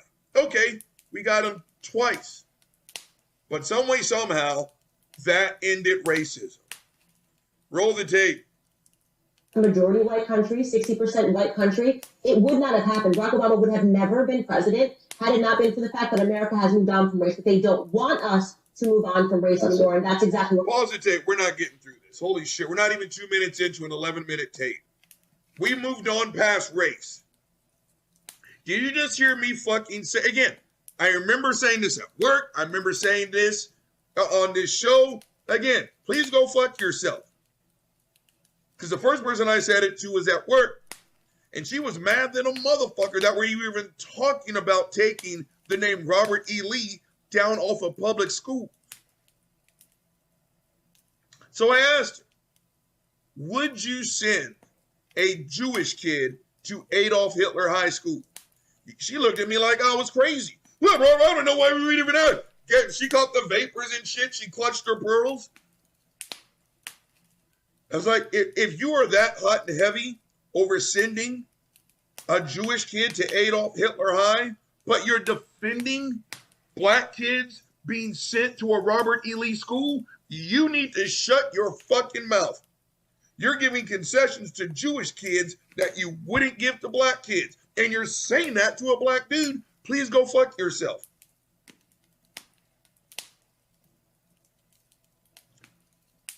To sit here and act like racism is gone. Gang, this country fights tooth and nail when we try to remove the Confederate flag off of buildings, off of schools. What does America say? It's our heritage, motherfucker. Well, it's the shitty part of our heritage. Thank you so much for wanting to get again. Why don't you black people just get over racism? What have you done to help me? You don't get to scream that I complain about racism when I can walk outside and see a Confederate flag and have white America defend it to a black person. Please go fuck yourself. Roll the tape. Come on. We're getting at. So, yeah, that's actually, they both got a point. They said they want to keep us separated. They don't want us united as one, because if that happens, that's too much power for the people. They don't want you to have too much power. What? Just enough. And like that's what you were saying. Why are they not being held accountable? All these news reporters, all these people that put this narrative and this spin out there and make something say it's racist, but it's not. How come they don't be held liable for all the things that happens? Because one joint for a situation, it was. Pause the tape. First and foremost, this boy's hard to understand. Secondly, I have what they don't want us to unite because it's power. Who's they? The government? What? See, conspiracy theorists? Gang, this is why I need to review the tapes before. Shut the fuck. I'm going to rewind it. I'm confused. Roll the tape. Hold on. Put this narrative and this spin out there and make something say it's racist, but it's not. How come they don't be held liable for all the things that happens? Because one joint for us to do a shot, it was almost like we thought we was gonna head for another civil war. That's how bad it was on that turf of getting. I have no idea. Over this one person who wasn't even a saint. That's what we all know. Pause the tape. All I caught from that was going to civil war over one person who wasn't even a saint. That's some cooning ass shit right there. Again, whatever George Floyd may have done in his past had absolutely nothing to do with him being murdered in the middle of the street. I already told you. No. The answer is no. If someone with George Floyd's character knocked on that door and says, Mr. Reed, I'm here to take your daughter on a date. And it's like, what's that? You're here to mow my yard?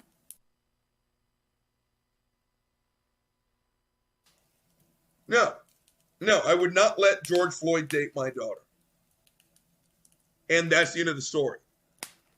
I would not torture George Floyd to death because he knocked on my door and said, I want to date your daughter. I would say, just get the fuck out of the way from me. Get out. So again, for everyone who's still holding on to that bullshit, it's real simple. What is it in your past?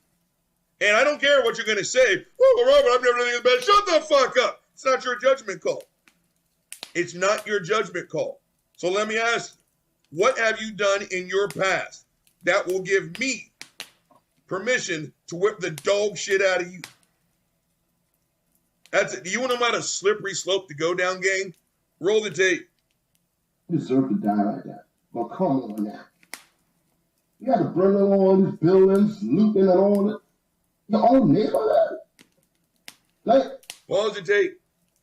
Again, this is when everyone likes to quote Martin Luther King, and I tell you, if you don't know the history of Martin Luther King other than content of character, blah, blah, blah, blah, blah, keep his words out of your fucking mouth. It was also MLK who said, looting is the language of the ignored. Now, gang, I'm with the king on this one. I'm like my dad. Nobody likes looting. Again, all national protests, they attract anarchists. Okay? That's just this way it goes. But most of the people that go out there to march are there to march and to demonstrate and get a point across. Now, whoever starts it, it turns into contagious fire, then yeah, buildings get burned down, shit gets fucked up. I'm not a fan of it, but I 100% understand. And that's last when George Floyd died, when again, I just lost my shit. Then I had fuckfaces calling me a terrorist and screenshotting, you know, the definition of terrorist to my fucking phone. I was like, you can save that bullshit. Because I said, you fucked up. You showed your ass. Now I know. Now I know how much your buildings mean to you. You also now know what my life means to me. Are you willing to come to the middle and talk trade? Gang, people got more fucking upset that buildings got burned down than they did a man being choked to fucking death in broad fucking daylight. Nobody likes looting. Nobody likes looting. Nobody likes looting.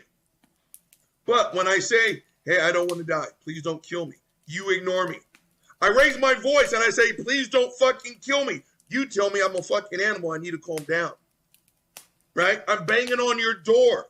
I need you to pay attention to me. Don't fucking kill me. You call the cops and tell them I'm being violent.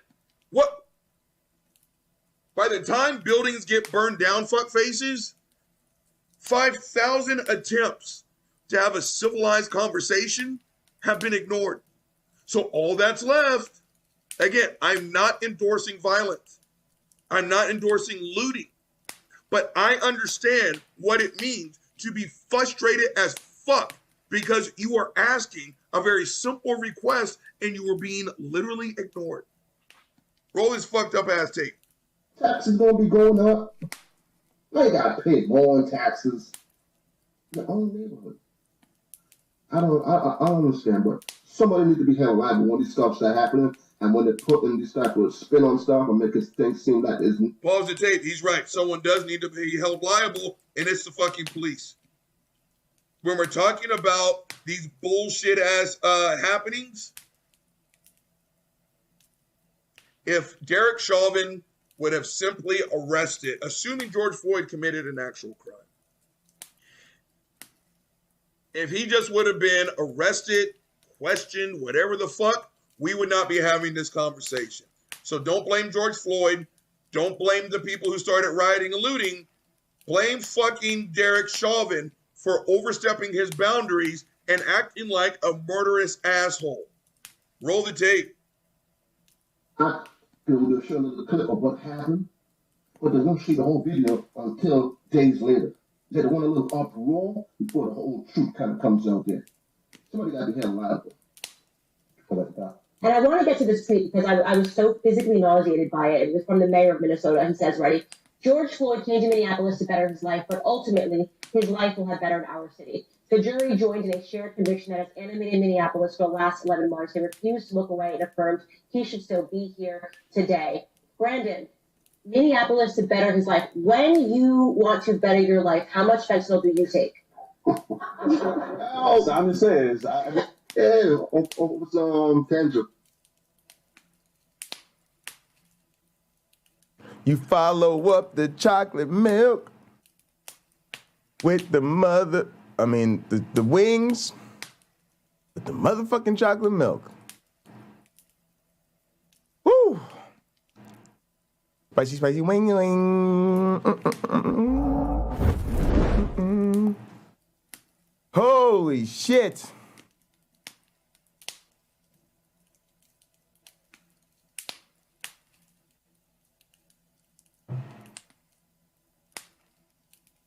Oh my goodness. All right, y'all. Let's play some games.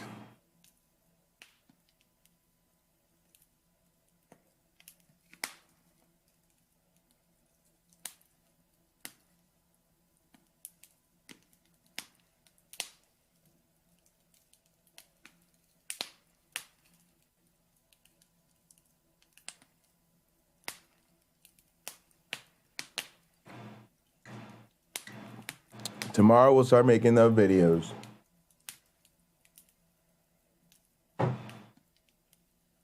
About what it means to be alive. What it means to be alive.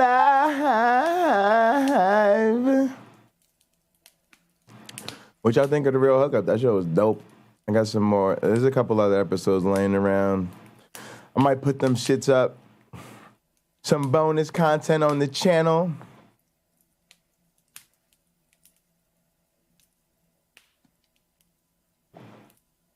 All right, well.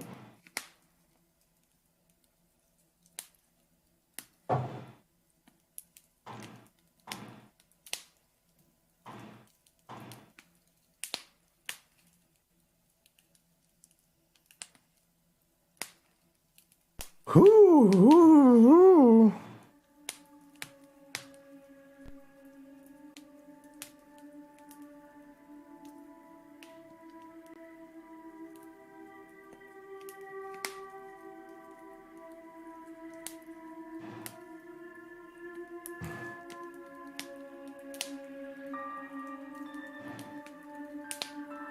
2 new sound bites uploaded.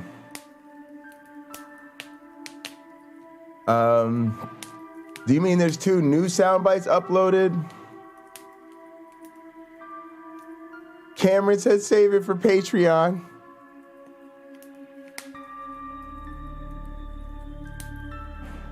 A pretty good idea, actually.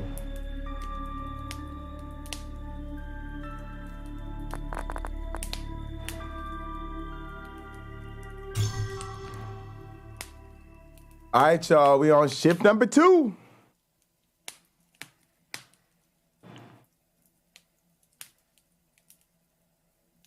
Oh, I need some more chocolate milk.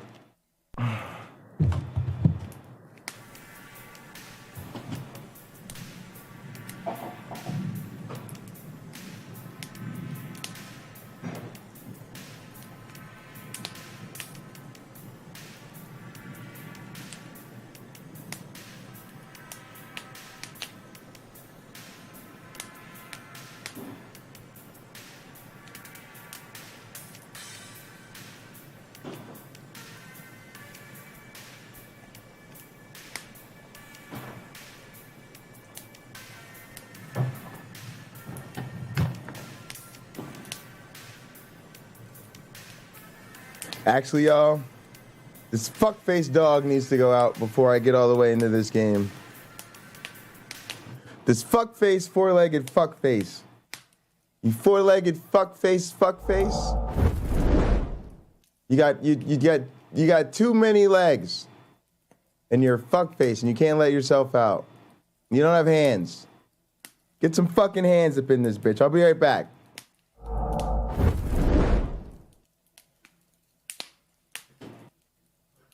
Pause the tape. So the Officer Tatum is on this show. Candace Owens just asked, if you want to better your life, how much fentanyl do you take? Oh, gang, that's a whole nother fucking show. But please go fuck yourself. Candace would have to learn manners and improve to get to the point to where I could call what she just said a fucking cheap shot. That was gross. That was ugly. That's like making rape jokes. Whatever she is making, I hope that is worth her soul. Holy shit. And this could shut the fuck up. I got something for these coons. Hold on, gang. Talk amongst yourselves. Sing the fucking song. Don't you want to get fucked up? Now, gang, Uncle Bobby does not have any butter biscuits in this house. He just doesn't. But what Uncle Bobby does have is homemade sourdough bread. So, gang, in honor of the fucking coons, let's have some makeshift butter biscuits. Some makeshift butter biscuits. Because, goddamn, these coons are cooning. Hold on, let's, oh, yeah, oh, look at that. Look at that, gang. Oh, don't worry, Uncle Bobby's going to show you. I'm going to put it in the oven. That way we can share some butter biscuits. Hold on. Yeah, you like that? That one's going in the oven. Let's get that nice and toasty in honor of the coons. Oh, this goddamn cooning. Making me hungry. Now Bubba can because his fat ass saw me make some food. Okay. Look at these fucking coons laughing at that fucked up ass. Roll the tape. I like that. I like the way he put. He's just like me, and you always keep saying that white and black holistic accountability. Yeah, I love Officer Tango, man. I don't know how much fentanyl he's taking to write a tweet like this. If you want to better your life, I think you would start by not using drugs and trying to buy stuff with fake money and resisting arrest from police officers. I don't know what world we live in. Why are these? Pause it, Jake. You guys got to see this fucking Bubba. Let's give Bubba some crackers, gang. So you got this young coon up here smiling and cooning. Don't worry, we're gonna eat some butter biscuits for him. He's up here smiling, cooning. Get him, balls, get him, yeah! Shut the fuck up. Gang, a quick note on the drug thing.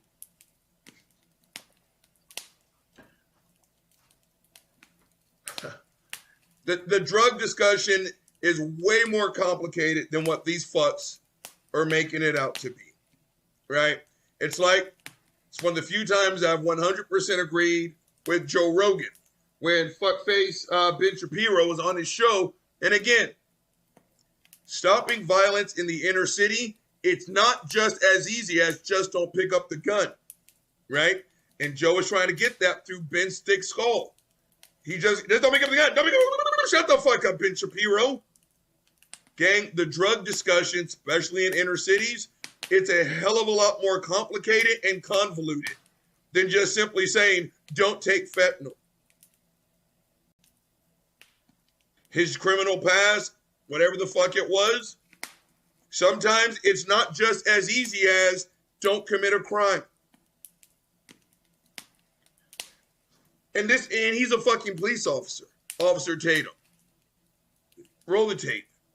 People so lame. They're just lying. They're just making up stuff to stoke hatred and vitriol in our country. That guy was a thug. That guy was a criminal. That guy was using drugs. He's not an example of anybody. He don't represent me as a black man. And I hate that. I want to put it out. I hate when people say to me, how do you not see yourself in George Floyd? How do you not? Pause the tape.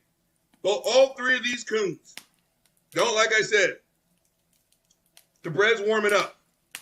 The butter's on the counter. That's real motherfucking butter too, gang. Real motherfucking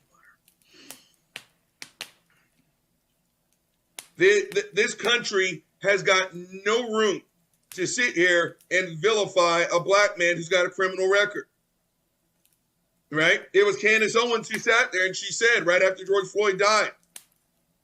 Again, she talks about us like she's not one of us. She said, black people, with the exception of some Latinos, she said that, black people, with the exception of some Latinos, are the only people who elevate their worst to martyr status. I had someone repeat that at work to me. I told her shut your fucking pie hole. Gang, let's say that is true. It's not. Pull $1 out of your pocket right now. Pull a coin out of your pocket right now. American currency has the face of a slave owner on it. Every single last one. When we fight to take the names of Robert E. Lee off, this country fights almost violently to maintain. Fuck faces, we have Civil War reenactments in this country. In Texas, we renamed slavery involuntary relocation as to not demonize the white slavers. So this bullshit that, you know, he's no hero of mine. Oh, where's George Washington? Oh. This is what happens when coons sit down and talk about black issues with other coons. This is what it sounds like. Roll the tape. I don't know. My brother and my cousins aren't ingesting fentanyl resisting. Why would I see myself in George Floyd? What person goes, I really see myself in this drug addict and this person that's been arrested and faced jail stints 9 times. Why am I forced to see myself because, we have a similar melanin complexion? It tells you what they think of you, though. Yeah, they feel that's representative. Well, and his name is now forever synonymous with justice, according to our Speaker of the House. How little must they think of the American people to have that as the hallmark of everything we should be looking towards to better our life and the end goal? Gang, this panel, 2 white people and 2 coons. I cannot think of a panel less qualified to talk about the George Floyd murder. Gang, that is like getting my dumb ass and Bubba to sit down to talk about thoracic surgeon. I'm a brain damaged C student. He's a fucking dope.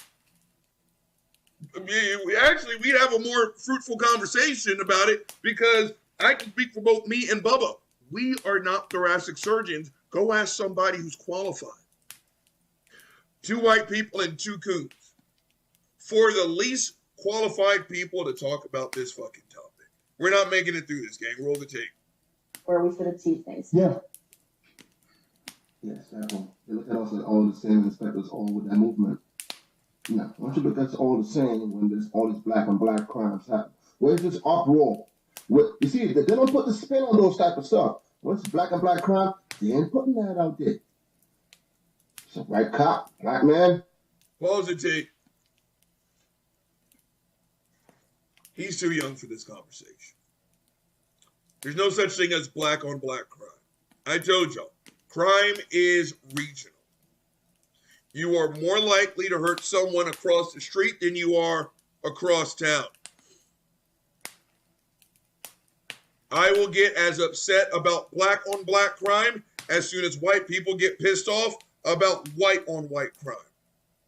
This young man is just sitting here ingesting white supremacist talking points. How much says he's about to say Chicago next? Roll the tape. A white person, a black man, or a black woman, they put that spin out there, like a little clip of the woman that was in the parking lot after hours. An officer asked her to sign the citation, but she didn't want to sign it. And when they pulled the cuffs out, that's when she was like, oh, no, it's like, no, too late now. You've been playing around with this man. He asked you nicely. Just sign the citation. You can fight it in court. He give you his badge number. He give you his name. Are you still playing? Pull the cuffs out. Oh, no, she want to sign it now. No, it's too late now. Now you go to jail.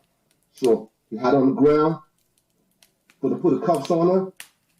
Well, she's a woman, so you cannot put her on the ground. That's the only part they put out there. When they try to put a cup, they didn't put the whole video out. The whole video didn't come out until almost 48 hours later. See what I'm talking about? It's almost like they run these type of videos. It's almost like somebody buys these videos. And this is Coonan. This almost makes me sad to hear. I guess it's just his age. That's just fast. I can't listen to this kid. Cut it. Because it's happening way too often. I've never seen this often. And I still can't wrap my head around it. It's like, you that scared of us being united? That's crazy. Who is they? What happened to the lady that he had at gunpoint? What is that justice? What happened to the people, who he probably was selling drugs to? What happened to his family? Pause the tape again. The officer Tatum is a police officer.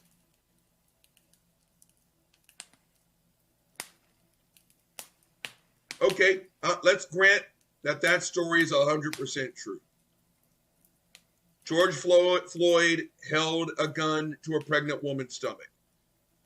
That's fucked up, George. If I can just give everyone a little notice out there in TV land, don't hold a gun to a pregnant woman's stomach or anyone's stomach. I think that's really bad form. What did that have to do with George Floyd being murdered in the streets? He said George Floyd was selling drugs. Okay. The police call was apparently because he was trying to pass a fake $20 bill. That's what he was called for, or the cops were called for, if I remember the story correctly. They did not call and say, hey, this is George Floyd. I think like 7 years ago, he held a gun to a woman's stomach. Come and knock him out. Yeah, do your thing, fuckface Derek Chauvin. That's a police officer talking. Again, hit me in the comments. Maybe I don't know police procedure. Somebody tell me what George Floyd's past has to do with right now. Roll the tape. He's in another city. His family don't live there. How is this man the spokesperson of justice? Pause the tape. Told you we're not getting through this. I told you we're not getting through this. His family was from another city. What was George Floyd doing there? Did we freeze? I don't know, fuckface. Kyle fuckface L. Rittenhouse wasn't even from the same fucking state where he shot and killed 2 fucking people. And I've heard both Tatum and fuckface Candace Owens have more sympathy for fuckface Kyle L. Rittenhouse than they did for George Floyd. This is a police officer talking. Let's check on the butter biscuits. Roll the tape. Yeah. How is the movement today synonymous with justice when you look at what Martin Luther King did? They didn't beat people up, kill people, burn buildings, Louis Vuitton. They weren't doing those things. Justice has gotten a makeover since the time of Martin Luther King. I'll tell you that for sure. And it's really despicable to see the way they are mischaracterizing him. I don't care what you think about him, whether you think that Derek Chauvin should have been guilty. The idea that this man should be held as a hero should be sickening to every single American. Yeah, I had a 3 meeting come up. I hope 2 still works. Best player. On the ground like that, and the way Okay, let me. I gotta send a quick email to Rob. Black kids that died in the streets. 13, 14, 15, 16. Come on, man. Young drill rapper in New York. He was only 14 years old. Got stabbed to death. 14 going on 15 years old. Where's the outrage for? Where's the outrage for the mother in New York City who was with a baby? Walking a baby and got hit by, I think, like 4 or 5 straight bullets. Where's the outrage of the other black mother that was simply in the park with a baby, and the baby daddy had an argument earlier. They were texting each other. He fall in the park and he killed her. Where's the outrage for that? Where's the outrage for the little 3-year-old girl? Pause the tape.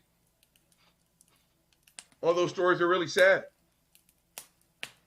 I would say I'm praying for those families, but I'm not a praying man. I've got outrage when things go wrong. Don't you guys? I do. But here's the thing, fuckface. It's not an all or nothing. You can feel bad for the George Floyds just like you can all those stories that this coon just told. Now, like I said, I don't have any butter biscuits, but I do have sourdough bread and real motherfucking butter.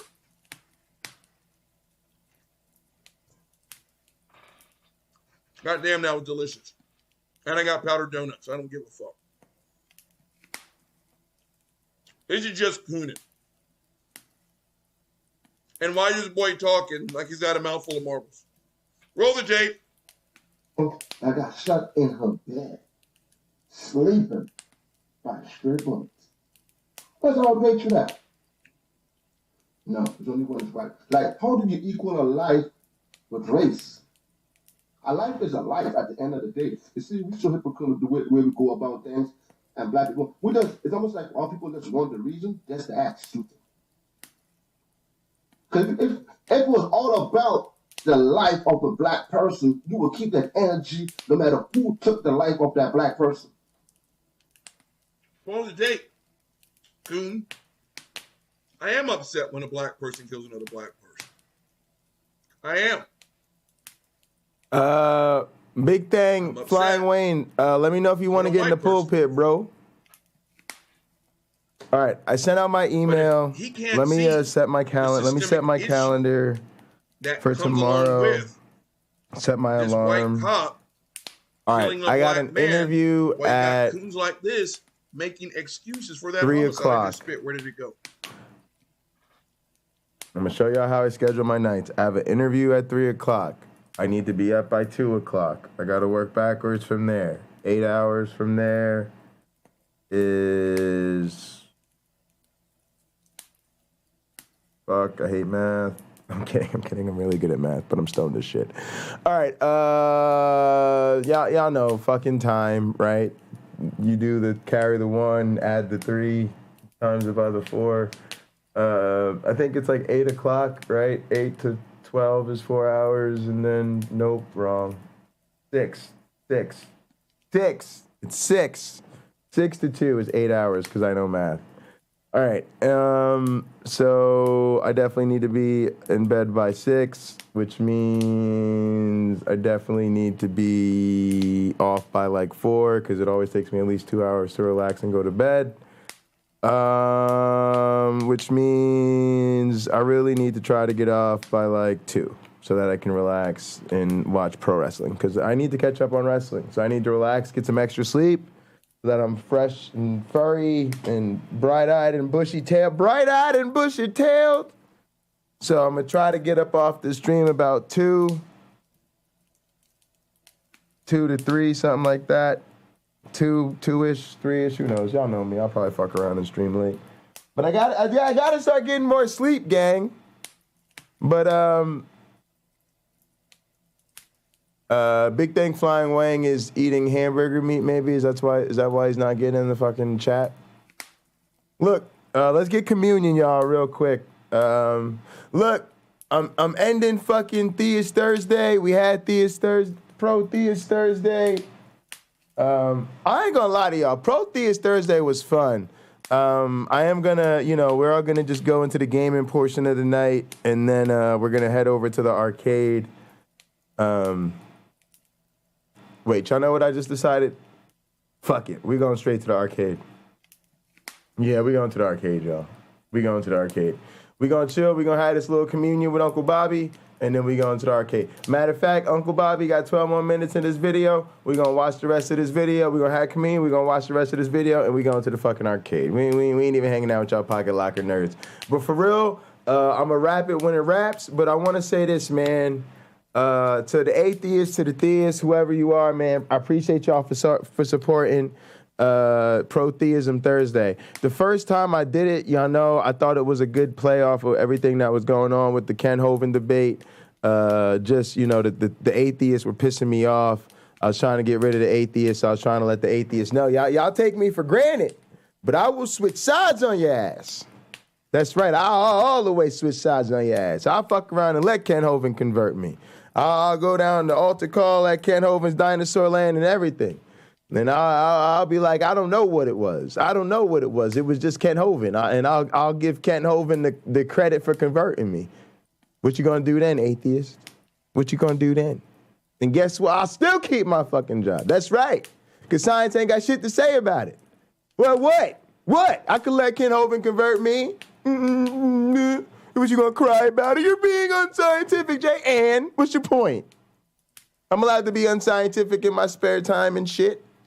I'm allowed to have a religious conversion up in this bitch. Oh, but Jay, if you played it, it isn't truly a religious conversion. Nigga, I'm an atheist. What do I care? I got all types of reasons I'll convert. I'll convert to church if Christy liked me, if that girl that would stop being mean to me and stop acting like she wasn't dating me. If one of these Christian women stop acting like they not dating me when they know they dating me, maybe I'll convert for that. But I was testing her. I ain't gonna get. They gotta accept my atheism first, and then maybe I'll let them. Maybe if they accept my atheism, I might go ahead and just walk down the aisle at the altar call with them. You know, just to keep it harmonious up in the household and shit. Maybe I'll do it for money. Maybe I do it for fame. Maybe I do it for a discount on the jet. Jets are expensive. You know, if I go to get a jet for the church and they say, well, Jay, you know, we'll give you 30% off the second one. You know, you might have to think about that. There's all types of reasons I would convert. That's the best part of being an atheist. I'm a wild card now. They don't know what the fuck I'm gonna believe tomorrow. But anyway, I decided, you know, at least one day a week we should take theism seriously. And we don't have to try to counter-apologize all the goddamn time. There could be a day that we just celebrate our theist friends. Celebrate that good gospel music. You know, give the theists some love. It's okay. Some of y'all believe the earth is very young. Some of y'all believe the earth is somehow younger than some of the trees I probably got in my backyard, but that's okay. That's okay. We love you anyway, you know.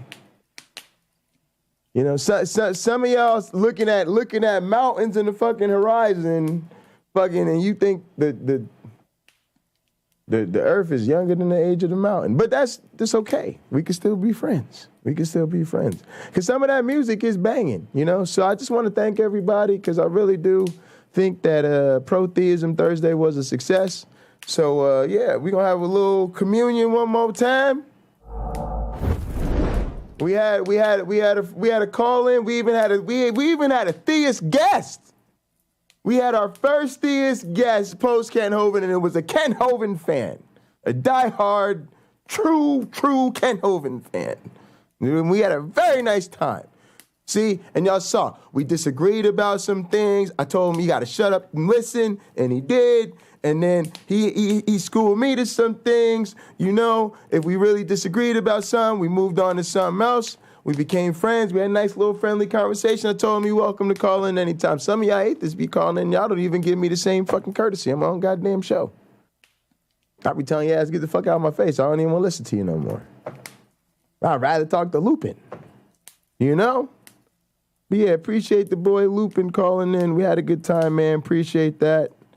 Very nice time, very nice guy. You know, y'all gotta understand. When we deal with people you don't agree with, that mean they think things you don't think. They're gonna act on beliefs, and that part is just gonna be a little bit of a challenge. But that's okay. Relationships are a little bit of a challenge.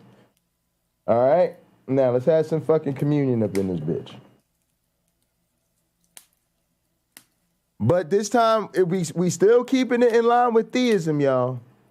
It's still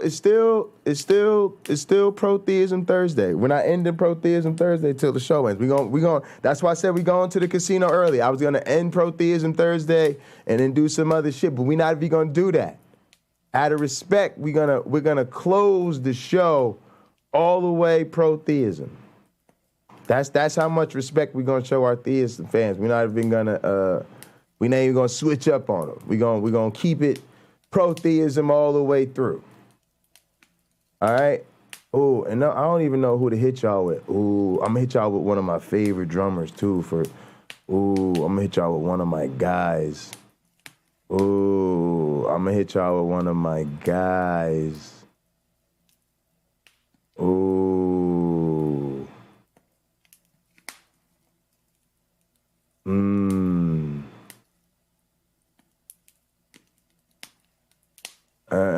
I don't even know which one I should do. Ooh, I could do Res Power. Yeah, that's a good one. We could do Res Power. Okay, let's do that. All right, here we go, y'all. Hold on, let me get another little beautiful little communion hymn together. I'm gonna make sure that the worship team has something together. Man! This makes sense. Damn, come get your little marrow snack, you little rugrat. Say thanks, YouTube, punk. You little rugrat. Oh, don't say no. Go back over to your little rug. You don't want to hang out with me. You don't care about me. Acting like you care about me because I gave you a snack. All right, let's, ooh, I'm gonna show y'all one of my favorite songs. Ooh, oh, there's so many. Oh, y'all, I'm about to introduce y'all to a banger. Let's get through the ritual. Ooh, I got 2 communion songs. The communion hymn is actually going to be a song, and then we're going to do another song, and then we're going to close out the show after we going to let Uncle Bobby finish the song. All the way, y'all. Pro-Theism Thursday. Please raise your glasses and hold on to your asses one more time. Through him, with him, in the unity of the Holy Spirit. All glory and honor is yours who died for our sins forever and ever. You may drink. Oh, really though, Jay? Really though? Oh, really though? Is he really gonna do this to him?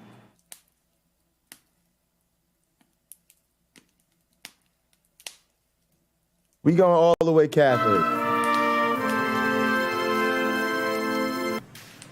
Hang on, I gotta pause this. Hang on, we gotta pause this music. This music has to go away right now. What we're doing right now is big time. This is big time. Get the fuck out of here. Y'all gotta go. Y'all gotta go. Sorry, this is too big for that. Oh, shit. Oh, shit. Oh, I'm taking them so Catholic school. I'm so Catholic school tonight.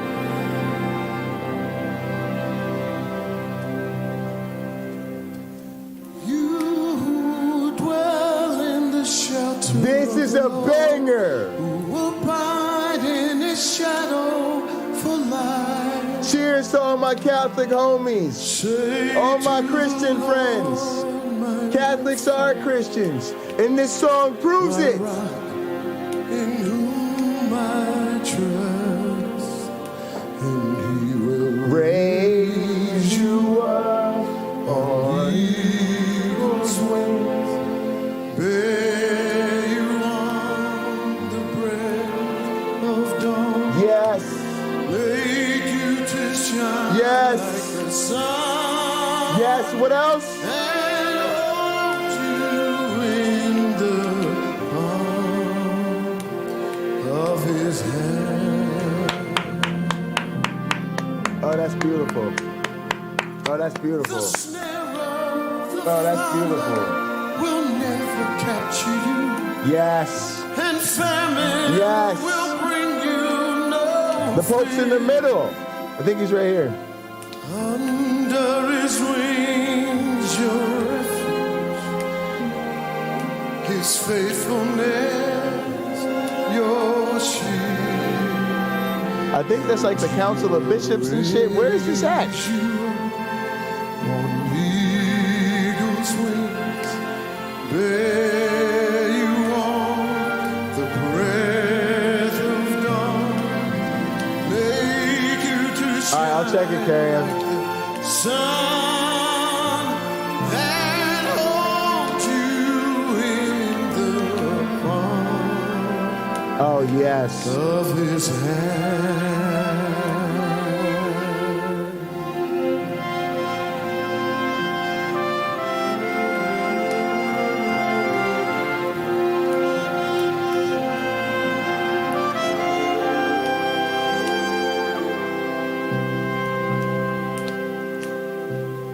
You need not fear the terror of the night, nor the arrow that flies by day. Oh, that's so good. Though thousands fall about you, near you it shall not come, and he will raise you up on eagle's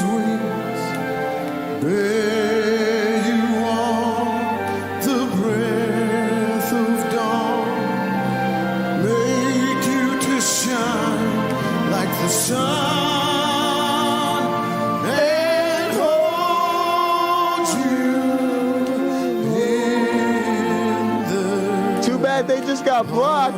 Oh. I just felt like blocking people. I felt kind of iffy on Guess Who. I wasn't really sure. I didn't really feel like guessing, you know? I just felt like blocking.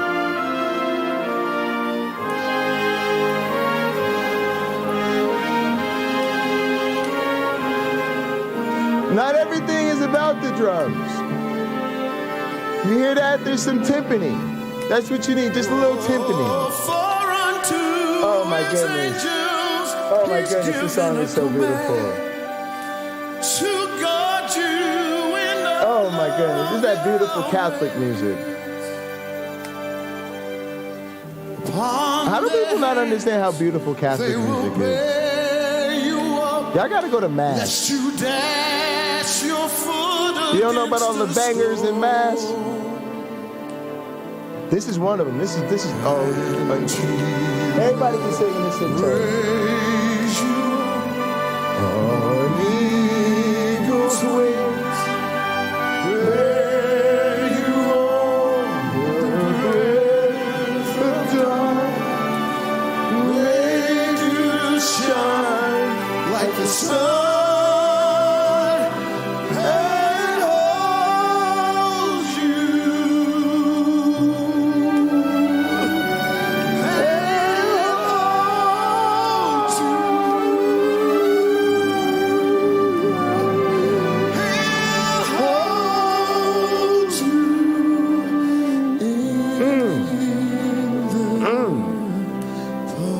So much swag in that. People be acting like the Catholics ain't got no swag. The Catholics got hella swag. You just ain't ask them. Catholics just be trying to keep it moderate. You know, just trying to play it modest. You know, just trying to keep it cool. They're not really trying to show out all the time. Oh, but the Catholics got some swag. Oh, the Catholics know how to show out every once in a while.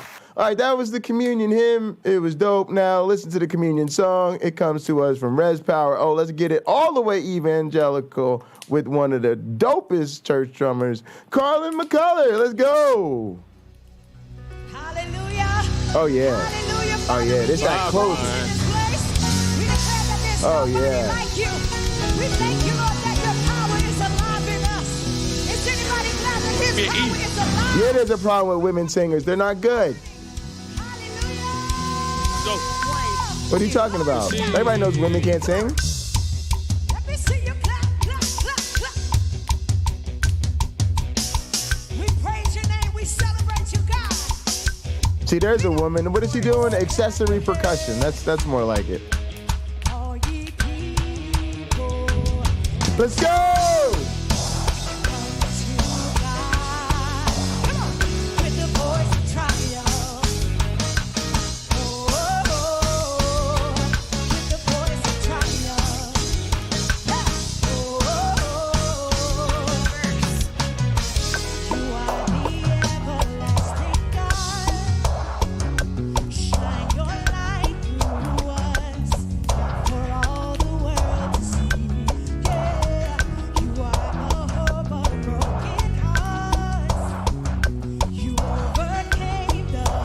Wait, said name one woman that can sing. Oh, wait.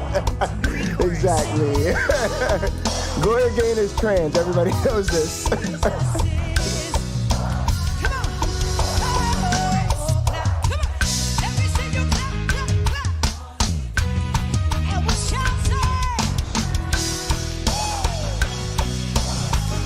There's a participation part. Listen to this. Y'all gotta yell. There's a part. It's important. Woo! You gotta do that every time. It's very important to the congregation. That woo, every single time, y'all gotta hit that. If y'all don't hit that shit, I'm ready to come off the drums. I'll be mad as hell. But I don't gotta worry about that, because my churches be fire. They always hit the woo.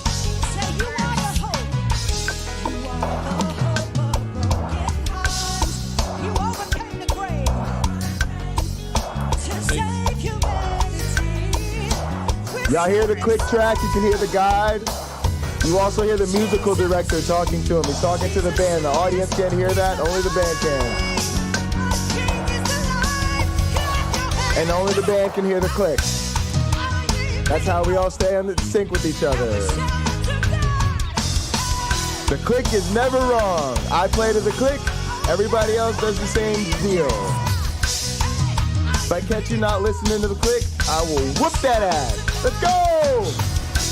Woo!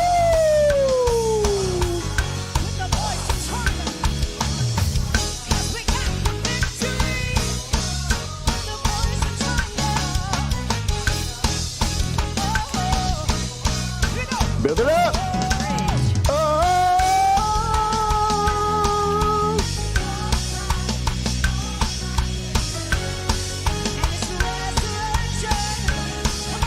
Here we go! Whoa! I'm alive in you. Resurrection power!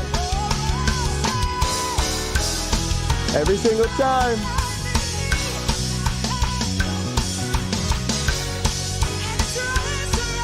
Again, same way. Every time means every time.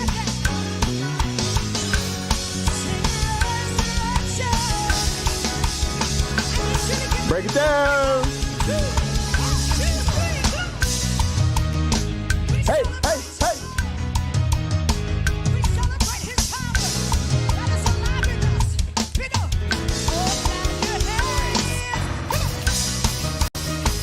Come on, y'all. Woo! That's the best part.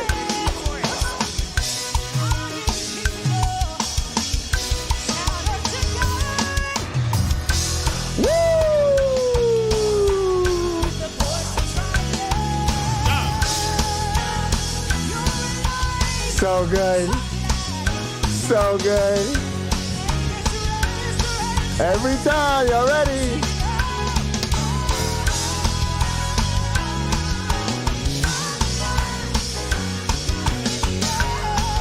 That's right.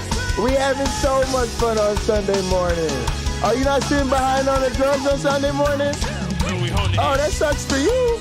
Sounds like you got the wrong seat. Sounds like you came to church and got the wrong seat. That sounds like a personal problem. Oh, we gonna do Yes I Am too? Oh, this is my song. This is one of my favorite songs. My church do this song too. Oh, this is my shit. This is Hillsong. Yeah, we ain't fucking around. Nah, this one of them. This one of them white people jams that even the black churches be doing. Yeah, this Yes I Am from Hillsong. This is a bop. This like one of my favorite songs playing in my church. Yes. Yes, this right here, real simple, don't fuck it up. The song is beautiful, just don't fuck it up. That's all you gotta do. Stay on pace. Yes. Let's get it.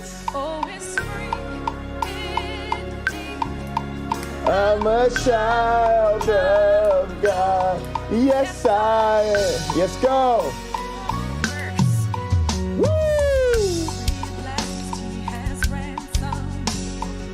Yeah, this will be a song y'all hear me play in my church. I ain't even gonna lie, I play better than Carlin. I play this shit big as fuck. I make this song epic. Who the sun sets free, oh, it's free indeed. I'm a child of oh, yes, I am.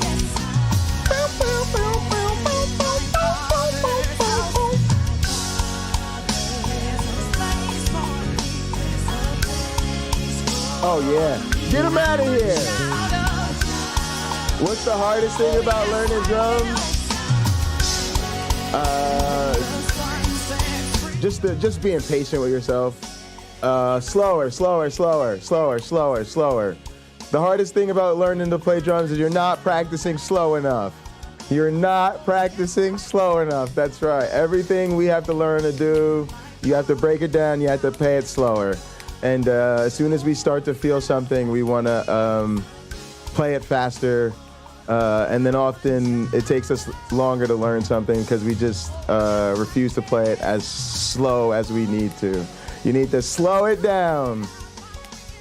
And then once you really sort of feel like you're in tune, it's just learning how to prepare. But once you're always prepared, it becomes other things. Staying with the click, learning how to stay with the click, playing to the click. The click is not flexible. It's much better. Once you get used to it, it becomes easy. I hate playing without a click, but playing to a click track is a challenge. Certainly, some of the dynamics and stuff you have to deal with other musicians, and learning how to cover up for musicians who, are not as strong. There's all sorts of those musicianship type of challenges that become the real difficult stuff. But yeah, when it comes to practicing, it's slowing things down, and then when it comes to this type of gig, the precision. There's no guesswork. There's no improvisation. There's no choices that have not been thought about and analyzed and broken down a million times, and everybody counts on you to do one thing. Play it the same way every single time. Consistency.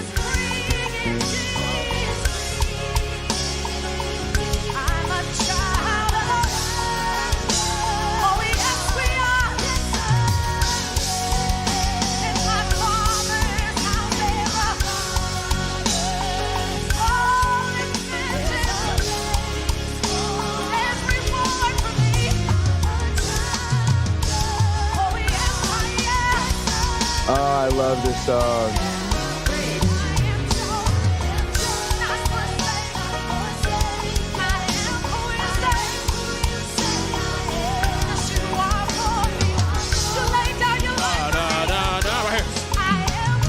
That's the musical director.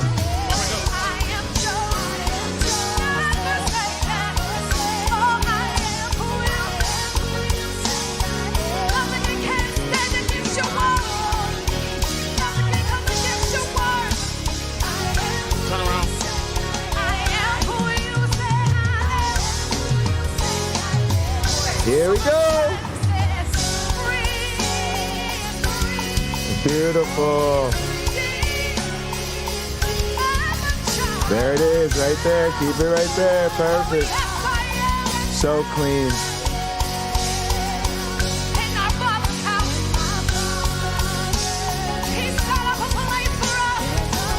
I play all this on the higher cymbals, but I'm a huge Carlin fan. No bad choices as always. He's telling them which chords to play.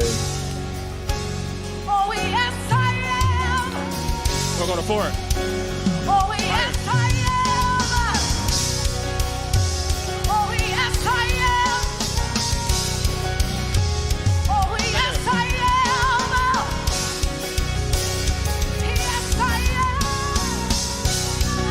Back to 1.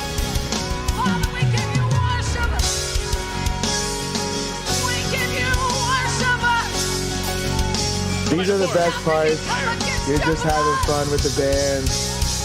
Go to 2 down. Back to 1. They know they're done with the song. That's on this 4. So now you're just trying to get out of there safely.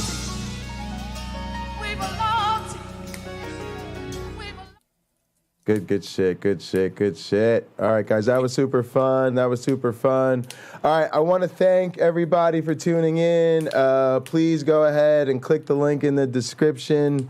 Normally we co-stream on both channels. I'm not going to do that tonight. Actually, I want to kind of hard out on Pro-Theist Thursday and go over to the casino. So we are going to go to the Casino Theater and Arcade. The link is in the description.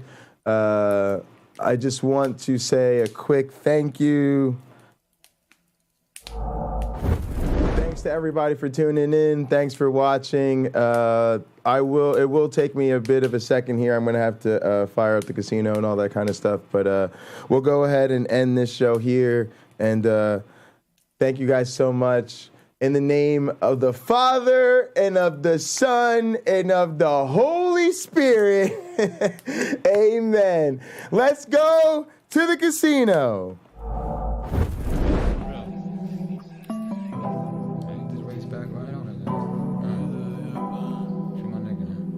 Yeah, well.